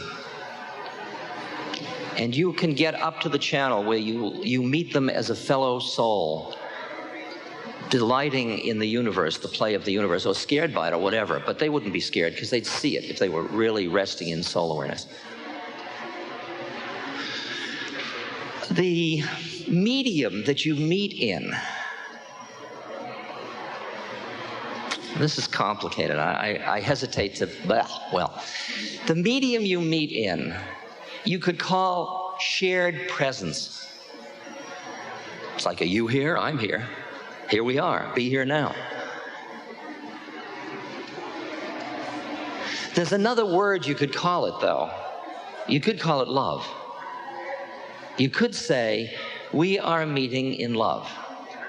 I'm not talking about romantic love, not I love you, but here we are in this place of enoughness, a place of fulfillment, of fullness, of presence, of appreciation of the way it is, why it is, of looking at the laws of karma, the laws of the universe, and saying, yeah, right, so. And saying so to cancer, and saying so to anything, saying so. That's the way it is. So, I understand.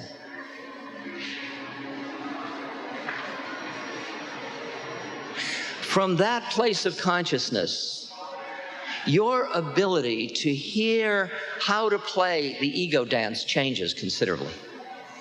Because you're no longer so identified. It's like playing Monopoly. Do you think you're the iron or the top hat? Or do you think you're the person throwing the dice and playing? Or do you think you're the person that created the game, which includes you? The fact is, these three planes are, you are the player, you are the piece on the board that's getting Marvin Gardens. You are the player. The soul is the player. And you are awareness in that the board and the players and you and all of it is all part of, it's an internal matter. It's nothing personal, it's an internal matter. It's the way it all is.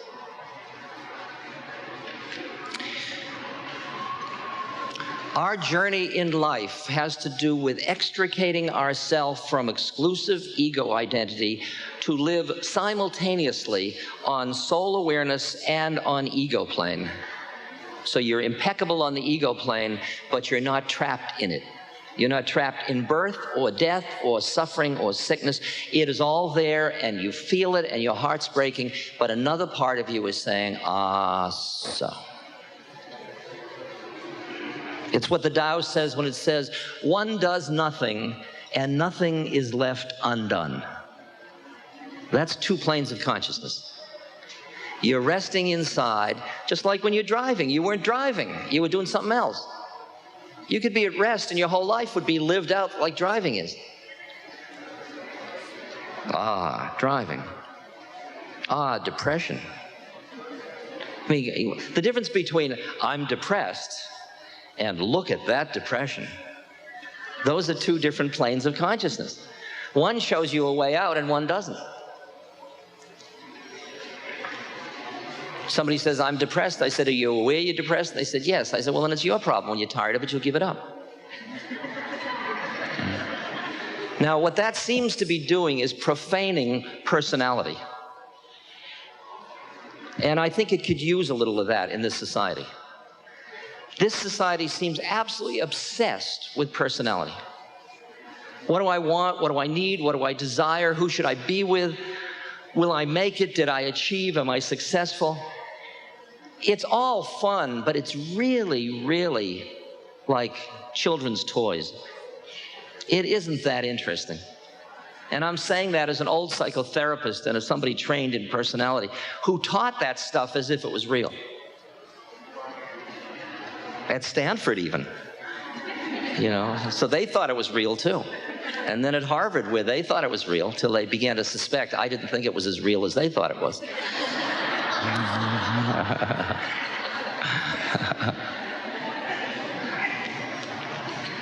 It's fun to be thrown out of an institution as august as Harvard and to know you're right.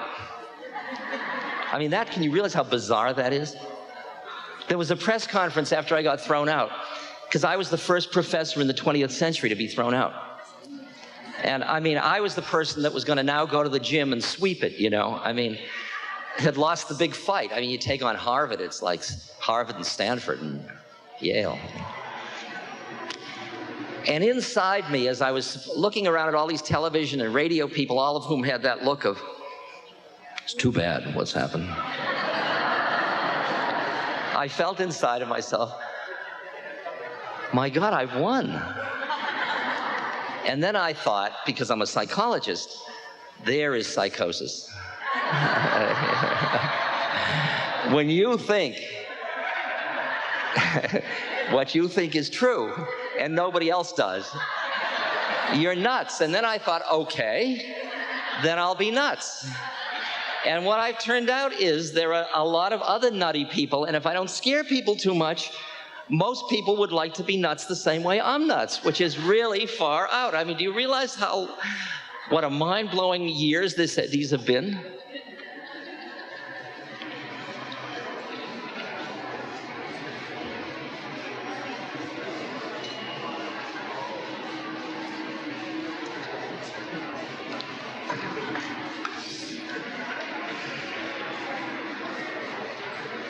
So the sequence is, in some way you awaken out of your somebodyness, and you don't have to blow yourself away to do it. It is really, as the conceptual structures are available, you can recognize the different levels of your consciousness, because all of it is available to everybody all the time. You're just busy not seeing it. It's as if your highest being, you're busy not acknowledging is real. Because you're so busy thinking who you think you are is real. that you treat all that as static or something. I was out of my mind. I didn't know what I was doing. Good, stay out of it. I mean, when Tim said turn on, tune in, and drop out, the dropout had a revolutionary quality to it. And I think this game is actually more interesting than a revolution. I think this is consciousness evolution, and that we are part of an evolutionary process. I don't think we have to push against the system. The system slowly, if you don't make the polarity, will slowly transform itself. I was with a wonderful, wonderful gentleman, a very unusual gentleman. His name is Lawrence Rockefeller, and he's 86, and he's the elder of the Rockefeller clan. And he was busy setting up professorships of consciousness at different universities. Because consciousness is the word that gets you in between where science goes and where the Meshuggah people go. Consciousness is the legitimate word they're trying to save now, because you don't know how to, I mean, they got to deal with mind. They finally have to deal with the fact that everything that goes on in us does not have a biochemical equivalent in the frequencies they're measuring. Okay? So I said, well, you know, they'll pervert whatever you do as setting up a professorship. Like Mrs. Stanford down at Stanford left a lot of her money for occult studies. You think much of it's been used by Stanford for that purpose? You should imagine they take lawyers to figure out how to do what Mrs. Stanford wanted without doing it. Isn't that bizarre? So he said, I said, they'll probably pervert it. He said, well, I gave what I wanted, this course on consciousness, to the president of, I don't remember, Princeton or one of those places. And he thought about it overnight. He came back with another title, which was already part of the way they were doing it. I said, well, aren't you concerned that they're changing the title? He says, no, you've got to understand, the new paradigm has happened. They're already losing. You've got to allow them to save face. Isn't that a bizarre statement for an 86-year-old? I mean, that is really interesting to me. Extraordinary.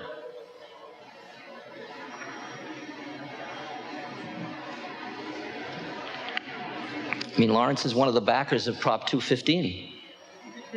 That's pretty interesting, isn't it? It's pretty interesting.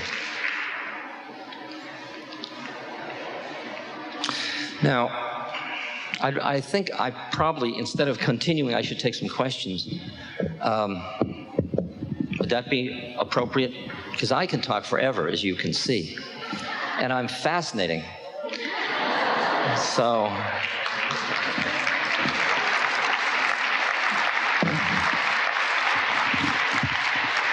Yes, yes. Good. Now I become Oprah Winfrey. We can go on. I mean, I'll answer this. I'll say the same thing whether I'm answering a question or not, so it doesn't matter. Questions? Yeah. I'll repeat the question for everybody. Do you think it really makes any difference in one's attempt to wake up, whether or not they meditate, do all spiritual rituals? Does it matter in waking up whether you do all these things like meditation and all of this spiritual rigmarole?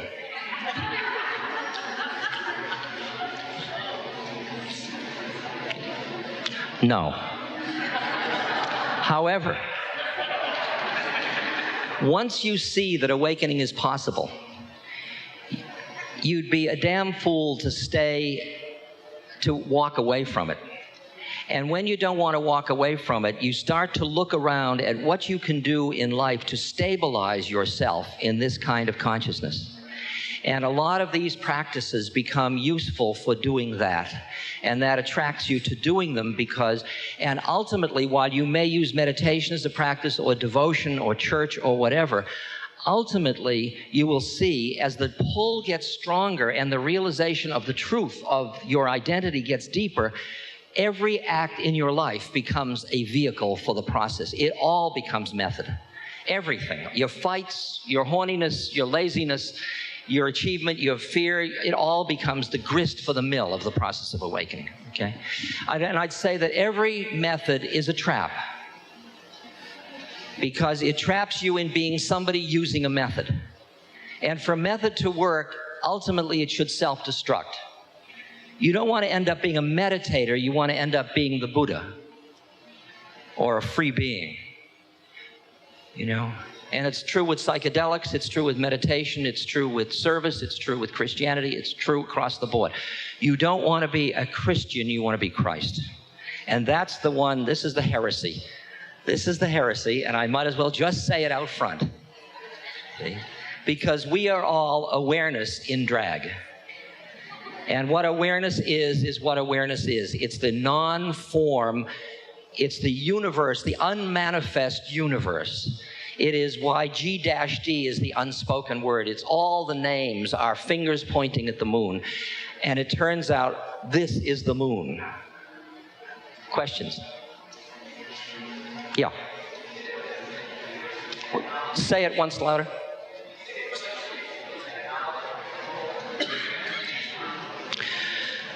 What extent do I think technology will play a role in the evolution of consciousness? I would say a profound role. I mean, LSD, God bless it. That's technology. I mean, what I'm seeing is as I get on the internet and, you know, my email correspondence gets more diverse and all this stuff, I can feel the way in which the collective consciousness is starting to meet in, I mean, virtual reality is not just a plaything. Virtual reality is a statement of these other planes of consciousness. And we will at first use it in the old-fashioned way, in the way we thought we were, but slowly it starts to work its magic and you start to become, I mean, we've been very concerned about the imbalance that happened ever since really the Industrial Revolution. I don't know where it started. Industrial Revolution is a good place. I used to say the 60s, but I was faulted for that. Of an obsession with individualism. You know, another ism. Individualism. And me. Sorry, folks, can't be with the family, gotta go, because I've got my thing to do.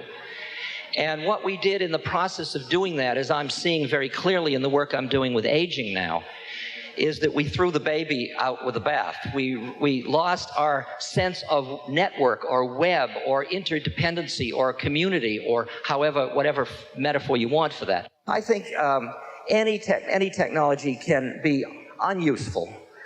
I mean, television, people say, is it unuseful? You know, is it bad? What it's doing is burning out something in a lot of people. I mean, it might take a generation of couch potatoes, but something else comes. I mean, they still reproduce, you know, and then something else happens. So I'm optimistic, yes. Questions? Yeah.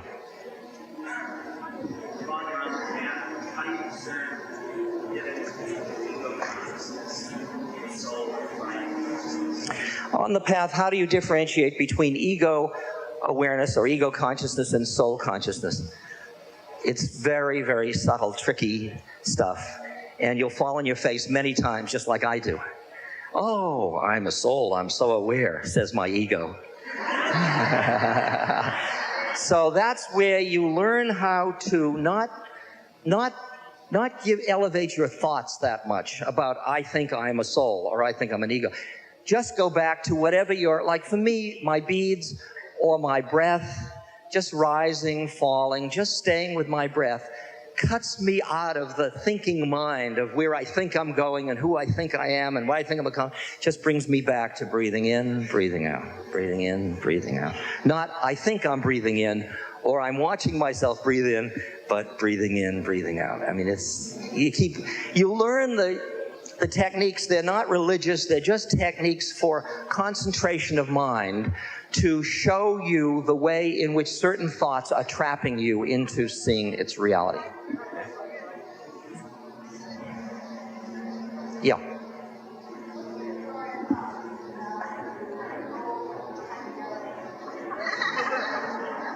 What are my current thoughts about the role of psychedelics in what? On a mindful path. Well, I'll tell you, First of all, I would be a terrible hypocrite and phony if I didn't honor the role they played in my life, because it's been extremely profound.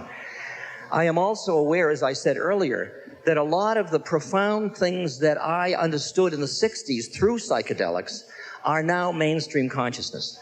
In other words, you don't need to use that to get there, because there is a much more supportive environment for acknowledging the reality of these planes, which everybody has, but people are busy not having it. Because every time you took psychedelics, you opened up and you say, well, I'm here again. I know this place. This is familiar.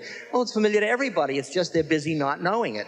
And once you give them a setting where it's all right to know it, they start to allow themselves to recognize it. So the first thing is the culture has changed. And using psychedelics as a spiritual path, I still think is very profound. However, in a society where there is this much drug paranoia and the illegality is so strong, you've got to realize, as we found out in the 60s in our research, that set and setting are critical factors in the nature of the experience you have when you alter your consciousness.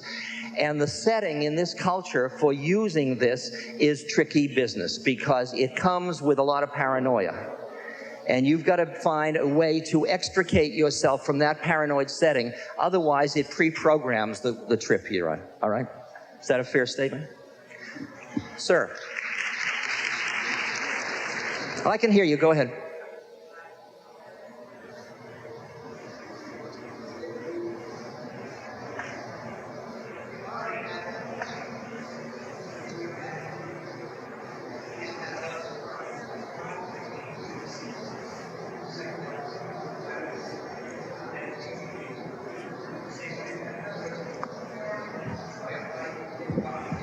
Absolutely.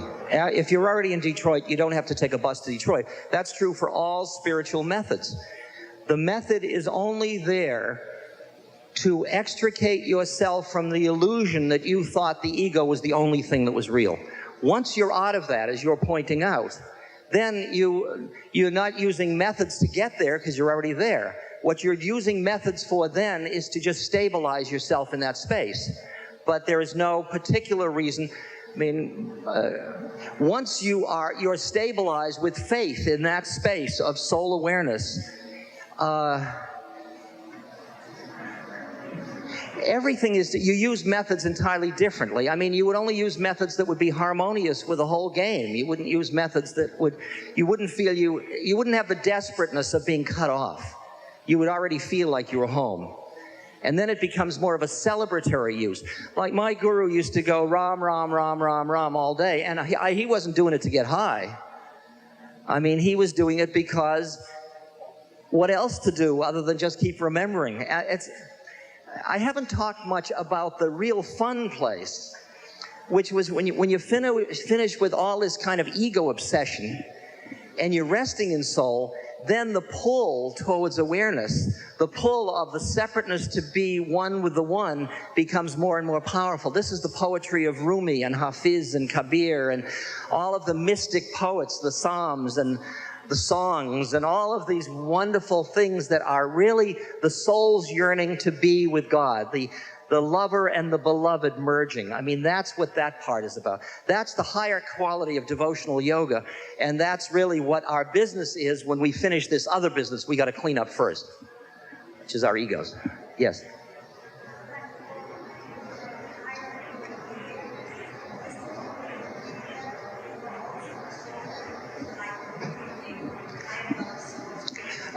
Let me explain. She says whether these planes of consciousness exist within, like, the soul level, for example, higher souls and lower souls.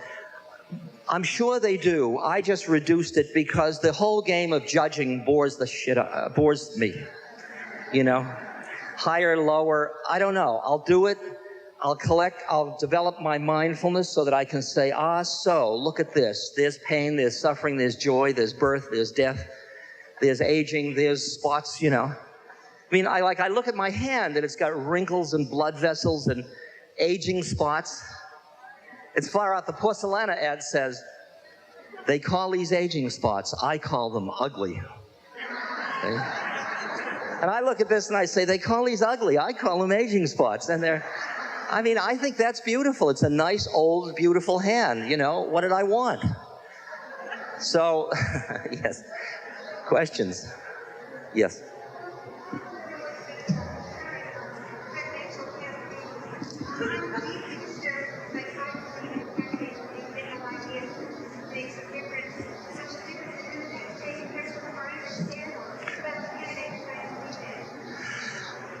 I would say that the candidates are, they are both good people trying to do good, basically. I don't think they're evil people, all right? I think that there is a certain degree of stupidity in them. I don't think the conversation we're having about soul awareness is relevant to them. I do not experience, and I really wanted to experience with Bill Clinton, that he was aware. I think he's incredibly intelligent and very clever. I think he's sort of as good as the mind game gets, but I think it is an old-fashioned game. And I don't think you should look to a political candidate at this moment for where the social change is going to come from. You've got to realize that they are locked into a web of forces, that you're just looking at the front person for a whole system of which we are all part. So where I start changing is me, because I see that as I change, every energy I put out to everybody keeps changing, and they meet and they change, and that's the way. Once you understand the information web and realize that information is the grossest form of it, that there is also energetic webs and all kinds of levels of webs, you realize that everybody is equally powerful, which is a bizarre thought. And then you realize that as you work on yourself, you change the world. And that doesn't mean you don't be a social activist, but use your social activism to work on yourself. When I do a protest or something like that, I am protesting against what I determine as inappropriate or behavior that's creating suffering. But if I do it in a way that closes my heart towards the people I'm opposing, forget it. I've just created more suffering. And that's...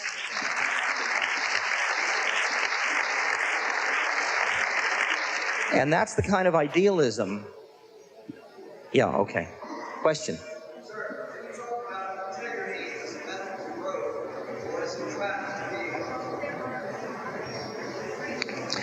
Is integrity a practice to grow, to bring about integrity, or is it a clever ruse of the ego? I would say that until the very last moment of enlightenment, of freedom, it's all ego. I mean, until you dissolve, till you aren't, and then you are but you're not, but you are resting in not. Until that happens, it all is an ego trip. So I'd say everything I'd say is an ego trip. All practices are ego trips, all right? But what they are is the ego that's saying, I can do this practice because it'll never amount to anything. And the fact is the practices are powerful and they do something. And we do change. We do change. And and as we create a setting of consciousness that is our collective consciousness that allows for the reality of these other planes of awareness, other people can change much more readily. And then it becomes sort of like the 100th monkey thing or something like that. But the change is basically, the intention to change is an ego statement. Am I dealing with your question? Yeah. Yes.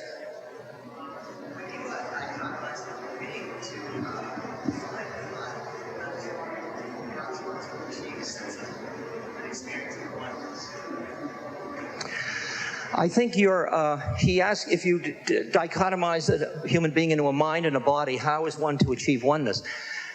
That dichotomy, what you're doing is at a stage of the process of awakening, you're acknowledging the dichotomy in order to balance the dichotomy, in order to eat it alive, to bring about the unity. These are stages in the process. I agree, but you see, like when body was the only reality, then you bring in mind. Now the fact is mind is not separate from body, but you bring it in order to bring attention to it.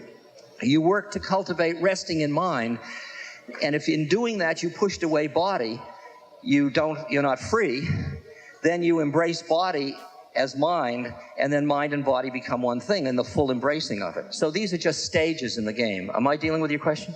Yeah. Yes. What'd you say? Yeah.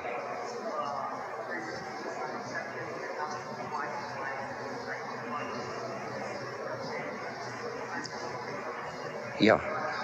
What do you mean by acceptance?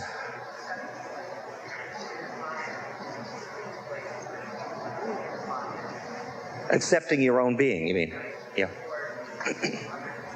He's asking two questions. The second one is, when you're trying to focus on one thing and some other thought comes in and says, think me, I'm real, what do you do?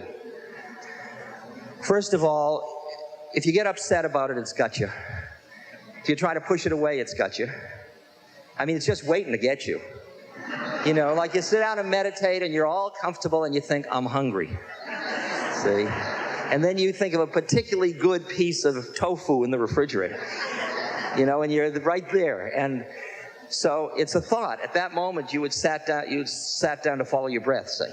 So what you do when another thought comes up is you acknowledge it, sort of bow to it, allow it, and then as quickly as you can comfortably go back to your primary object. You keep coming back to your primary object again and again and again.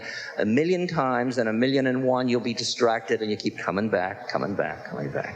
Okay? That's the answer to your second question. In terms of and some of them are very powerful that come along, you know, that say, think me, I'm real. And the other question is acceptance. How do we accept or acknowledge our true being?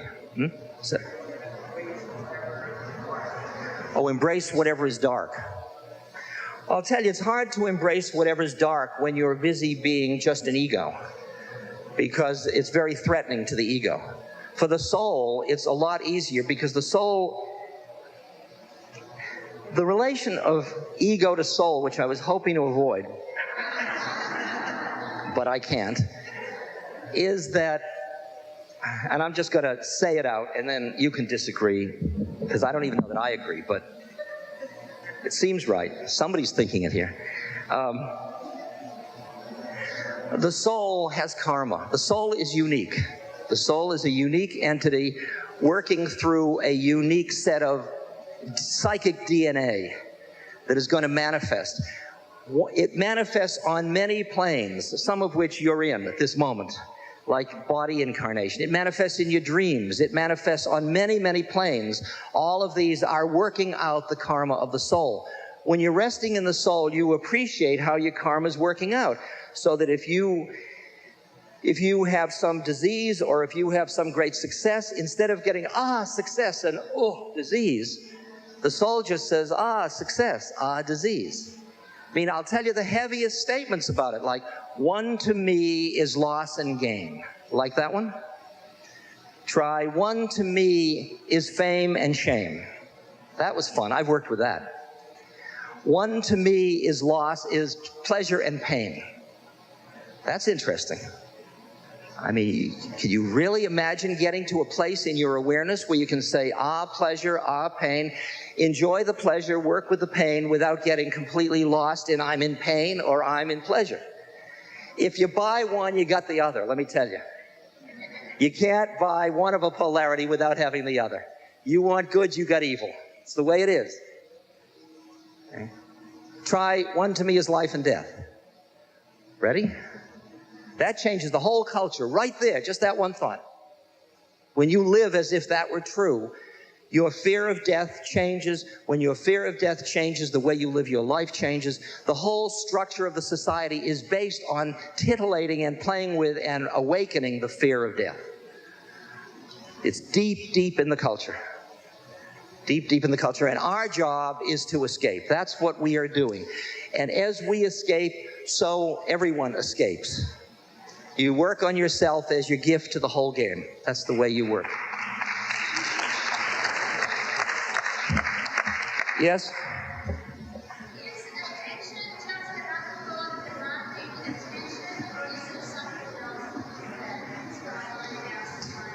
Is addiction just another thought demanding attention, or is it something else? Well, it all depends. I mean, if it's a psychological addiction, it's probably just another thought. But it could be a biochemical addiction in which what you're experiencing is pain and discomfort and suffering or pain from like hunger contractions or the need or a hunger, a strong, it's very hard not to get identified with that desire at that moment. But it's still just a desire system. And people that go cold turkey find that out. I mean, but it's hard because those are very compelling desires. And people that are dying, you can say, well, dying is the most compelling thing to stay alive. But you can see, I work with a lot of people who come into soul awareness and say, dropping my body, so. Here we go. And then we look at it as death is a moment in which you face the adventure, the mystery. You face the mystery of the non-conceptual universe, because all of the concepts about what happens after death are just concepts. They're the concepts of mind trying to speak about the unspeakable. And you're right at the edge of the mystery, going into just right at the edge, going into the mystery, right there. And wouldn't you like at that moment of death to be surrounded by people saying, wow, yeah, here we are, we're supporting you, go baby, go. Versus, no, don't leave here, let's pump you, you know, feed you, do something, don't let you go. Isn't that interesting? That's a major cultural shift that will occur, by the way, in this millennium period. Sir.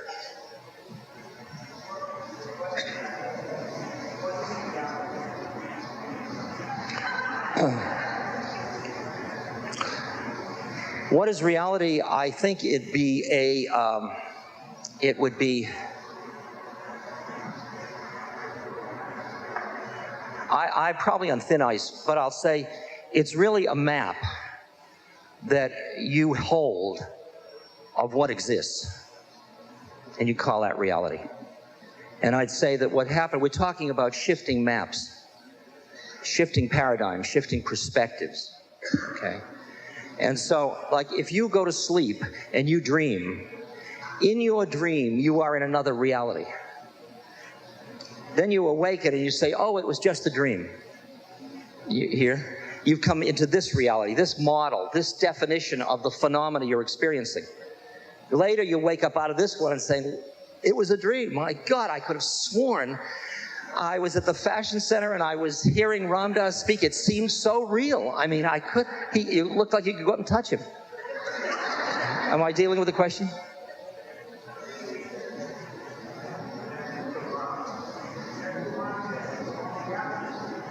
That's absolutely right. Everyone has their own reality. And if you watch people come down the street, each person is telling you who they think they are and who they think you are within their reality. So somebody comes up to me and says, Ram Dass, what an honor to meet you. Yes, see? That's playing in their reality. Somebody else comes up and says, hi, Dick. Hi, you know, another reality.